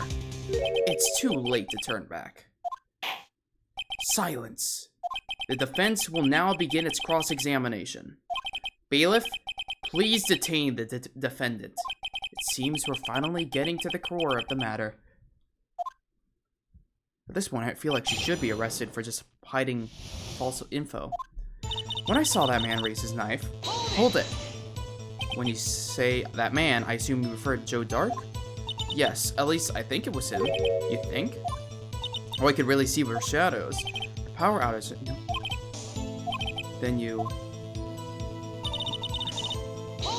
ran towards both of them. Why would he do something so dangerous? What else could I have done? He was about to stab Mr. Marshall. Mr. Marshall was the one holding the knife. Well, I didn't know that at the time. When that dark guy knocked me down, all I could think of is, I've got to help out that other person. I think I knocked away the man with the knife. What do you mean you think? It all happened so fast, and I was in shock. I don't remember everything clearly, but what I did, it's all kind of a blur. Miss Skye was almost killed before she witnessed a murder. Miss Skye was almost killed before she was witness to a murder about to take place. With so much happening in a matter of seconds, a little disorientation is only natural. I saw the man about to stab the other person who I thought was Mr. Marshall. I knew I had to stop the man with the knife. What you did was very brave, young girl. So then, what happened next? Just then, there was another flash of lightning, and that's when I saw the blue badger. Are you sure about this? Of course, see? I even drew a picture of him here, but it was the chief of detectives who thought up this hideous beast. And that was just this year. The blue badger didn't exist 2 years ago. This is all quite verifiable. I know it sounds strange. I was surprised too when I saw him at the police department. I had this nagging feeling that I'd seen him from before somewhere. Now I finally remember. Oh, brother. Just when you thought that things had caused enough commotion. Tell us, where in the room did you see him dancing? He wasn't in the room, but I'm sure I saw a shadow. His shadow? You mean you didn't actually see his face with the winning smile and all? That's right, but I still remember it. He had 3 creepy horns. This is pointless. That thing couldn't have possibly existed 2 years ago. Okay, so...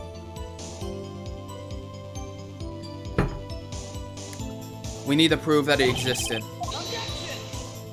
That may well be. But what's important is what caused her to think she saw what she did. Oh? Please tell us what the shadow really was. I might know?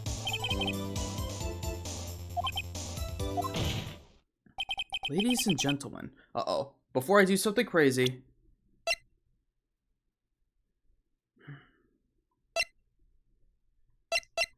Oh, it's this thing. Turn it upside down.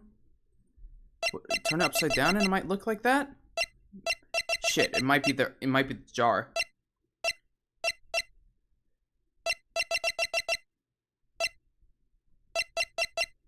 Yeah, okay. There indeed was something that looked similar to the blue badger. Something that is now sitting in this very room. In this room? Wouldn't it just be a jar?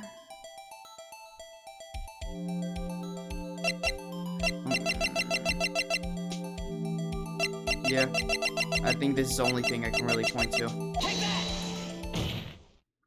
The mysterious blue badger was in fact this. But that's... what exactly is that? I believe it's some sort of jar. But Mr. Wright, that doesn't look anything like the blue badger. Indeed it doesn't. As it stands now, it's just a plain jar. However, what if we were to change our viewpoint? Our viewpoint? I've got to show them the correct angle to look at this from. No.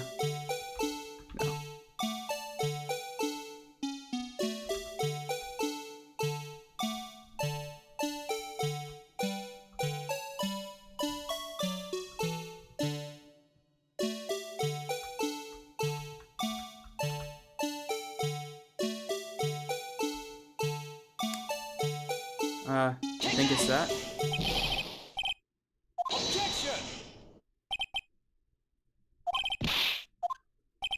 The right. This is dumb. Okay.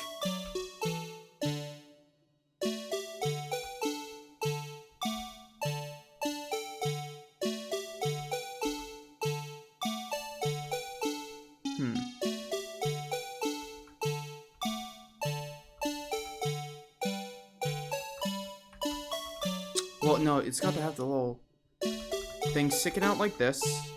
Oh. That looks like it.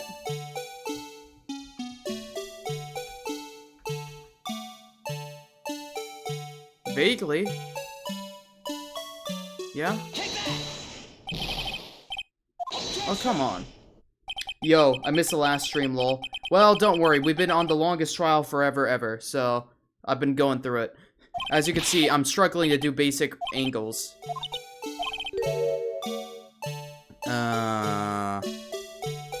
Let's flip this down.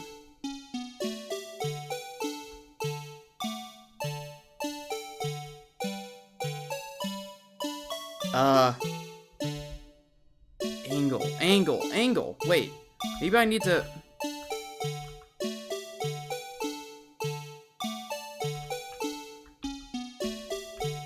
Wait a minute. Wait, no, I didn't finish rotating it. Hey, Edgeworth, can you do this for me? This ain't... Edgeworth, help me. Also, I want you to know the controls for this are really intuitive. Not intuitive. This controller support. Infamous puzzle? Bro.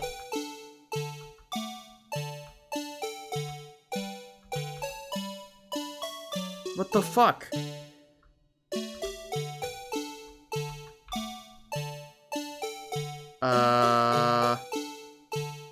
Rotate it around. Infamous. I don't like the sound of that. Ugh. This music is also... This has to be some psychological torture. Okay. Like this. Yeah, I guess this is it. Like that. Does this look right, chat? I don't know, this is a bit weird. I don't want to go through the process of rotating it back into position again. But, you know what? Send it. I'm sending it. Damn it! Edgeworth, you guys get what I mean. Oh my god. This is psychological torture. I'm gonna lose it. Help me! Okay, with the opening. Hold on, fuck. I keep on presenting because they want me to press R, but I keep pressing E. I hate using keyboard. Okay. I almost want to like... No, I can't cheat. I will not cheat. I will never do that. But let's see here. I do that. I rotate it. With...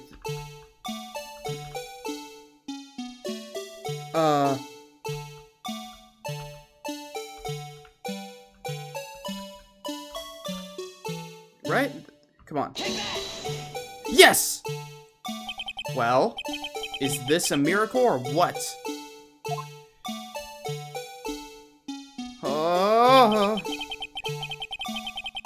Dude, no, this is like actually psychological torture.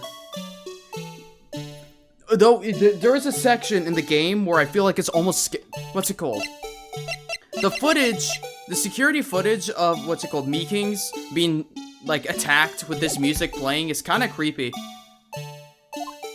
Okay, can we please stop playing this fucking music now? No. It can't be!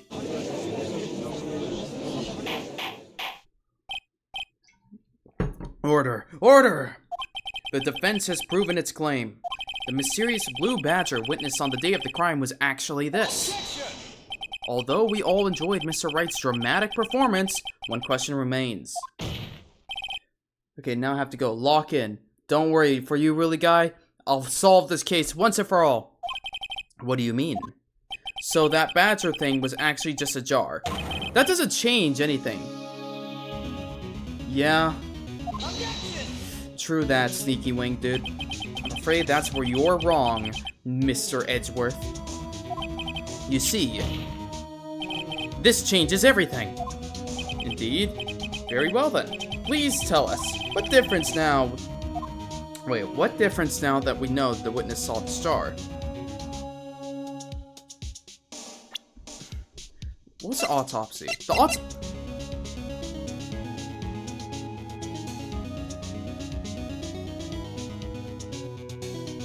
Huh. Died from a punctured heart and lung.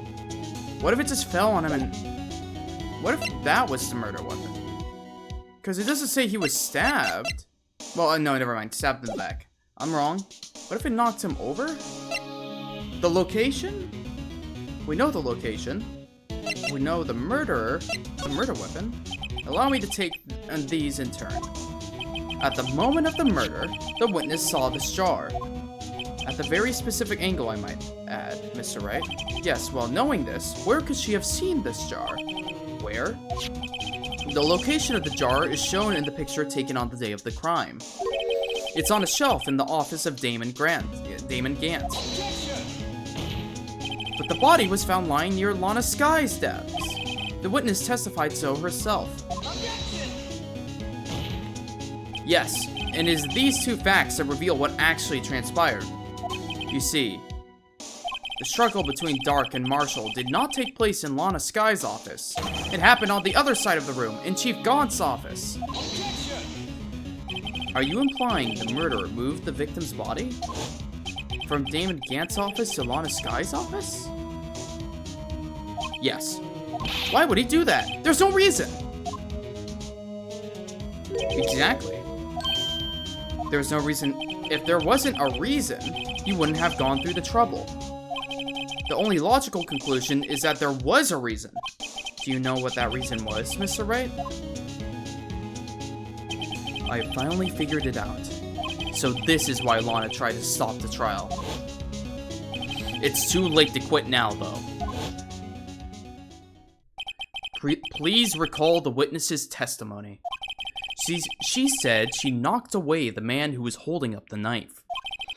In the next instant, the jar was hit and flew through the air. Now tell me, What could have sent the jar flying? That would have to have been the impact the man made when he was knocked into the wall? Ladies and gentlemen, if I may draw your attention to this picture once more. If the man was knocked into the direction of the shelf... He was knocked into the knife. If the man was knocked in the direction of the shelf the jar was sitting on, what would he have hit? The suit of armor, holding a very sharp and dangerous-looking sword. Yes. And since the man who was knocked into the armor was carrying a broken knife, he would have had to have been Neil Marshall, wielding the King Prosecutor Trophy. No, Mr. Wright, you can't be thinking... Yes. There is another possibility of what actually transpired in that room. Another possibility? Of course, the perpetrator would have had no idea, but nevertheless. I don't know if I can go through with this. Mr. Wright, what's the matter? If events took place as the defense theorizes, then the outcome is obvious. In that moment, assuming the man Emma Skye knocked away was actually Prosecutor Neil Marshall. Damn. That's brutal.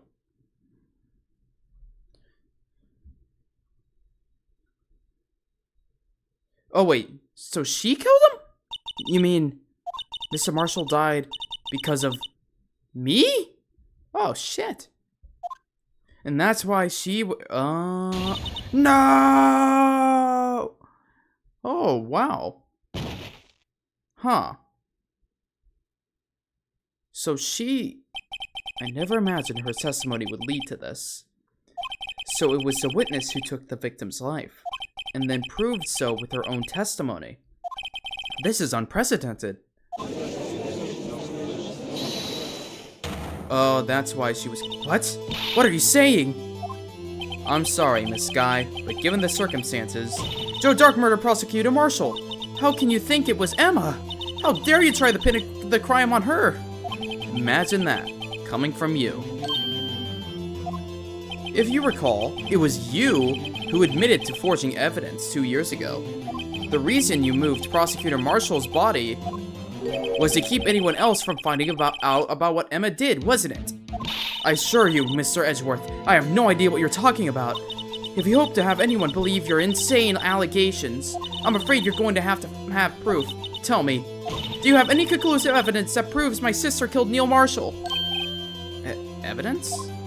I'm willing to bet you don't. Yes, it certainly would be difficult to prove this with evidence. If we don't have evidence, then we'll have to rely on testimony. I'm afraid that won't work in this case. Both parties involved in the incident are dead. We certainly can't get dead people to testify. Or can you? That would be really funny. Maya shows up. Finally, it's time for the real return. Touche, Miss Skye. Of course, that only leaves us with one possibility. You mean there's still another... Yeah, we make her testify. What do you mean, Mr. Edgeworth? I mean, the possibility that the victim has left us a message. For better or for worse, Mr. Marshall did not die instantly. He may have left behind the name of the person who took his life. In one manner or another, that's impossible. Well, Mr. Wright, this is the only possibility left to you. A message from the deceased. Yes?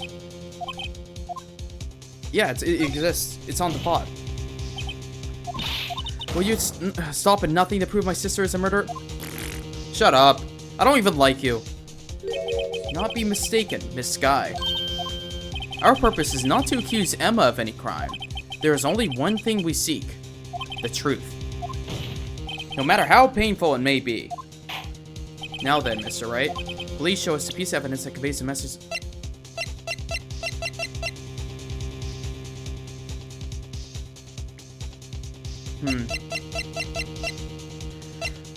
Okay. It's this. This is the message left by the deceased. This is that blue badger from before, right? Oh, is he just going to speak the Oh, is he going to just speak the killer's name? If that thing could, I'm sure it would. It looks like everyone's forgotten this is just a jar. The message was left here, on the surface of this jar. What do you mean? If you look closely, you can see faint trails of blood on the jar. It looks like someone wiped the blood away. Yes, but notice, for some reason, the blood on some of the blood on fragments was not wiped away. There's a line here drawn in blood. So what you're saying is that these dots were once lines. Prosecutor Marshall did not die instantly. He used the few precious moments left to him to leave behind a message. One that someone apparently wiped away.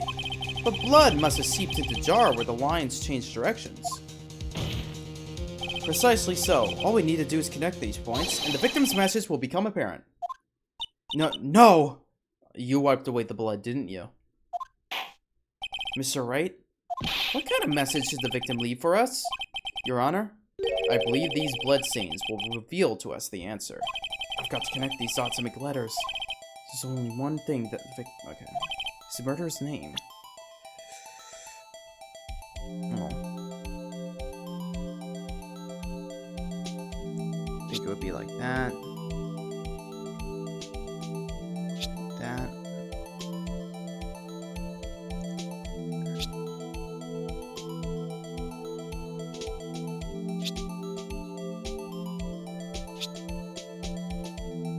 Oh, is that a... Okay.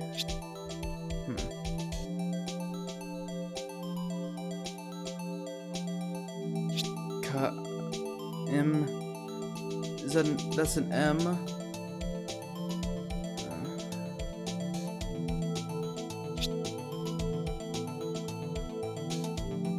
Emma! Oh, fuck!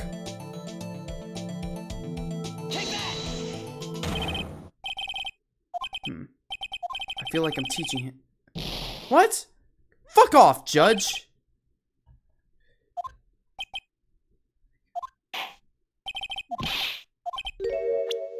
Okay, I'll save. Okay, fine. I see how it is. Yeah, it's E.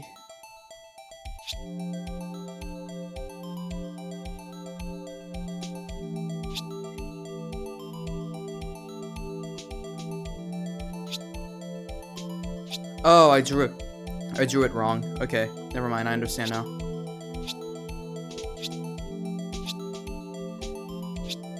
Emma. It's a defense attorney's duty to prove their client's innocence. That's why all I've been thinking about is saving Lana.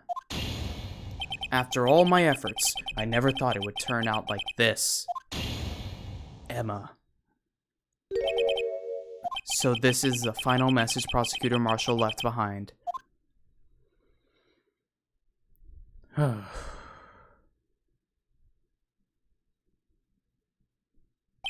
all people, she may not have meant it, but in the end, the one who took the victim's life was Emma Skye.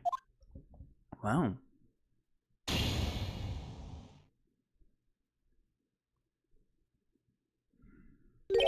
Seaworthy? Can't say I didn't warn you.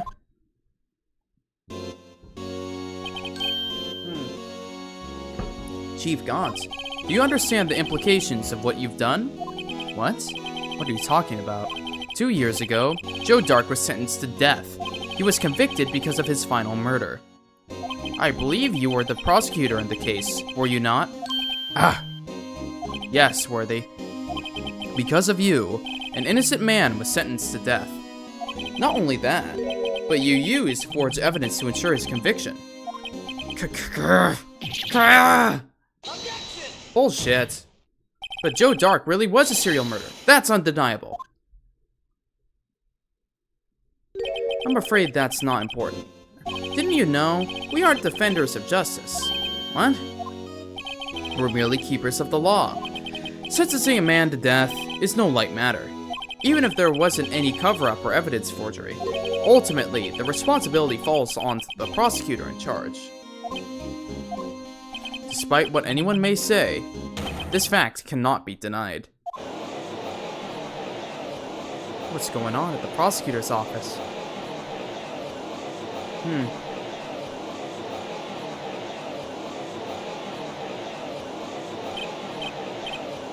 Order!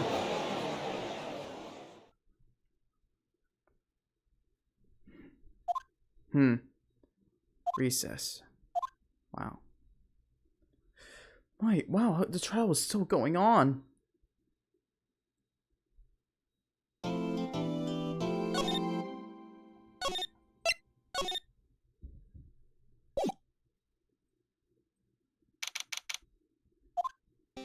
Sorry, Edgeworth. I didn't mean to get you in trouble. Huh.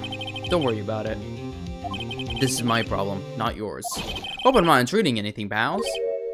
Oh, guess I am. I'll come back later. Poor Gumshoe. Wait, Detective Gumshoe, what is it? You've got a lot of nerve, pal, making a detective run all around while on duty. And to top it off, you call me here. I've seen happier people at funerals. I take it Lana's been having you run errands again. Let me tell you, this is the last time, pal. Here. She asked me to give you this if there is a break in today's trial. Evidence law? Edgeworth was taught. Wow. No evidence shall be shown without the approval. Approval. Message. She's. If you're planning to take him on, you're going to need this book. Him. Okay. Doesn't look like that book will do you any good now, though. Have you figured out yet? Well, I am still sitting in that prosecutor's seat. Despite all of these allegations being thrown at me, Mr. Edgeworth. The real trial today hasn't begun yet. What? What else left is there to do?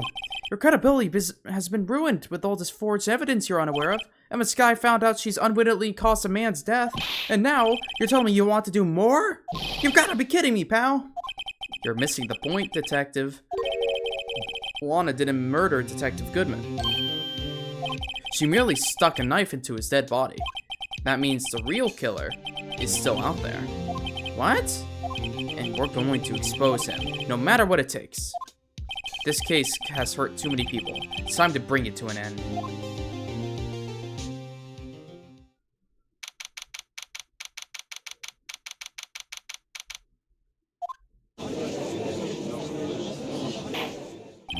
Court will now reconvene for the trial of Miss Lana Skye.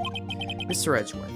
Yes, Your Honor? The Inquiry Committee is planning to impose harsh penalties for your actions. Thank you for the news, Your Honor. Yes, well, normally, this is where the prosecution calls for the witness, but,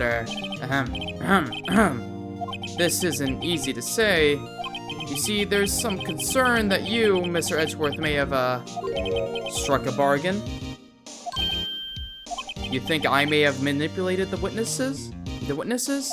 I didn't say that. It's just, you see, everyone has been talking and... Very well, Your Honor. I have a solution. The solution? That being the case, the prosecution will allow the defense to call forth all further witnesses. What? But there's no precedent for what you're proposing. Undeniable that this is an unusual arrangement, but a very effective one. It would prove that I haven't struck any deals with the witnesses. Well, Mr. Wright, what do you say? Unbelievable. Edgeworth has found a way to continue the trial. Very well. The defense accepts the prosecution's proposal. Then it's settled.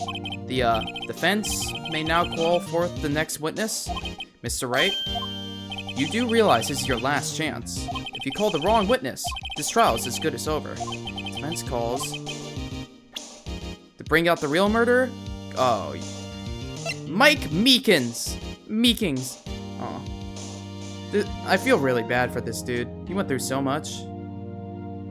The real murderer, Emma Skye, who we did just confirm was indeed a murderer, but not our deal right now. Damon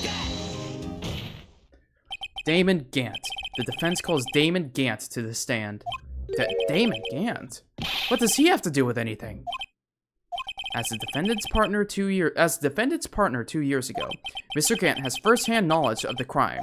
I feel we should hear what he has to say about it. As luck would have it, he should still be in the courthouse. He would also be the least likely to have been manipulated by me in any way. Wouldn't you agree, Your Honor? true. Alright. Bailiff, please escort Mr. Gant to the stand.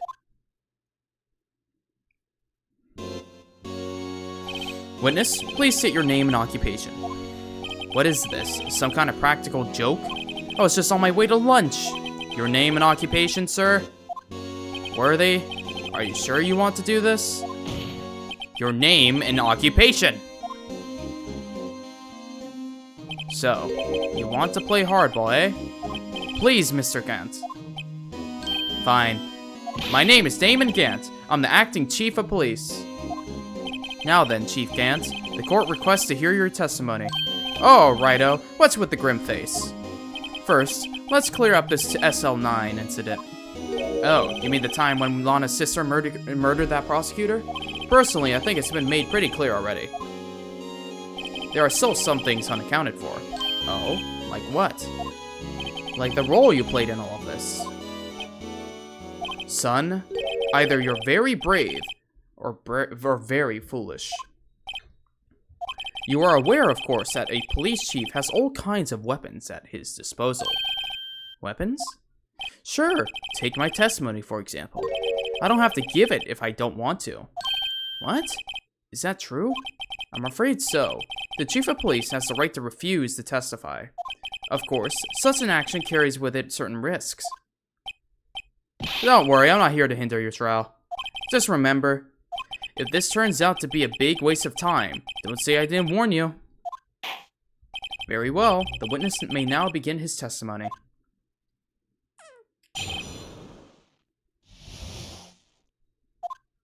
As I recall, Neil and I were questioning him that day. To make a long story short, we slipped up. That power outage didn't help either. When I went to my office, I found Lana there. Apparently she had already arranged to the crime scene. As you can see, I had nothing to do with the forgery. Is that when Dark was arrested? Him? He was lying on the floor unconscious.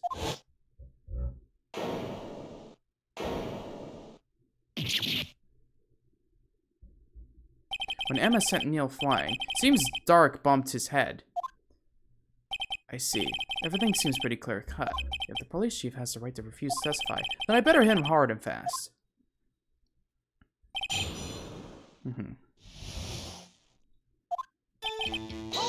Okay.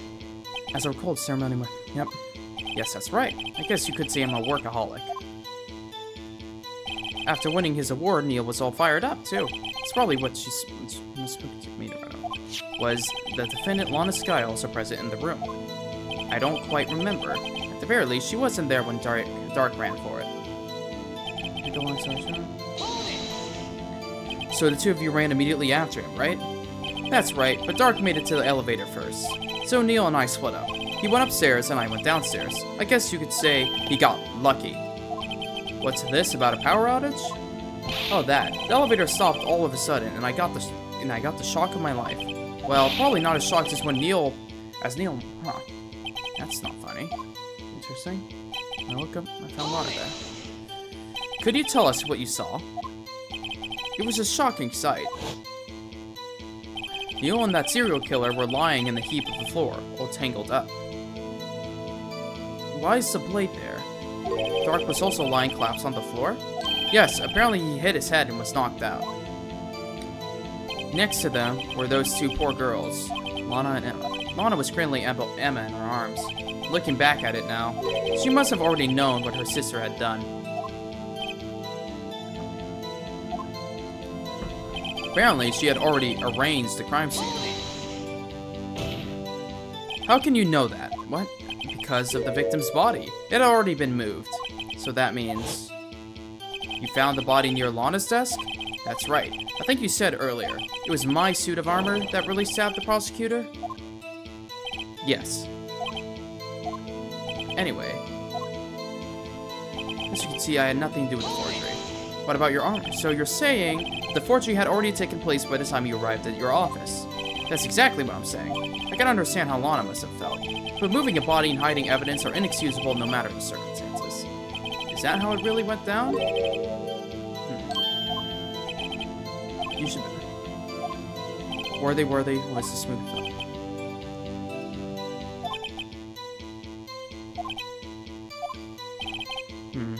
How do I link him?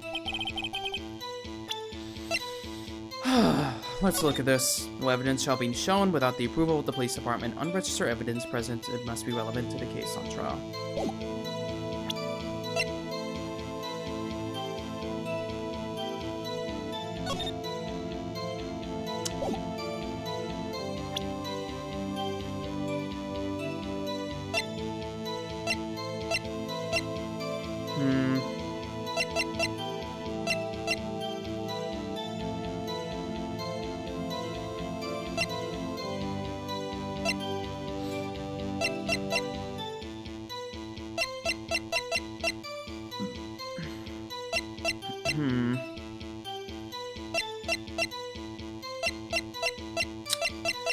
What links him to this?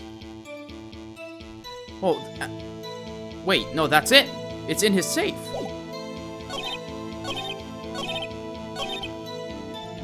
Yeah, there you go. Bullshit, it was in your safe. If you really had nothing to do with the forgery, then how do you explain this? What's that? And what's that on it? A handprint? Chief Gant, your explanation, please. He's just gonna say no. I don't know. You tell me, son. Huh? My dear Righto, don't you know the second rule of evidence law? Uh-oh, not this again. Evidence law. Unregistered evidence presented must be relevant to the case on trial. Tell me, how is that rag relevant to this trial? Oh, I see you sweating, you bitch. I know exactly.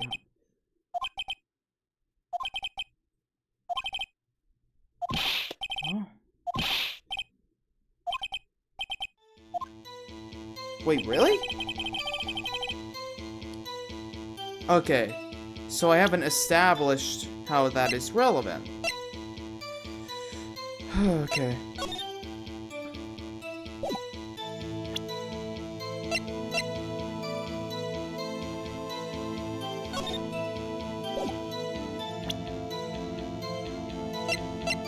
It was found on your desk. Okay. Then why was this on your desk? You claim you had nothing to do with the forgery. But I'm afraid that is a claim you cannot back up. Explain yourself. Several pieces of evidence were found in your office. Take this list, for example. That's the list Sky drew a picture on. This was discovered in your desk. Not only that, but a piece of this jar that was sitting in your office was found inside your safe. It was found where? You see, Chief Gant, these articles of evidence uncovered in your office are both concrete proof that you also played a part in the illegal investigation. Chief Gant, what is the meaning of this? Oh, here's a defense attorney who may even rival Worthy. So you admit to it then, that you were involved in the forgery? Who, me? Oh, or do you mean you? Me? Why would I have anything to do with that? Well, you were the one who snuck into my office when you found this evidence. Prosecutors aren't the only ones capable of forging evidence, you know. Defense attorneys can do so too. Isn't that right, Righto? However, Detective Gumshoe was present during the investigation. Worthy, my boy. Not even detectives are exempt from the law. Rest assured, Dick will receive his due punishment. What? What? If Detective Gumshoe drops any further, he'll end up paying to work.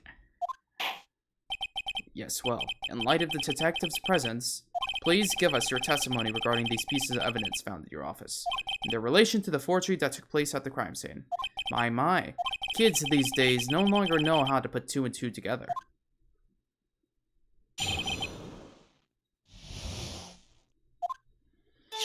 Let's see, what was it now? A jar fragment and a list.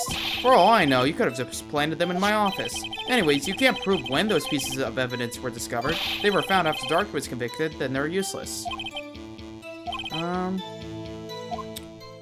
So I need to prove that their date. Yes, Your Honor. When investigating the crime scene, you should have been more careful to observe protocol. You do understand I am Chief of Police. Okay. Oh, I believe I will press charges, so you won't make the same mistake again. My apologies, Chief, but you wouldn't mind waiting till tomorrow for that? Today is, well, you know. Alright, Udgy. In return, though, I know, that place, right? Huh? What are these guys telepathic? Okay, I just need to prove. Okay, let me go through everything. I'd appreciate if you'd stop making these ridiculous allegations. You do have a point. What? How have you know? Back in the day, I once broke into a cattle ranch and tipped. Mr. Wright, what are you saying?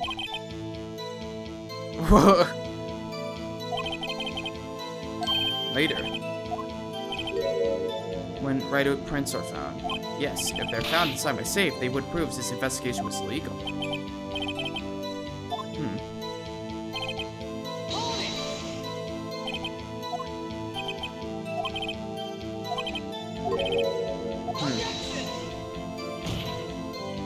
Concealment.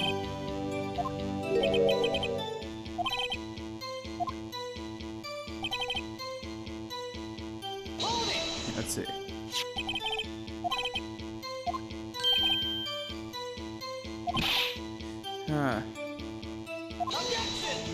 Interesting.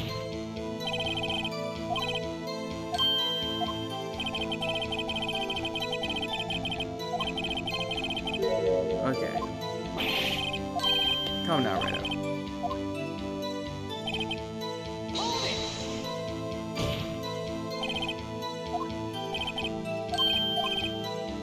Who was it that murdered Neil?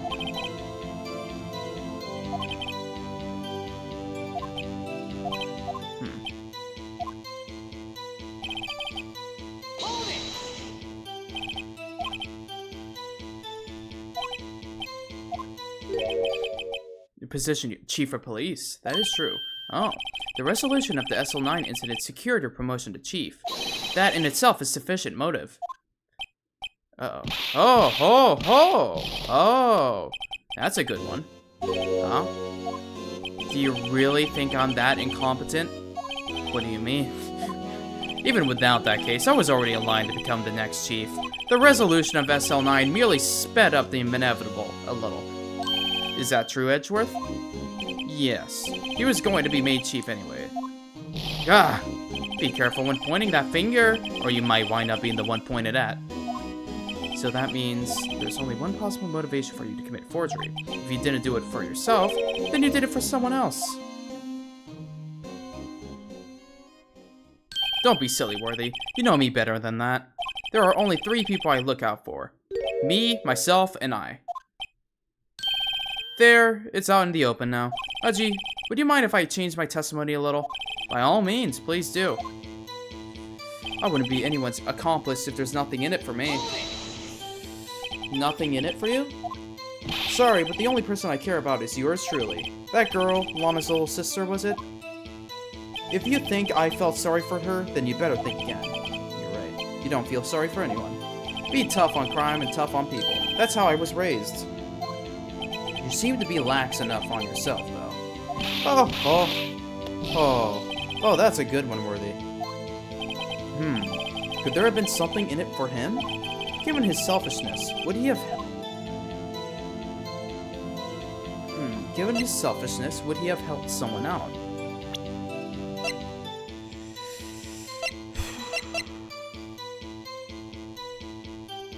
Yes, he would. True, you might not help out anyone for their sake. Just because you're selfish doesn't mean you won't help someone to benefit yourself. But it would benefit you. You might decide to assist someone. Mr. Wright, it appears you're positively determined to portray the chief as a nice man who likes to lend people a hand. That's not what I mean. Very well then. Who is this person you believe Chief Gant may have helped forge evidence?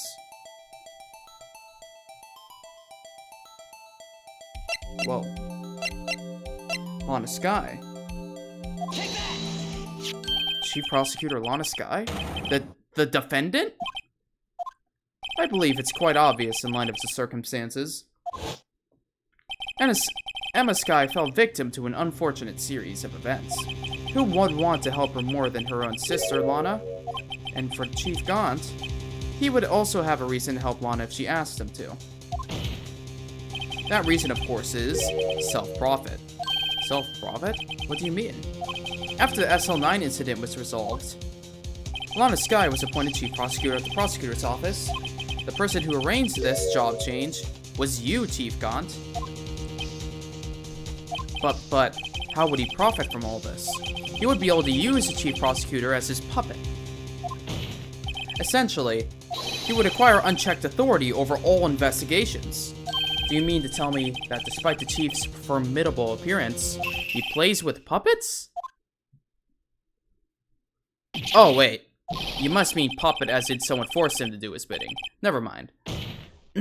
Admit it, Chief. You assisted Lana Skye in forging evidence.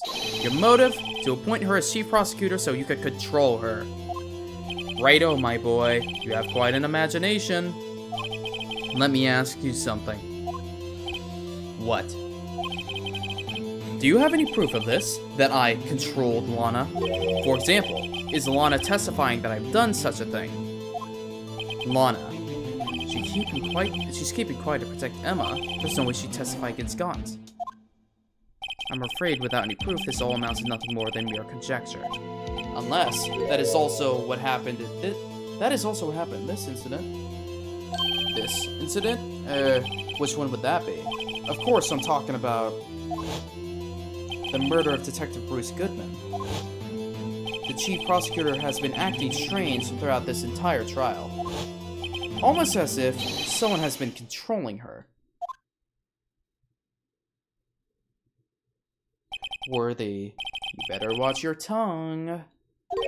I wouldn't want you to get hurt. Just what do you mean? What he means, Your Honor, is that Chief Gaunt is involved in the murder of Detective Goodman.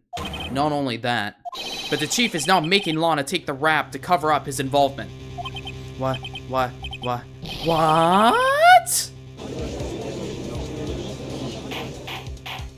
Order!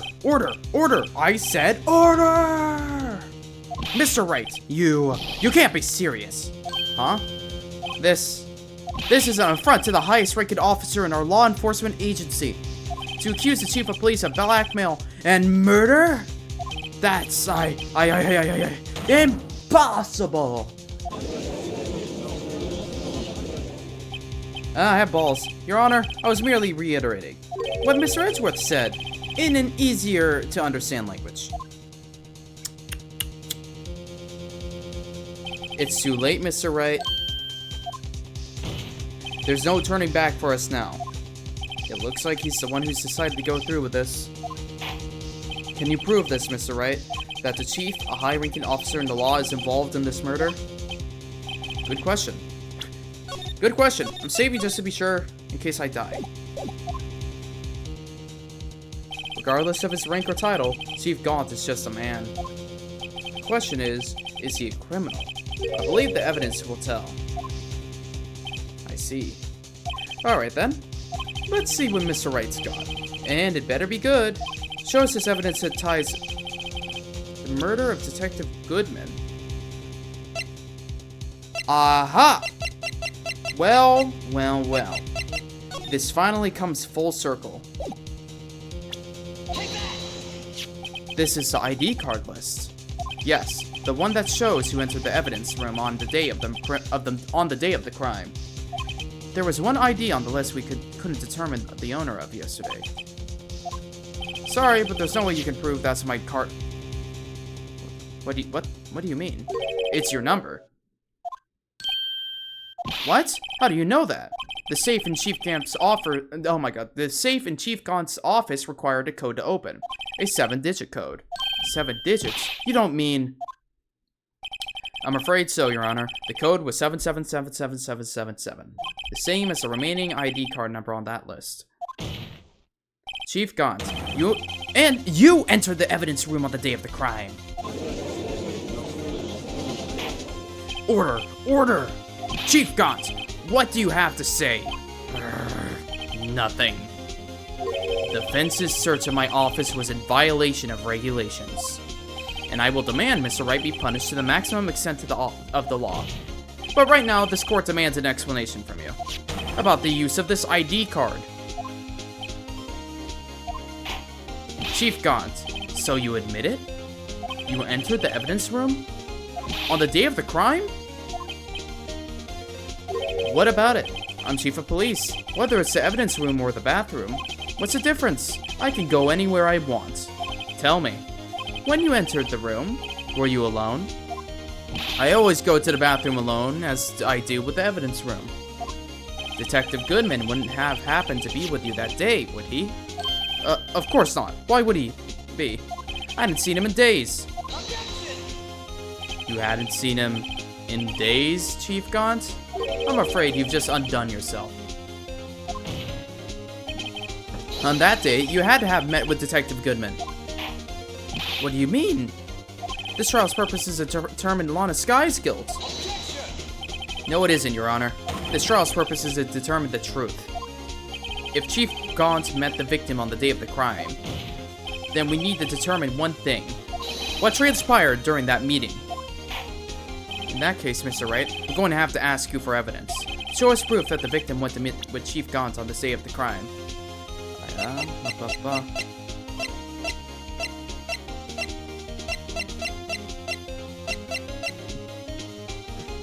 Oh, that can only be submitted to the Chief of Police. Detective Goodman lost his ID card on the day of the crime. Or, to be more accurate, Jake Marshall stole it. So Detective Goodman filed out a lost item report. He would have had to give that report to the Chief of Police. Yet you are in possession of the report, which means you can't be sure if he filed it. He filed it. How do I know, you ask? Because he needed to enter the evidence room that day. He needed to? Yes, to transfer the evidence out. Oh. Detective Goodman took the form to you, Chief Gaunt. Then, you accompanied the detective to the evidence room. I accompanied him? There's no other way the murderer and Detective Goodman could have entered the room. Hold on. Let me guess what you're going to say next. I, the Chief of Police, murdered poor Goodman. Exactly. But wait! The Chief didn't necessarily need to accompany him to the evidence room. He could have just lent him his ID card. Yes.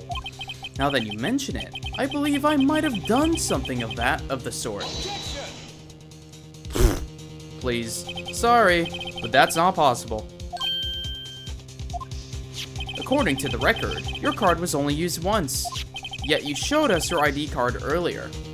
If you had really lent it to Detective Goodman, it would have been found on his body. No!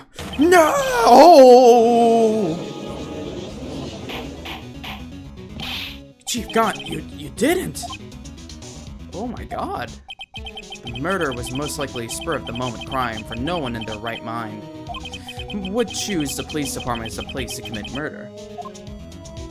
After the murder, you contacted Lana at the prosecutor's office. Why? To dispose of Detective Goodman's body, of course. You're forgetting, Mr. Wright, that the victim's body was discovered in the prosecutor's office parking lot. How did he manage to move it there? I was at the police department the entire day, you know. And everyone's aware that Lana stayed at the prosecutor's office after the ceremony. Everyone except me, it seems. Still, you're the Chief of Police. You have an entire police force at your disposal. Oh, so you think I just ordered an officer to do it? Hey you, take this here dead body over to the prosecutor's office. I don't think so. Chief Gaunt, you left all the evidence we need to prove how you moved the body to the prosecutor's office. Easiest thing ever. You want to know how you moved it? You had the body placed in Edgeworth's trunk, and then you told Edgeworth to deliver the screwdriver, which then brought him back to the prosecutor's office while also containing the thing in his, containing the body in the back. And all this time, I thought it was just a useless clue taking up space. How could the Chief have moved the body? Mr. Wright, show us this evidence. To move the victim's body, Chief Gaunt used this. I'm so big brain. This is how he moved Detective Goodman's body. What's that? A screwdriver? But what does that have to do with this case? Mr. Edgeworth, think back to the day of the crime. What is this screwdriver doing here? It's here because... Come on. Ah! I was asked to go by Chief Gaunt, no less. He told me he wanted to keep it here in the prosecutor's office. In any case, on the day of the stabbings, I brought this back here. After the ceremony ended that day, I didn't plan to return to our prosecutor's office. But you did, because Chief Gaunt asked you to. You mean The body was found in the trunk of Mr. Edgeworth's car. I think it's obvious what happened. The body was moved by that car. Detective Goodman's body was carried in the trunk of Mr. Edgeworth's car? Yes. Unless, of course, you have another explanation, Chief? Why else would you have asked Mr. Edgeworth to transport evidence from a closed case? There's only one plausible explanation. To transport the body to your accomplice. Oh my god. Miss Lana Skye. Order! What's going on here? Is there no room for rebuttal to the defense's outrageous accusations? Think back to the photograph Mr. Starr took at the prosecutor's office. This was not a photo of the body being stuffed in the trunk to be taken away. It was exactly the opposite. It was a photo of the body being taken from the trunk. Chief Gaunt, please say something. I believe... Let me take a sip of water. Your time's up. Oh, I'm gonna take water. Uh-oh, I'm out of water. If my voice goes wrong, then so be it. I have a 3-day weekend. My time's up. Sorry, Righto, but I'm having lunch with the District Attorney General after this. We have to get going if we're to make it in time for the early bird special. But the cross-examination isn't finished yet. Remember what I told you earlier? A police chief has all kinds of weapons at his disposal. Weapons? Like the right to refuse to testify. I'm invoking that right now. What? This is not a right to be casually invoked. There are certain risks to be considered. So you're going to just run away after all this? Run away? Don't make me laugh, Worthy. I stabbed old Goodman. That's what you're saying, right? But if you had any conclusive evidence, you had presented it by now. Well, You think I had Lana dispose of the body? If so, then show your proof and get it over with. I'll say it again, Mr. Wright. Damon Ganton is the current chief of police. This court will not tolerate any accusations against him without concrete proof. Well, Mr. Wright? Your Honor? Do you have any concrete proof? Proof that Chief Gaunt murdered Detective Goodman and made Miss Skye dispose of his body? Do I have any concrete proof? I can't let him just squirm his way out of this. I've got to keep the pressure on. Yes, Your Honor. I do have such evidence. Then please hurry up and present it. Just remember, it better prove Chief Gaunt murdered Detective Goodman beyond a shadow of a doubt.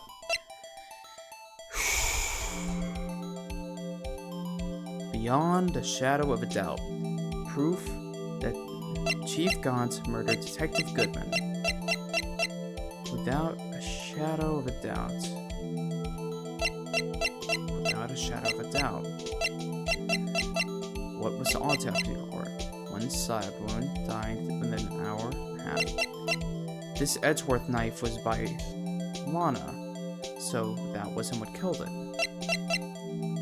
So the knife that was plunged into him, therefore,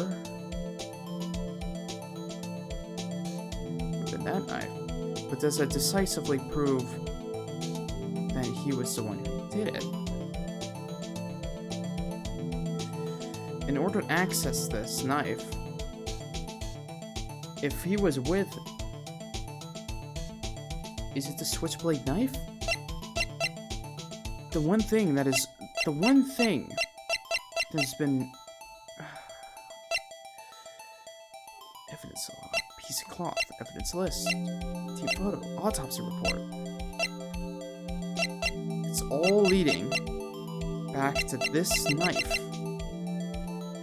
This is it. So, what exactly is this evidence? It's proof as to whether or not it's enough. I'll let you be the judge, but I am the judge. Okay, no. Oh, right. Well, what do you think, Your Honor? Well, okay. Well, I think, Phoenix, you're wrong. Well, I think I'm going to be late for lunch. Okay.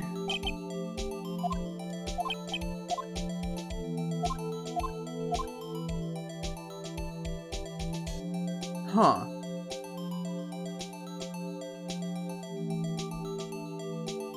Do I have any concrete proof?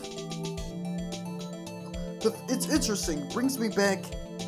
Here, do I have concrete proof? Do I?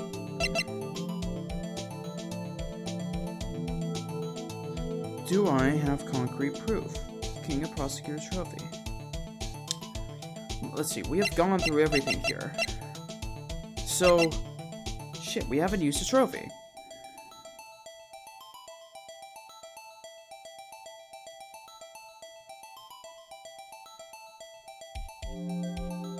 Okay, I'll load the save, but I think it might be that.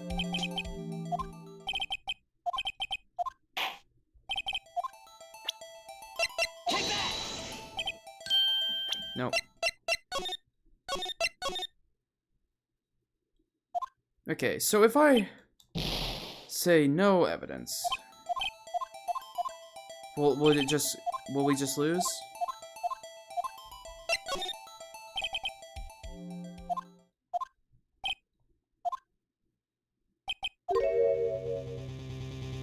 Nope, okay, that's wrong.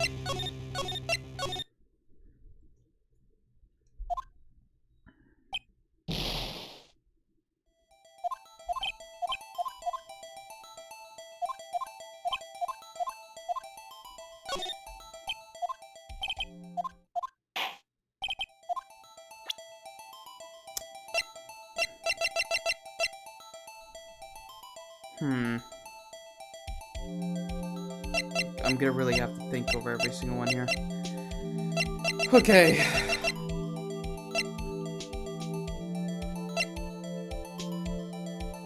We know he entered it.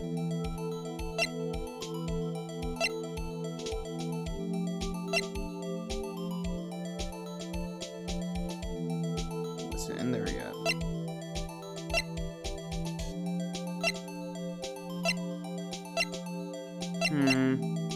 I know it's not this.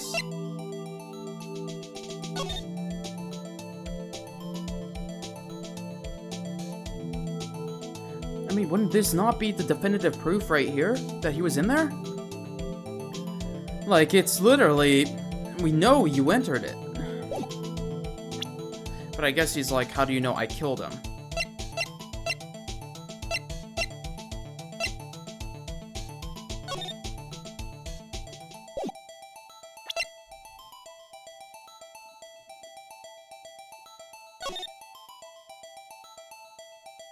Is it the glove?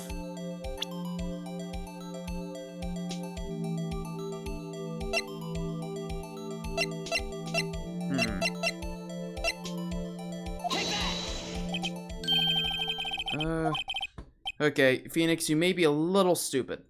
A little bit. Okay, I'm kind of left... I'm kind of left at a weird moment here.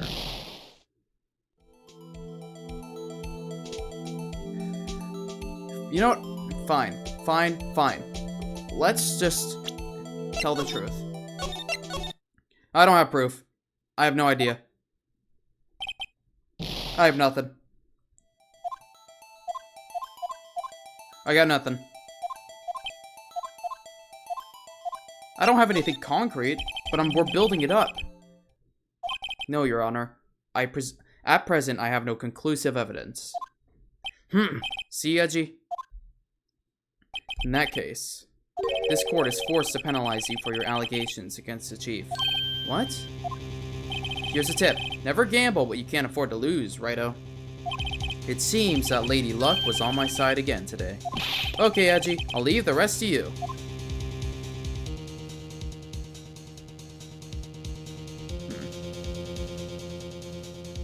I warned you earlier, Mr. Wright. This is an affront to a senior officer of our nation's law enforcement agency. Wow. Lady Luck, Maybe we should have a word with her. Mr. Edgeworth, what do you mean? There's one lady who knows the real truth behind this trial. We haven't yet had the honor of hearing her testimony. A lady who knows the truth? Another witness? In the absence of conclusive evidence, the only method of proof is testimony. But Chief Gant has invoked his right to refuse to testify. There's still someone else. One more witness who can answer all the questions. Raised in this trial, someone's right in this very room. Who is this person? Why are you asking me, Your Honor? Have you forgotten? The defense is the one calling witnesses today. Mr. Wright, the last person here. Defendant? Miss Lana Sky? Me watching without audio trying to follow along? So, well, dang. Too bad, Ruly Guy. Too bad, Ruly Guy. She was in the underground parking lot at 5:15 on February 21st. Her task to dispose of the victim's body. In accordance with a certain someone's orders. Mr. Edgeworth, the prosecution has no objections, Your Honor. Very well. The court will now take its final recess for the day. In 15 minutes, we will reconvene to hear the defendant's testimony. This court is now in Hold on! Huh? Chief Gaunt, I thought you were going to eat. Aww. He heard what we were saying, and he realizes he doesn't like it. Listen good, Lana. He's talking to Lana. I don't think you need me to tell you this, but if you accept Mr. Wright's claims, there will be terrible consequences. That's right. Your sister will be found guilty for Neil Marshall's murder. This isn't good. Of course, you'd never support such outrageous claims anyways, right? Just something to think about. Alright then, I've got a lunch date to meet.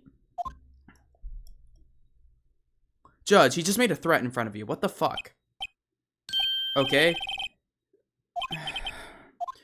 Judge, he's literally committing crimes in front of you. Looks like we managed to stay in the game. Yeah, thanks to your health, Edgeworth. I'm gonna lose my voice. She's something else, eh, pals? Detective Gumshoe. I'm not a detective anymore. Oh, yeah, sorry about that. Don't worry. I already decided where to work now. At your office. My office? Sure. I'll take the place of that taut, naughty girl you used to work with. Could he mean Maya? Still, looks like we're all out of moves now. Chief Gaunt's done it again. How does he always get the upper hand? How is it he always gets the upper hand? It's not fair he has the right to refuse to testify. Settle down, Wright. Remember what the judge said. But Chief, that is not a right to be casually invoked. There are certain risks to be considered. Interesting. Risks? What did he mean by that? It's simple. If the chief refuses to testify, the opposite also holds true. You mean he forfeits his right to say anything, too. Oh. Emma, are you okay? Yeah, when I came to, I was in the medical office. I've been listening to the trial from the gallery. Emma, sorry for what I said before. No, don't be. It's the truth. You know, it's funny. I almost feel somehow relieved. Relieved? Yeah, now I finally know what really happened. I think all this time, my sister was being blackmailed by that terrible man. She did it all to protect me. My voice. Perhaps it was easier that way for her. What do you mean? Dude, I need to say this, chat. They were not joking about this trial being the longest. I feel like I've been going through dialogue and all this as fast as I can while so humanly being able to read it out loud. And I'm still drawing it out. 1 hour, listen, I've been playing the game for 5 hours and 54 minutes. 1 hour was a break, so I don't know. Okay. That must have been why she became so cold. It's all my fault. It's all because I murdered Miss May. Hey, don't go blaming yourself now. I'm beginning to lose my ability to do voices. Chief Gaunt may be able to fool everyone else with this forgery, but he can't fool my memory. I remember now. I I knocked Mr. Marshall into that armor. I see. Well, we better get back. It's time for the final act. Alright, Gumshoe. It's time. Emma, why don't you wait here? No, I'm going with you. I want to be there when Lana tells the truth. Let's go, Wright. It's time to end this. Okay. This is it. The last stretch. The final stretch.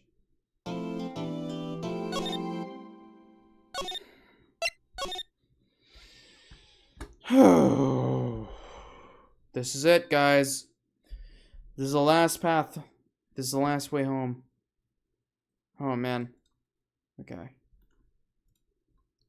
I'm giving myself a chance to rest my voice here. I'm checking my email. Hold on.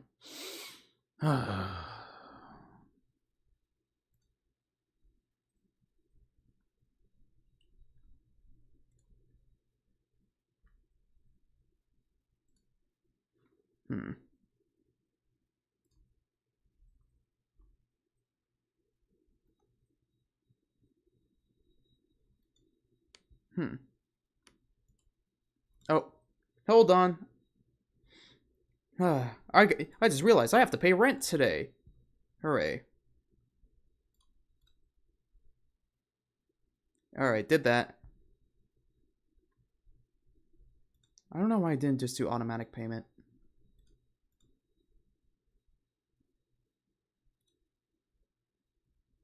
No, whatever. I manually did that. It's okay.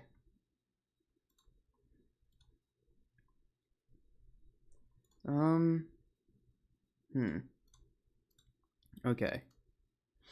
I guess it's now or never.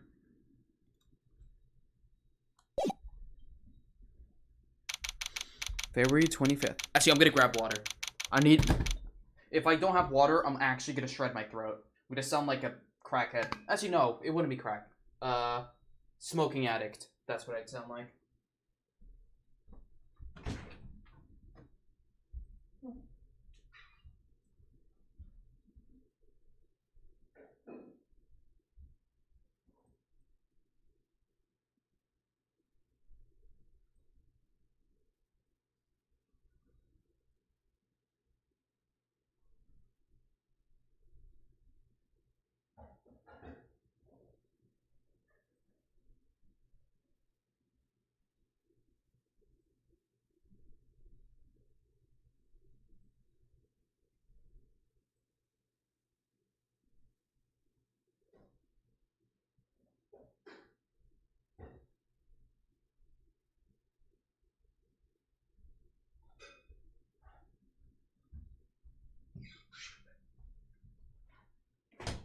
Okay. My body, my mind, and my vocal cords are ready. We're in the final stretch. It's time to beat Ace Attorney. The first one, at least. We must do it.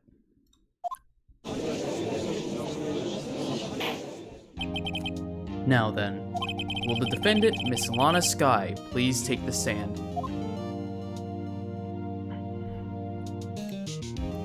Miss Lana Skye, you are the chief prosecutor. I'm sure you're aware of what is required of you. But Mr. Edgeworth, you already know everything. You know all that I've done in these past 2 years. Please provide the court with your testimony, Miss Skye. And remember, you are under oath. We want to hear the truth. Of course. The truth. Lana, no matter what happens, I'll always be your sister. Now then, your testimony, if you will.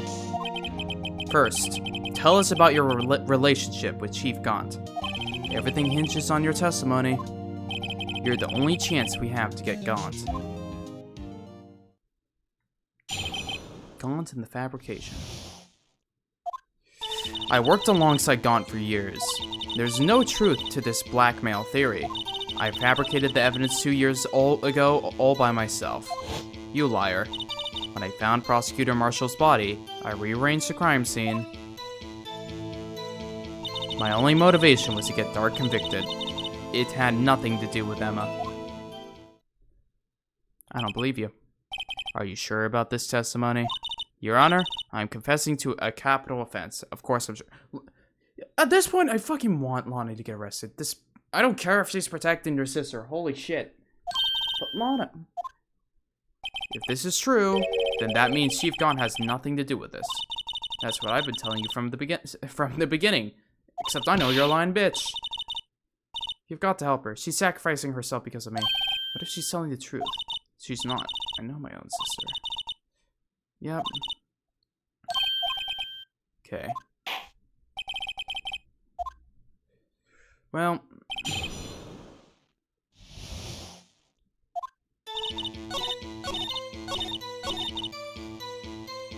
Right. So rearrange the crime scene. Are you sure you didn't do this to keep Emma from looking like the murderer? How many times do I have to tell you, Mr. Wright? Emma didn't do it, period. She did it, so in any case. Mr. Wright, yeah, I know. Okay, so I need her to talk.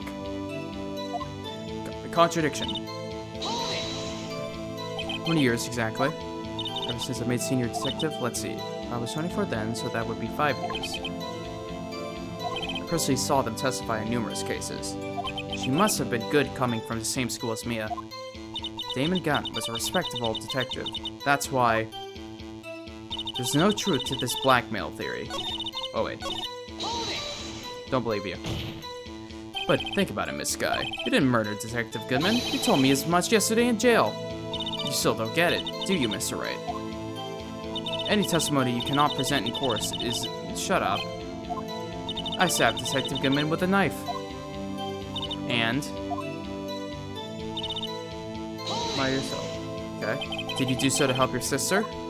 Joe Dark was a serial killer. Almost became his last...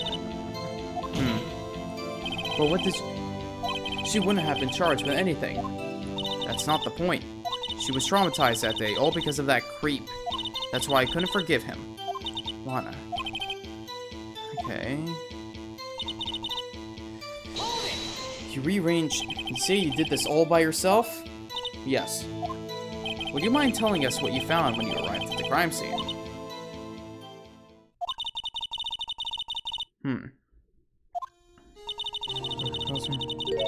Okay. What? Okay, so you're already lying. Died from an unfortunate accident. That's only a situation you dreamed was possible. Oh my fucking god.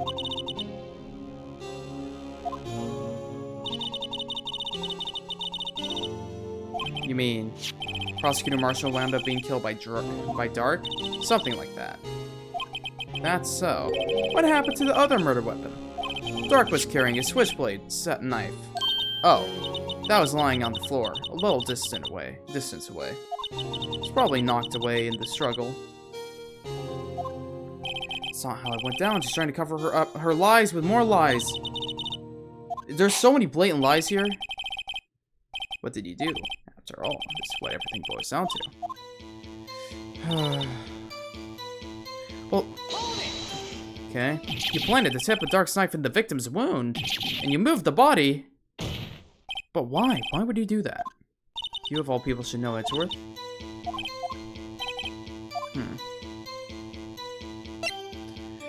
And there's no reason for you to have moved the body. When you showed up to the scene, where exactly was the victim's body? It was where you deduced it was, by Chief Gon's desk. But the body was found by your desk. Why did you move it there? The reason for that is simple. Let's have the witness explain this in more detail. The reason why Miss Skye moved the body. Piece of jar that shattered during the events threatened my plan. Pieces of the jar, you mean? Yes, that wretched jar you showed us earlier. In order to show that Dark committed the crime, I felt it would have been more expedient to move the body. So when you first found the body, the jar was already... Of course, it had been shattered to pieces. If you look at the crime scene, it would have been clear right away what happened. Why are we ignoring the fucking fact that it literally spells out the name? In other words, the jar must have been broken during their struggle. I see. What's the matter, Emma? Apparently the jar shattered at the time the crime was committed, but I have a feeling there's more to it than that. There must be a contradiction here.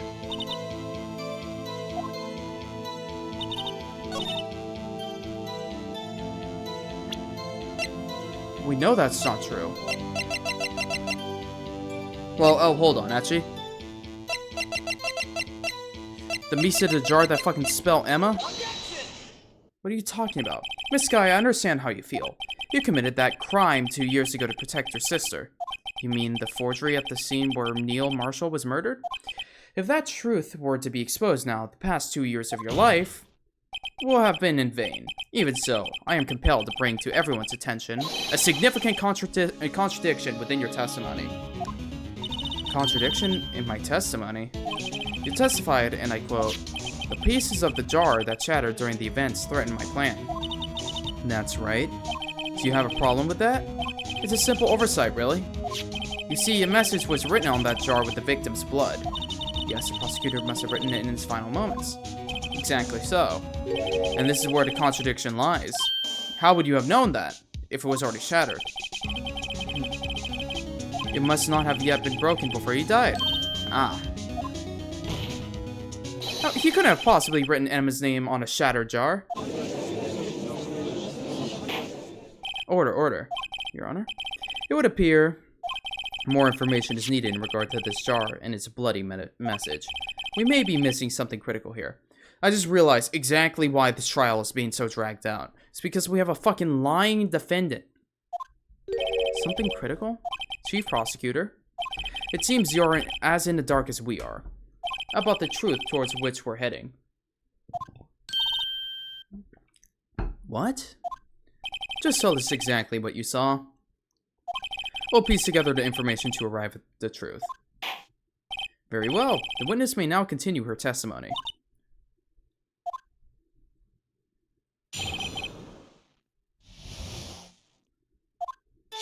I immediately noticed the blood traces on the jar, but it was dark in the room and I didn't have time to check it out. To be safe, I wiped away the blood. The fragments were large, so I'm sure I got them out. All I could think about was wiping them clean before they were discovered. Oh my god, this fucking lying bitch!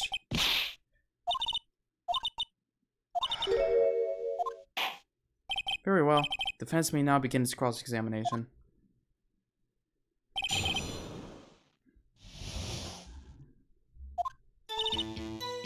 How? Okay, so the jar was already broken. It's a miracle the thing hadn't broken earlier. Okay. You're an incident. Do you really expect us to believe you didn't investigate what was written on the jar pieces? Normally I would have. But it was dark in the room. So how would you have been able to do that? How would you know the blood was even on it? No. If I had known, I would have gathered the pieces and ground them to dust. Well, that helps my case. Why don't you do that for me? Okay. So just barely had enough time to move the body as it was. Okay.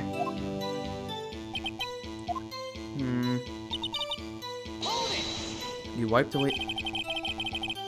Wait, no. How the fuck would you have wiped it? We would have your handprints. Or something. If you really thought Dark killed Prosecutor Marshall, you wouldn't have wiped away the blood. What else could I have done in that situation? I only had a few moments. There wasn't enough time for me to do anything else but gather up the pieces. Do you wear gloves? With what? I don't believe that you wiped away shit. Where is it? Where is it? Could I not just... Listen, this is a bit of a stretch here. But I just want to present this because why not? But like, being real, wiped away the blood? Would we not have some evidence of your fingerprint? It's wrong. Yeah. That's annoying. Because that's what my mind goes to, whatever. But how could you have seen with the power out? Calculate the camera. Okay.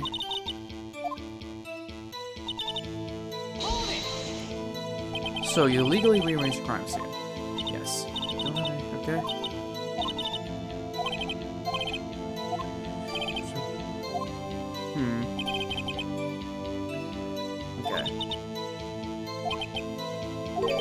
Okay.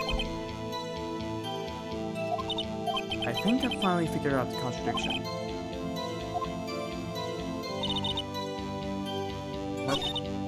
What's the possibility?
How are you? Wait, no!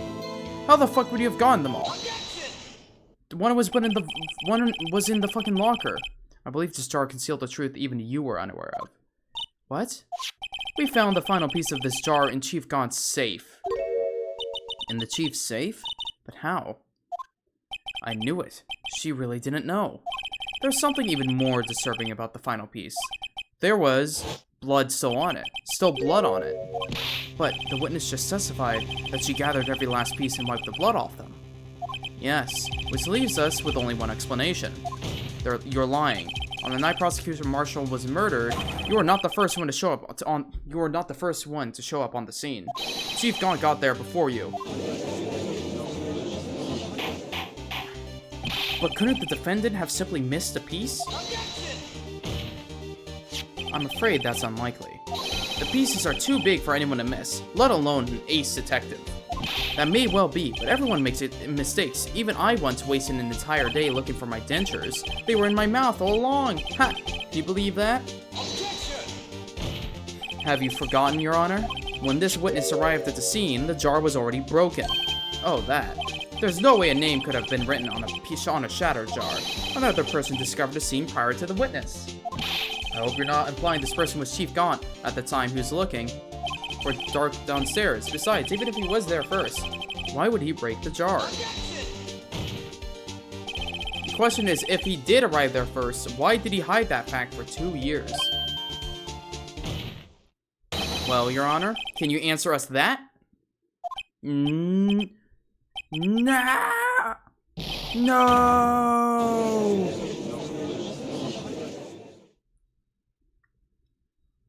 Thing is, he can't defend himself anymore. Wait, I'm not the one on trial here. Damon Gaunt arrived at the crime scene prior to the witness. He proceeded to break the jar and purposely hid one of the broken pieces. Question: what is this action called? Fabrication of evidence. But why would Chief Gaunt do that? In light of what happened afterwards, isn't it clear? What happened afterwards? Discovering the scene, Lana Skye believed her sister Emma killed the victim.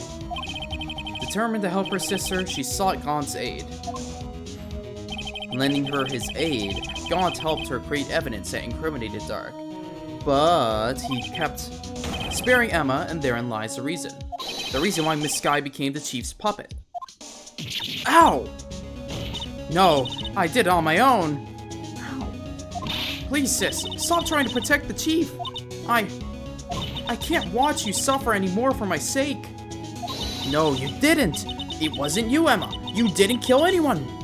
Don't believe anything Mr. Wright says. Defense attorneys make up the most foul lies to defend their clients. It's coming from you. I guess you do seem like the type who likes to twist the truth. Me? Or her? Wait a minute. Twist the truth?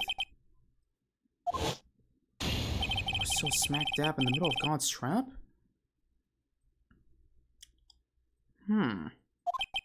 Something wrong, Mr. Wright.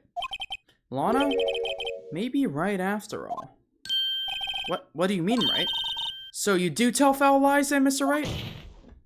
Miss Skye, please testify once more. But if evidence was fabricated behind your back, then Emma's accidental killing of Prosecutor Marshall might also be a lie. But I do remember knocking over Mr. Marshall, Miss Skye, if you will.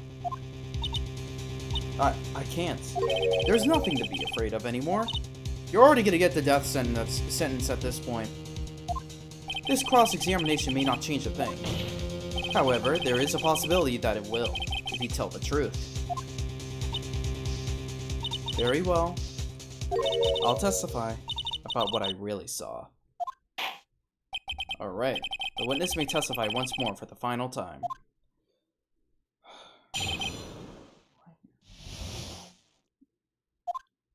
When I arrived, I found Mr. Marshall's body impaled on that suit of armor's sword.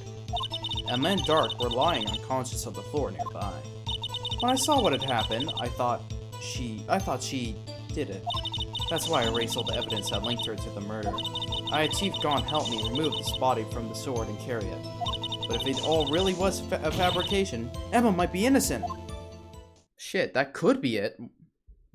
Unbelievable. The body was impaled on the armor's sword?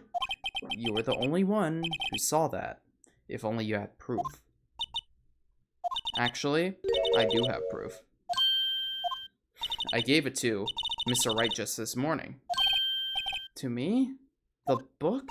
It's a picture I took of the crime scene as I encountered it. I thought it might be needed. But I don't remember receiving a picture like that. What?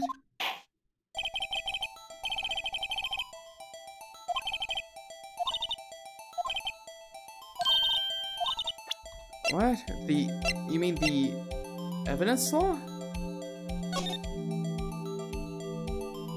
The desk? Oh shit.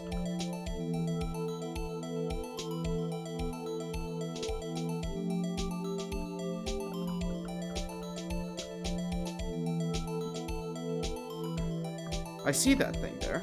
Unless that's like the inside of the book. No, never mind, that's the spine.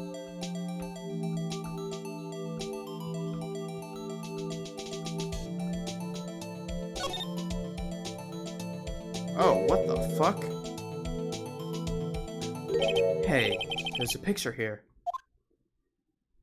Damn. Oh. Oh my. This is the actual crime scene. Another detective saw the crime scene like this. Because I contacted Criminal Affairs only after I had rearranged everything. Oh. God, Mr. Wright? That piece cut out from his vest. Could that be the cloth we found inside Chief Gaunt's safe? What's this? Right, it has that, and that's proof. This is a handprint, isn't it? Alright, so there's a definitive proof he was associated with it. That cloth, it had fingerprints on it. Whoever fingerprints those are must be the real murderer. What? But those fingerprints, they're yours, Emma. Why are your lips turning all purple, Mr. Wright? Anyway, let's get on with the cross-examination.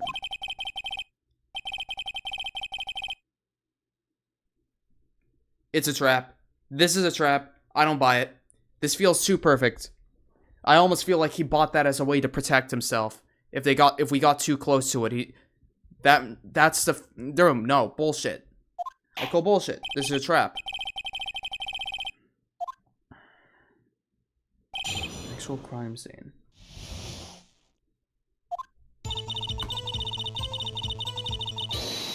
What? Who the fuck? Oh shit! Come on now, Edgy. I didn't even get a chance to read what she was saying. This is the poorest excuse for a trial I've ever seen. Chief Gaunt? What, now you want to make me out as a bad guy too? If so, I'd like to put a word or two in my defense. I'm afraid it's too late for that. What? You already declined to testify. That means you forfeited your right to make a statement of any sort. This must be that risk we were talking about earlier. Just sit back and relax, and enjoy the sound of the noose tightening around your own neck. Grr. Grr! Oh, so what? You think I'm worried? Sorry to disappoint you, but I don't need to make any statements. What do you mean? The evidence will do all the talking for me. Even if I can't testify, I can still present evidence. Yes, that's true. Wait, you mean you still have some conclusive evidence? No, I don't. But someone does. Someone? I knew it, it's a fucking trap.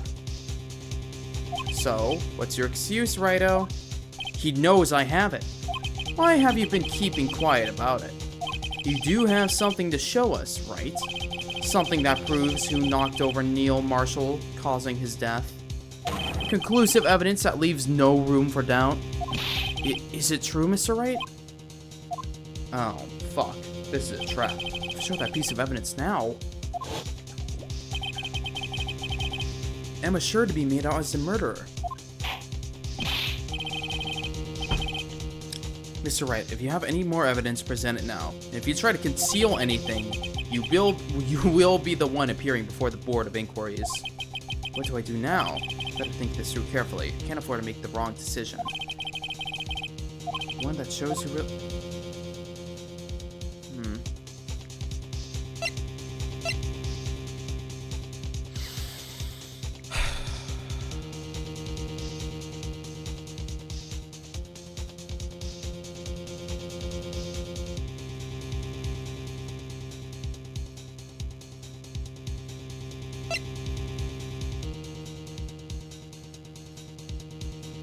No. Your Honor, I don't have any evidence I can present at this point in time. What? You lie! Chief Gaunt? You opened my safe! I know you took what was inside! The conclusive evidence! Nope. Don't know what you're talking about. I don't know what you're talking about! Mr. Wright, why don't you show them? We found it together! Oh, I see. It's because you know the truth, don't you? You know whose fingerprints are on it. That's why you won't present it. What are you talking about, Chief Gaunt? Can't you figure it out? Take a good look at this picture. See the victim's vest? Notice anything odd about the chest there? You fucking dumbass. You explaining is gonna be the exact reason you're found out. It looks like part of it's been cut out for some reason. You mean you had this? In your safe? What? That means you, the chief of police, have been concealing evidence. This is going to be the biggest scandal in the history of the police department. You fool, you outed yourself. Impressive. To be honest, I didn't think you had the gall, Righto. Well, I can't just let you pin me up as a murderer. I'll tell you what really happened. What? You mean, you admit to it?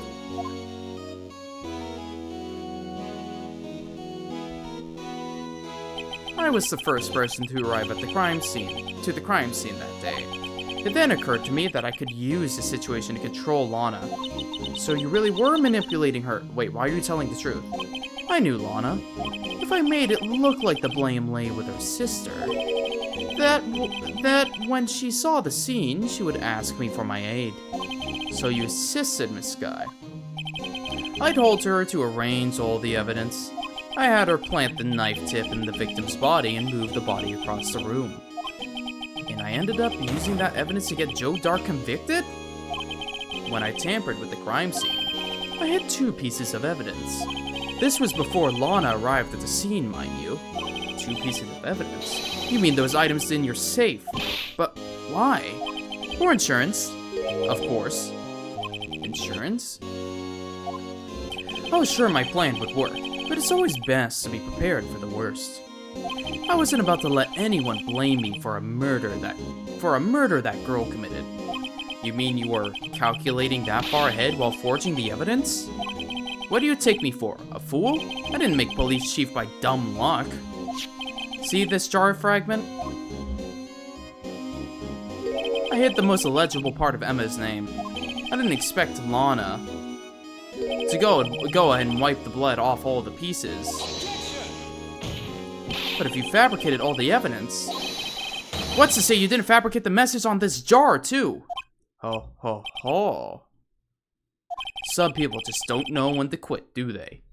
That's why I kept one more item for insurance. You mean that piece of cloth? Come on, Righto. Cough it up already. I know you have it. What are you waiting for, Mr. Wright? So you admit to it then, Chief Gaunt?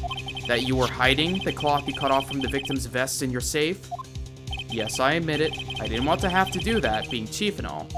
But it's a lot better than being portrayed as a murderer. Well, Mr. Wright, what do you have to say for yourself? Just a moment ago, you said you didn't have any evidence you could present. Foolish move, Righto. You should have shown it before it was too. You should have shown it then before it was too late. It's been a long battle, but the moment of truth has finally arrived. As long as I don't mess up here, victory is mine. Your Honor, I do have evidence to present now. Alright then, let's see this conclusive evidence. The evidence that shows who actually murdered Prosecutor Marshall.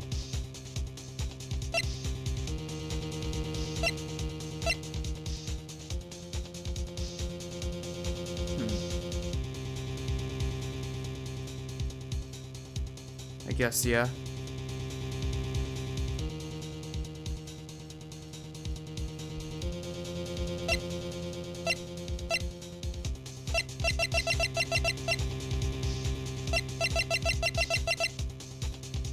Okay. Let me verify this once more. On the day of the crime, you personally cut out this piece of the victim's vest? Oh, yes! Alas, you finally brought it out into the open. There's a handprint on this piece of cloth. Your Honor, the prosecution requests that be immediately sent to the lab for analysis. This handprint on the leather. There must have been a strong impact for it to be left so clearly. You mean, it cannot have been forged. It must be authentic, conclusive evidence. Ho ho ho. You are as slow on the uptake as ever, Worthy. What? To think about it. Righto had all this time to present this evidence. Yet he was reluctant to do so. Why would that be? You mean you already know? You know whose fingerprints are on that? Mr. Wright, do you really know? Whoever the fingerprints belong to must be the real murderer. Whose fingerprints are they? Very well. I'll tell you. I gotta tell the truth. Should be okay now. Everything's proceeding as predicted. Yep. Emma? Emma Skye? What? They're mine? I'm sorry, Emma. But why? Why didn't you tell me? Oh ho ho ho! You're really something, Righto. You knew this girl did it all along, and you still try to pin the murder on me. So it's true. Tragic, but true. This girl really did shove Prosecutor Marshall to his death. How could you? You monster! Miss Skye? You knew whose fingerprints those were all along, yet you acted like she really didn't? Miss Skye, it's not over yet. What? I said this trial isn't over yet. Ha! But I'm afraid it is over, boy. Not only this trial, but your career, too. You purposely concealed this conclusive evidence. That, my friend, is a serious offense. I'm looking forward to pressing charges after the defendant is convicted. I'll have your badge, boy. What's the matter? Cat got your tongue? Aren't you going to tell us how it feels? How it feels to be the one who single-handedly turned a poor little girl into a murderer? Holy shit. Phoenix is about to hit him with his Marvel vs. Capcom combos. Before I do that, there's just one little thing I have to clear up. Oh? And what's that? Who really killed Prosecutor Neil Marshall? What? Chief Gaunt, you're absolutely right. This piece of cloth proves who the real murderer is. Who killed Neil Marshall, you ask? It was Emma Skye, wasn't it? I'm afraid that's not possible. You see, this piece of cloth contains a critical contradiction. What? A contradiction? What is this fool babbling about? I am talking about a contradiction. One that proves who the real killer is.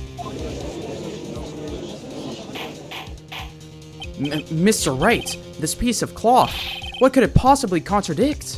Chief Gaunt, your tyrannical reign ends here.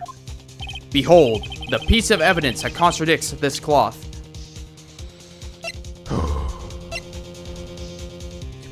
Cloth contradiction, eh?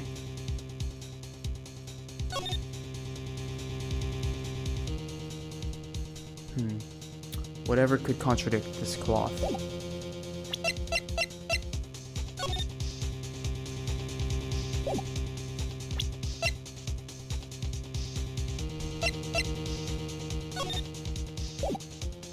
I must connect it here.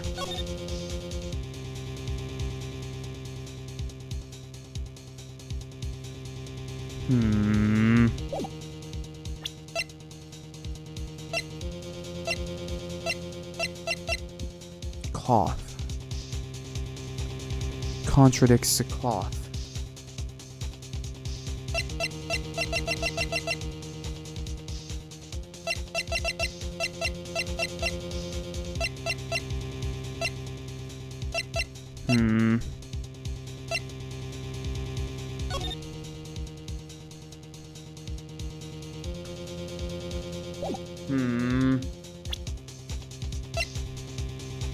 Contradicts it.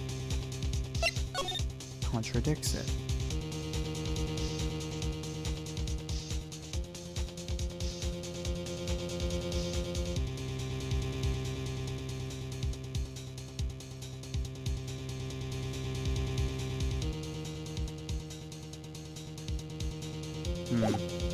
Wait a minute. Well,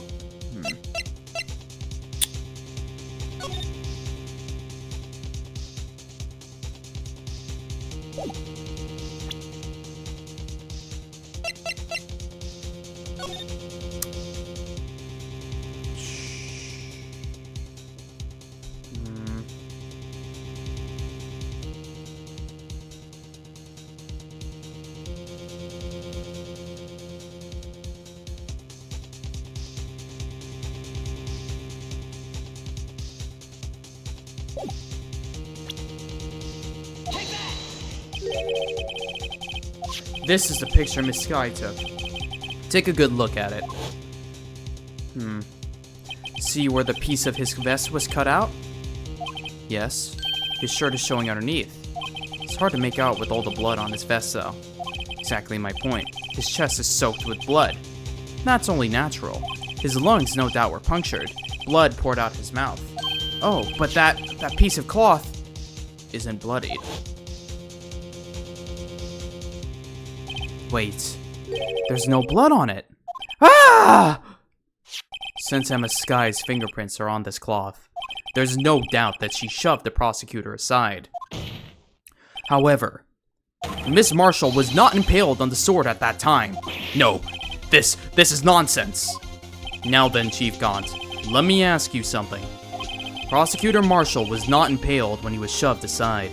He most likely hit his head on the ground and was knocked out. If so, then tell me, who could it have been? Who could have arrived at the scene before Miss Ilana Skye? Picked up the unconscious prosecutor and impaled him on the armor's sword. Then, to make it look like Emma was responsible for the prosecutor's death, said person proceeded to write her name on the jar with the victim's blood. A jar that they then broke on purpose to leave behind a clue. And make Ilana believe her sister did it. remember what you admitted only moments ago? That you personally cut out this bloodless piece of the victim's vest? Ironic, isn't it? Though the very act of creating insurance, through the very act, you actually proved you were the actual murderer. No! It's finally all over.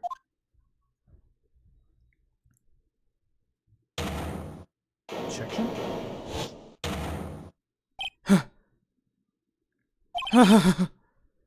Oh, that was close, Righto. You almost had me.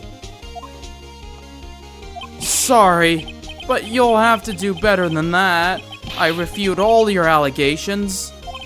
What do you mean you refute his allegations? You see, that piece of cloth is illegal evidence. Order, order. What nonsense is this? Illegal evidence cannot be used to convict a suspect. Remember, Reggie?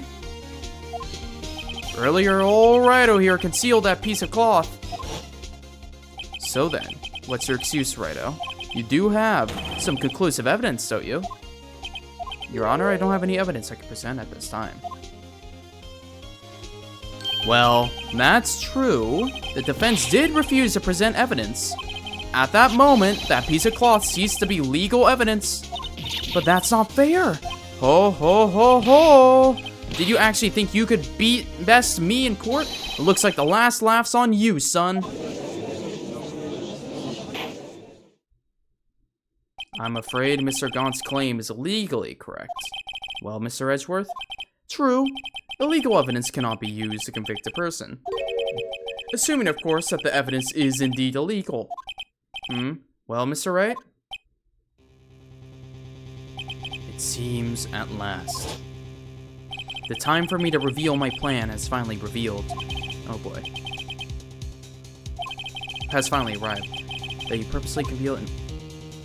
Wait. I did. No, if I admit to that, all my plan. Okay. Okay. No, no, no.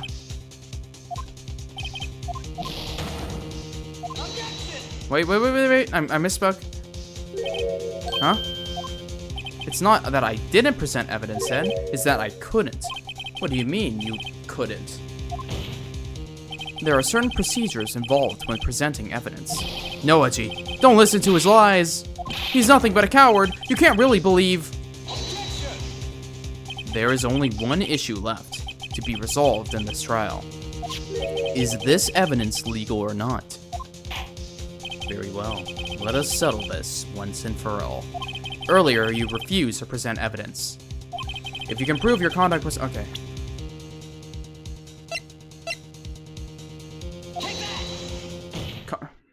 This is my proof, Your Honor. Evidence law. What's this? I've done my homework too, Chief. Indeed, Emma Sky's fingerprints were on this piece of cloth. However, they weren't. At that point in the time, this was merely a piece of cloth. Nothing more. What? You see, it's written right here in this book.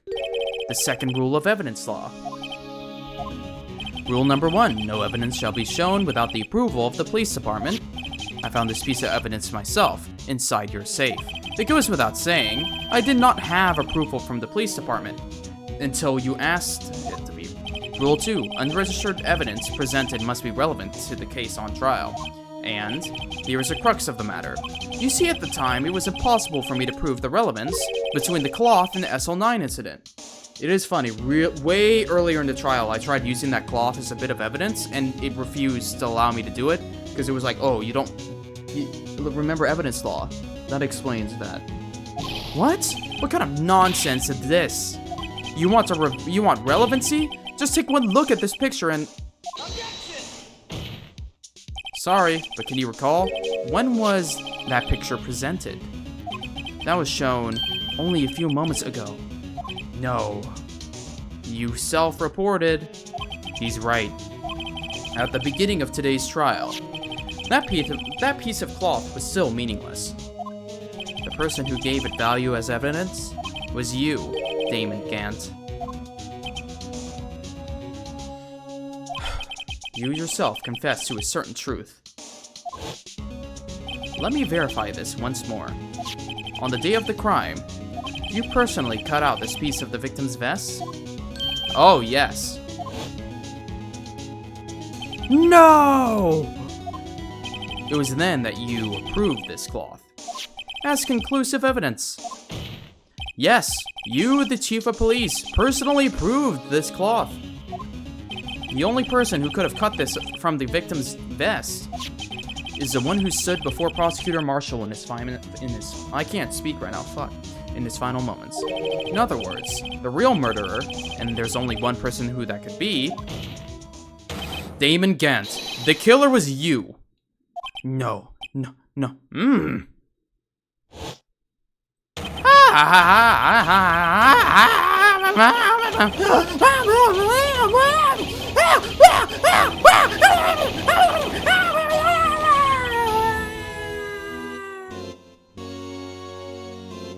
I knew I shouldn't have gotten rid of him. That good-for-nothing scum. For 2 years, he's been snooping around the department trying to get something on me. Crimes are being committed every day, yet he insisted on hounding me. Well, your crime wasn't exactly petty. He wanted to reinvestigate the case. He recruited Angel Starr, then convinced Bruce Goodman, Detective Goodman. Yeah, that's right. And if the evidence is transferred, I'll lose my only chance to find out the truth. Please, you gotta help me. Goodman turned him down, as he ought to. Still, Jake Marshall didn't know when to quit. He stole Goodman's ID card and tried to take the evidence. Goodman came to me that day. He wanted to file a lost item report. I went with him to the evidence room. Then all of a sudden, he decided to speak out. What are you talking about, Goodman? Could you please reopen the investigation, Chief? We can't transfer the evidence out. There's too many there are too many answers left unanswered. There are too many questions left unanswered. He opened his evidence locker, and as he was taking the evidence out, he said, "It's not too late. I'm going to hand all this over to Marshall." Well, to be honest, I was a bit taken aback by his words. I had a bad feeling when he came to see me, but I never thought he'd bring up SL9. That's when I saw it, that accursed knife.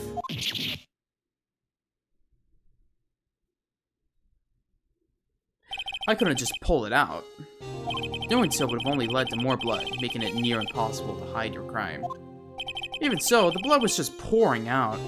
I didn't know who might stumble in, so I hurried to wipe it up. I was worried so much about the floor, I didn't realize my fatal mistake. The bloody handprint on Detective Gumshoe's locker. I used to be known as the crime computer, but everyone has to start somewhere, I guess. I was too nervous. I had no business doing any of it. Then you put the body in my car? I'm sorry, I couldn't think of any other way to move the body.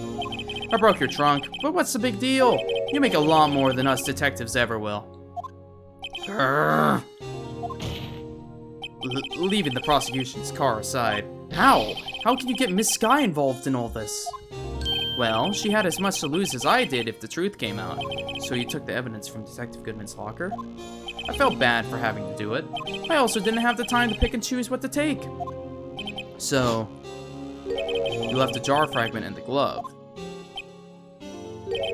Yeah.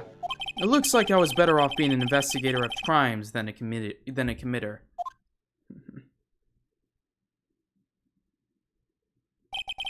They all did their best to get in my way. I've got to hand it to them. They do their jobs well, much to my dismay. Fake evidence doesn't hold up very well upon close examination. You must have known that.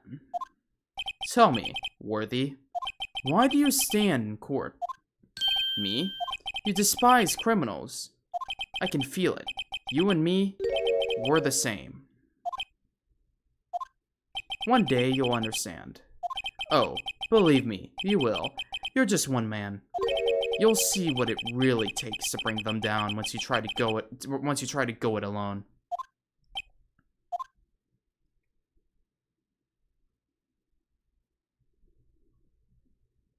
Well, looks like it's time to say goodbye.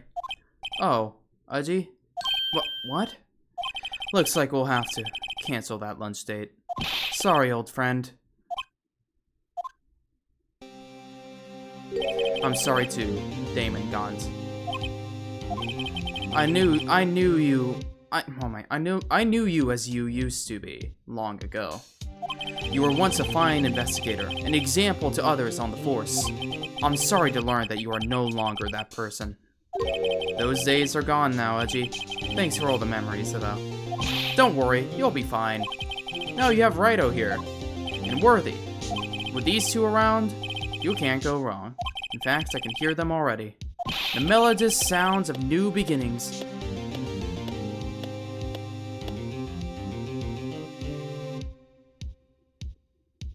There are two things I want you to understand. Yes? First, your sister never hurt anyone. Second, Damon Gaunt betrayed you from the beginning. You see, Miss Skye, you no longer have any reason to keep silent. You're right. When this trial is over, I'll tell everything. All that I've done these past 2 years, from the time I had Gaunt help me forge evidence up until today. So, it seems all the questions raised in this trial have been answered. I'm sorry, Miss Skye. I couldn't get you out of all your trouble. My. What high standards you have for a rookie. I can see why Mia thought so highly of you. Who knows? A few years from now, you just might make it to the top.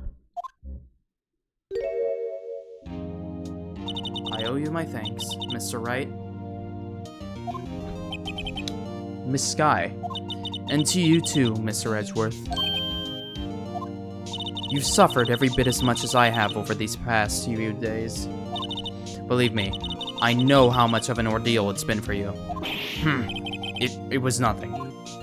Liar. I was worried the pressure might break you.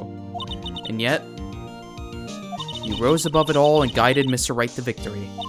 You've done well, Mr. Edgeworth. Stop it! I only did my job. In light of this case, it seems a good self-examining is in order for all of us. Miss Skye? Yes, Your Honor? You are innocent of murder. However, although the chief blackmailed you, the fact is you still acted as his accomplice. A trial will be scheduled for these crimes at a later date. Yes, I understand, Your Honor. Is there something amusing about all of this? Why are you smiling? It's been a long time, Your Honor. A long time since I felt free of these heavy chains.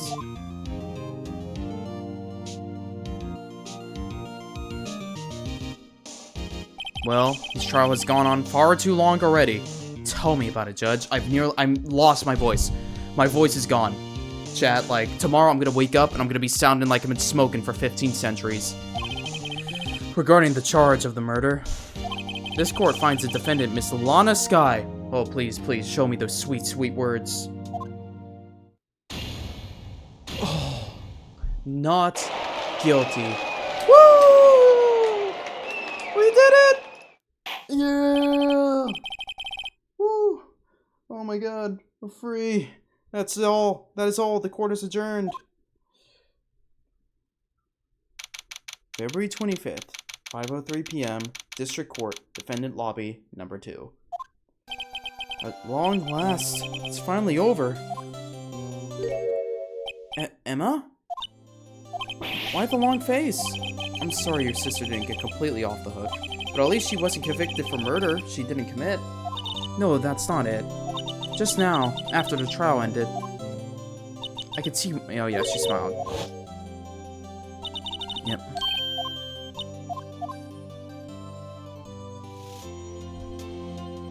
You know, I did my best too, but Lana didn't say a single word to me. Hope I'm not interrupting anything, pals.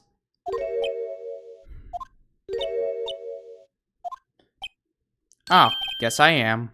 I'll come back later. No, you get your sweet ass back here, Gumshoe.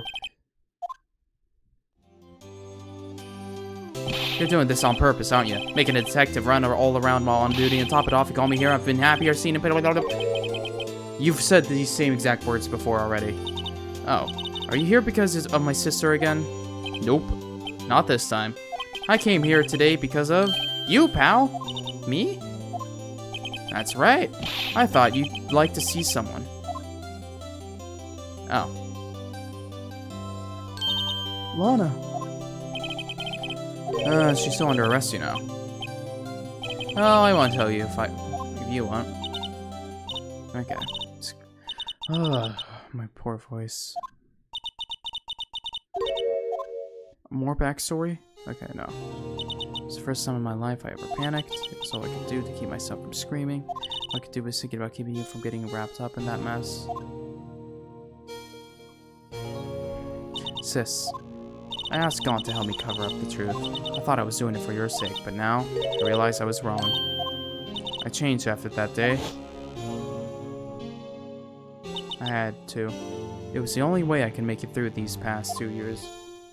I knew how much I was hurting you by distancing myself, but I couldn't bring myself to tell you what I did. I was scared. Scared that you'd look at me with those eyes of yours. I was scared of how you'd react if you knew. But sis, you were only doing it for me. No. I turned my back on you that day. In hiding what I believed to be the truth, I was deceiving you. Sis, I'm such a fool. It took me all this time to realize it. Emma, I'm so sorry. But sis, you don't have to apologize. I'm happy now. You're happy? Of course. You know, sis, I always knew that one day you'd come back. And now you have. Oh, Emma. Emma. And they all had lived happily ever after. Yay. No one can change the past. The only thing we can do is strive to make up for our mistakes. Why must we make up for our mistakes, you ask? Because in so doing, we can find the way back to our rightful path. And it is from there that we can move on towards a brighter future.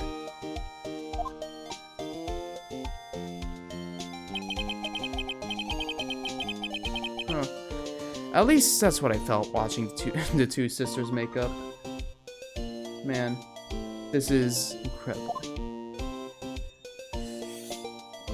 Mr. Wright? Mr. Gumshoe? Me? Thank you both for all that you've done. I'm sure we'll meet again someday. Isn't that right, Edgeworth? Edgeworth? Stop hiding and come over here. Where was he hiding?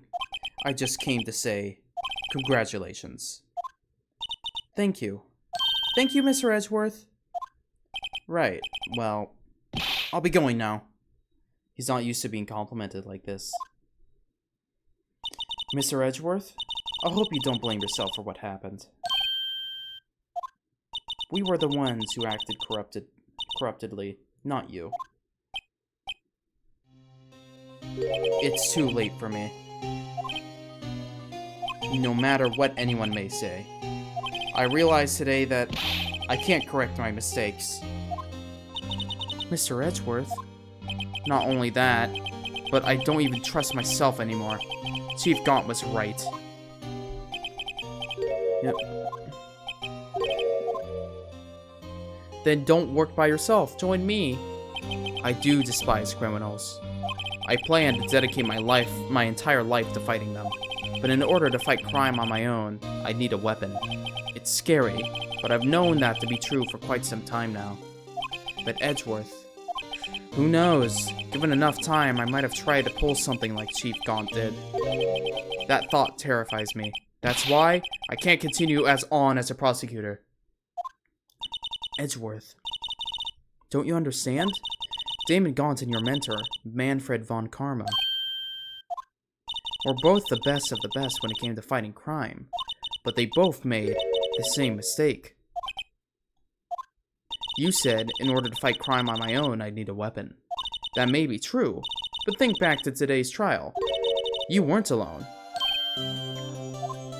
You were working together with Mr. Wright, and because of that partnership, you were able to present evidence that otherwise wouldn't have gone unnoticed.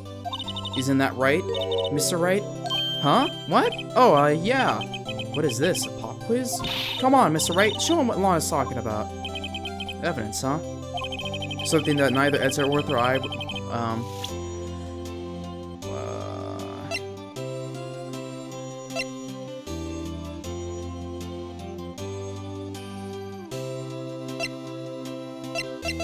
I don't know what this,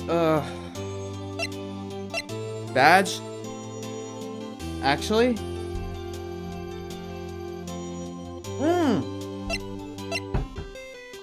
You're right! That might mean something to you, but I don't see how it had anything to do with our partnership. Huh? Mr. Wright, seems you still have a lot to learn as well. I guess that wasn't the right piece of evidence? Wow. I mean, what the fu- What? I mean, genuinely, it would have been. But, I don't know what if... Really, guy? More like really wrong. What the flip?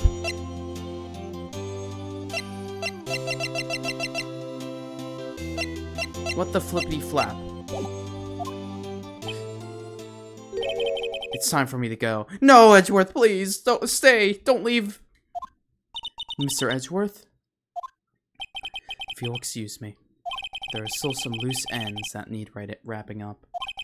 Take care, Chief Prosecutor. Edgeworth, what will you do now? Well, whatever you do, just remember, you can let what happened kill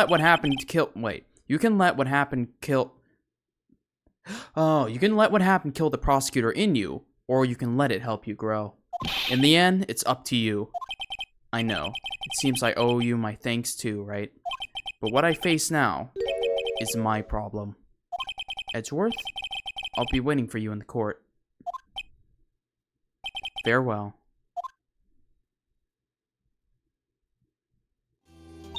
I'd better be going too. Okay, but I'll be by this visit soon. Seems we both have a lot to learn and catching up to do. Here. Oh. Scientific investigation.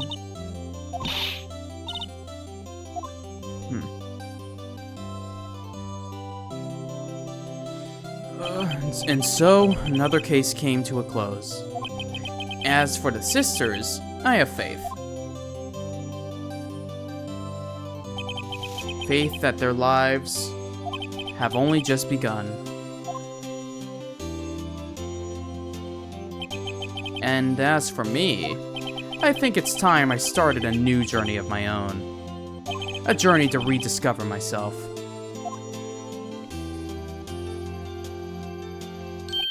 Well, don't go trekking off just yet, pal. Huh? What is it, detective? There's just a little matter to be resolved about the chief prosecutor. You see, she isn't supposed to be out of jail like this. But I thought you said it was okay. Yeah, well, it may be okay with me, but the folks at the prison are a different story. Huh? Basically, I had to bribe a guard in order to sneak her out for 30 minutes. Believe me, it wasn't cheap either. Huh? Way to go, detective. I didn't know you had the wild side. Yeah, well, Mr. Wright here is the one who'll be footing the bill. Huh? Huh? What, you think I could afford it with my salary? You gotta be kidding me, pal. Huh? Huh? Huh? Thank you, Mr. Wright. You're the best. Why is it? I suddenly feel like I want to scream. Hey, I got an idea. Why don't we all go pay it off together? Yeah, that's a great idea. Come on, guys. Let's go.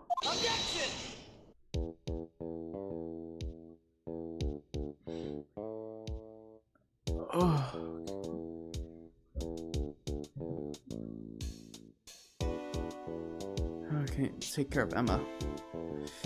I hope she'll be pleased to study under a top coroner. As for me, this affair has pretty much ended my days at the prosecutor's office. Still, I'll manage to find my way back in the fields to the field somehow, and I'll be able to investigate crimes together with Emma.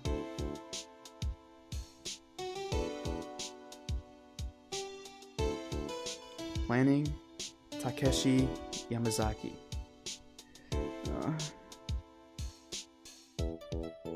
I did it. At the cost of my own voice.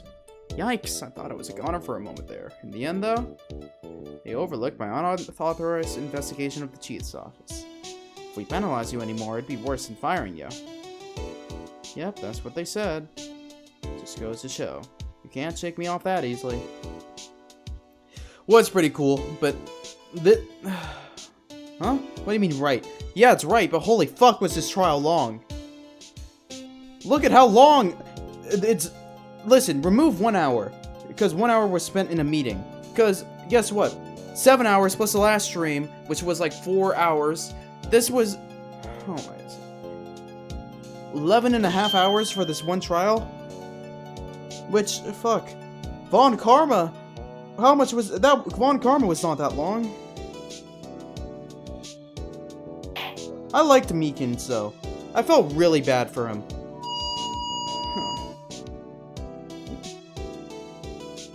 Meekins is so innocent.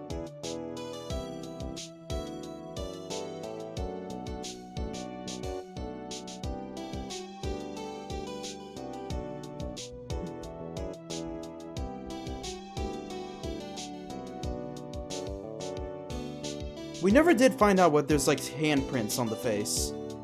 As you know, I think we were just supposed to assume that was Gumshoe when he was painting it. He was doing a really bad job. But Pheonix Wright has this thing. Oh no, he's dead. Oh my god.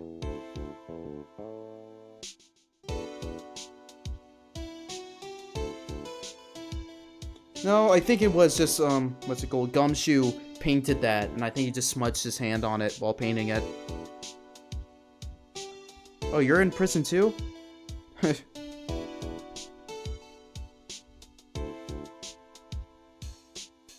Well, cowboy, looks like you did it. You ever gave Bambina back her smile? You even gave Bambina back her smile. Could you make sure Billy and the gang get their water? Oh. His Cactus Billy.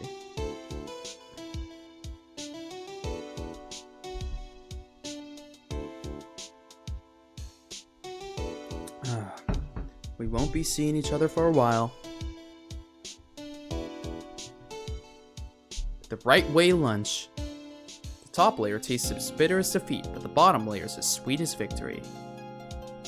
Kids seem to dig the turnabout theme. It's a hot seller around exam time. The turnabout theme. That's funny. I never thought about playing turnabout while taking a test. I feel like that stressed me out.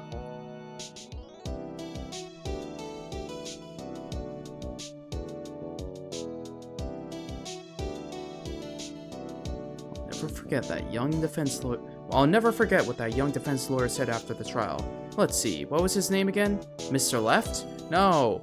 Anyway, he said he's been doing something or another for how many years? Well, anyways, I've got another trial to get to, so I better be. Huh? Oh no, I forgot my gavel. Sorry, gotta go. Oh my god. The chair without the judge. Oh man. I'm curious, are we huh.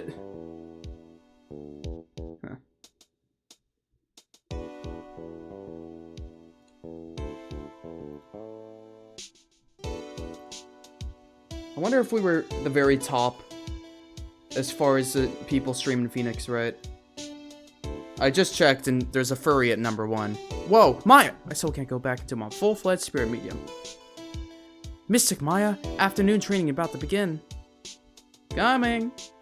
Well, see you around, Nick. I'm sure we'll see Maya again. You want to know what's stopping me from becoming the number 1?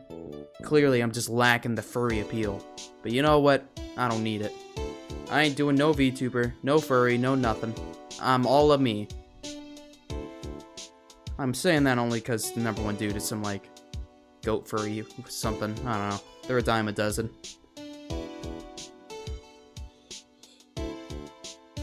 Mr. Edgeworth? Mr. Edgeworth? I brought you your tea. What's going on? Oh.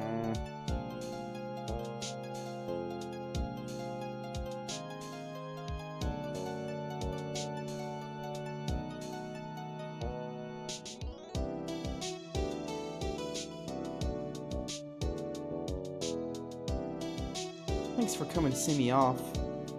I can't believe I'm going to Europe. Thank you, Mr. Wright. Thank you so much for everything. I'm a little sad, but I'll be alright. Whenever I want to see Lana, all I have to do is open this book.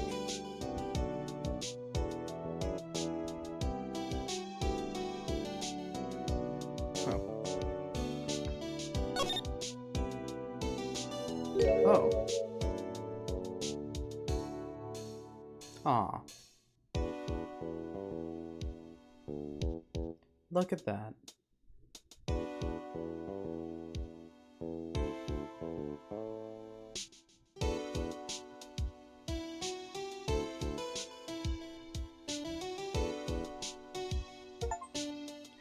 Rise from the ashes!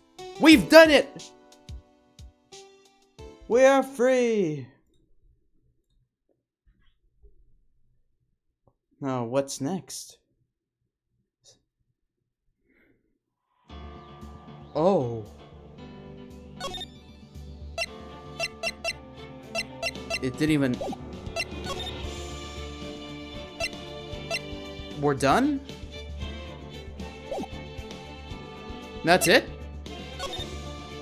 Is it time for justice for all? Well, we'll save that again for next time. Alright, everyone. Thank you so much for watching this 8-hour lengthy stream.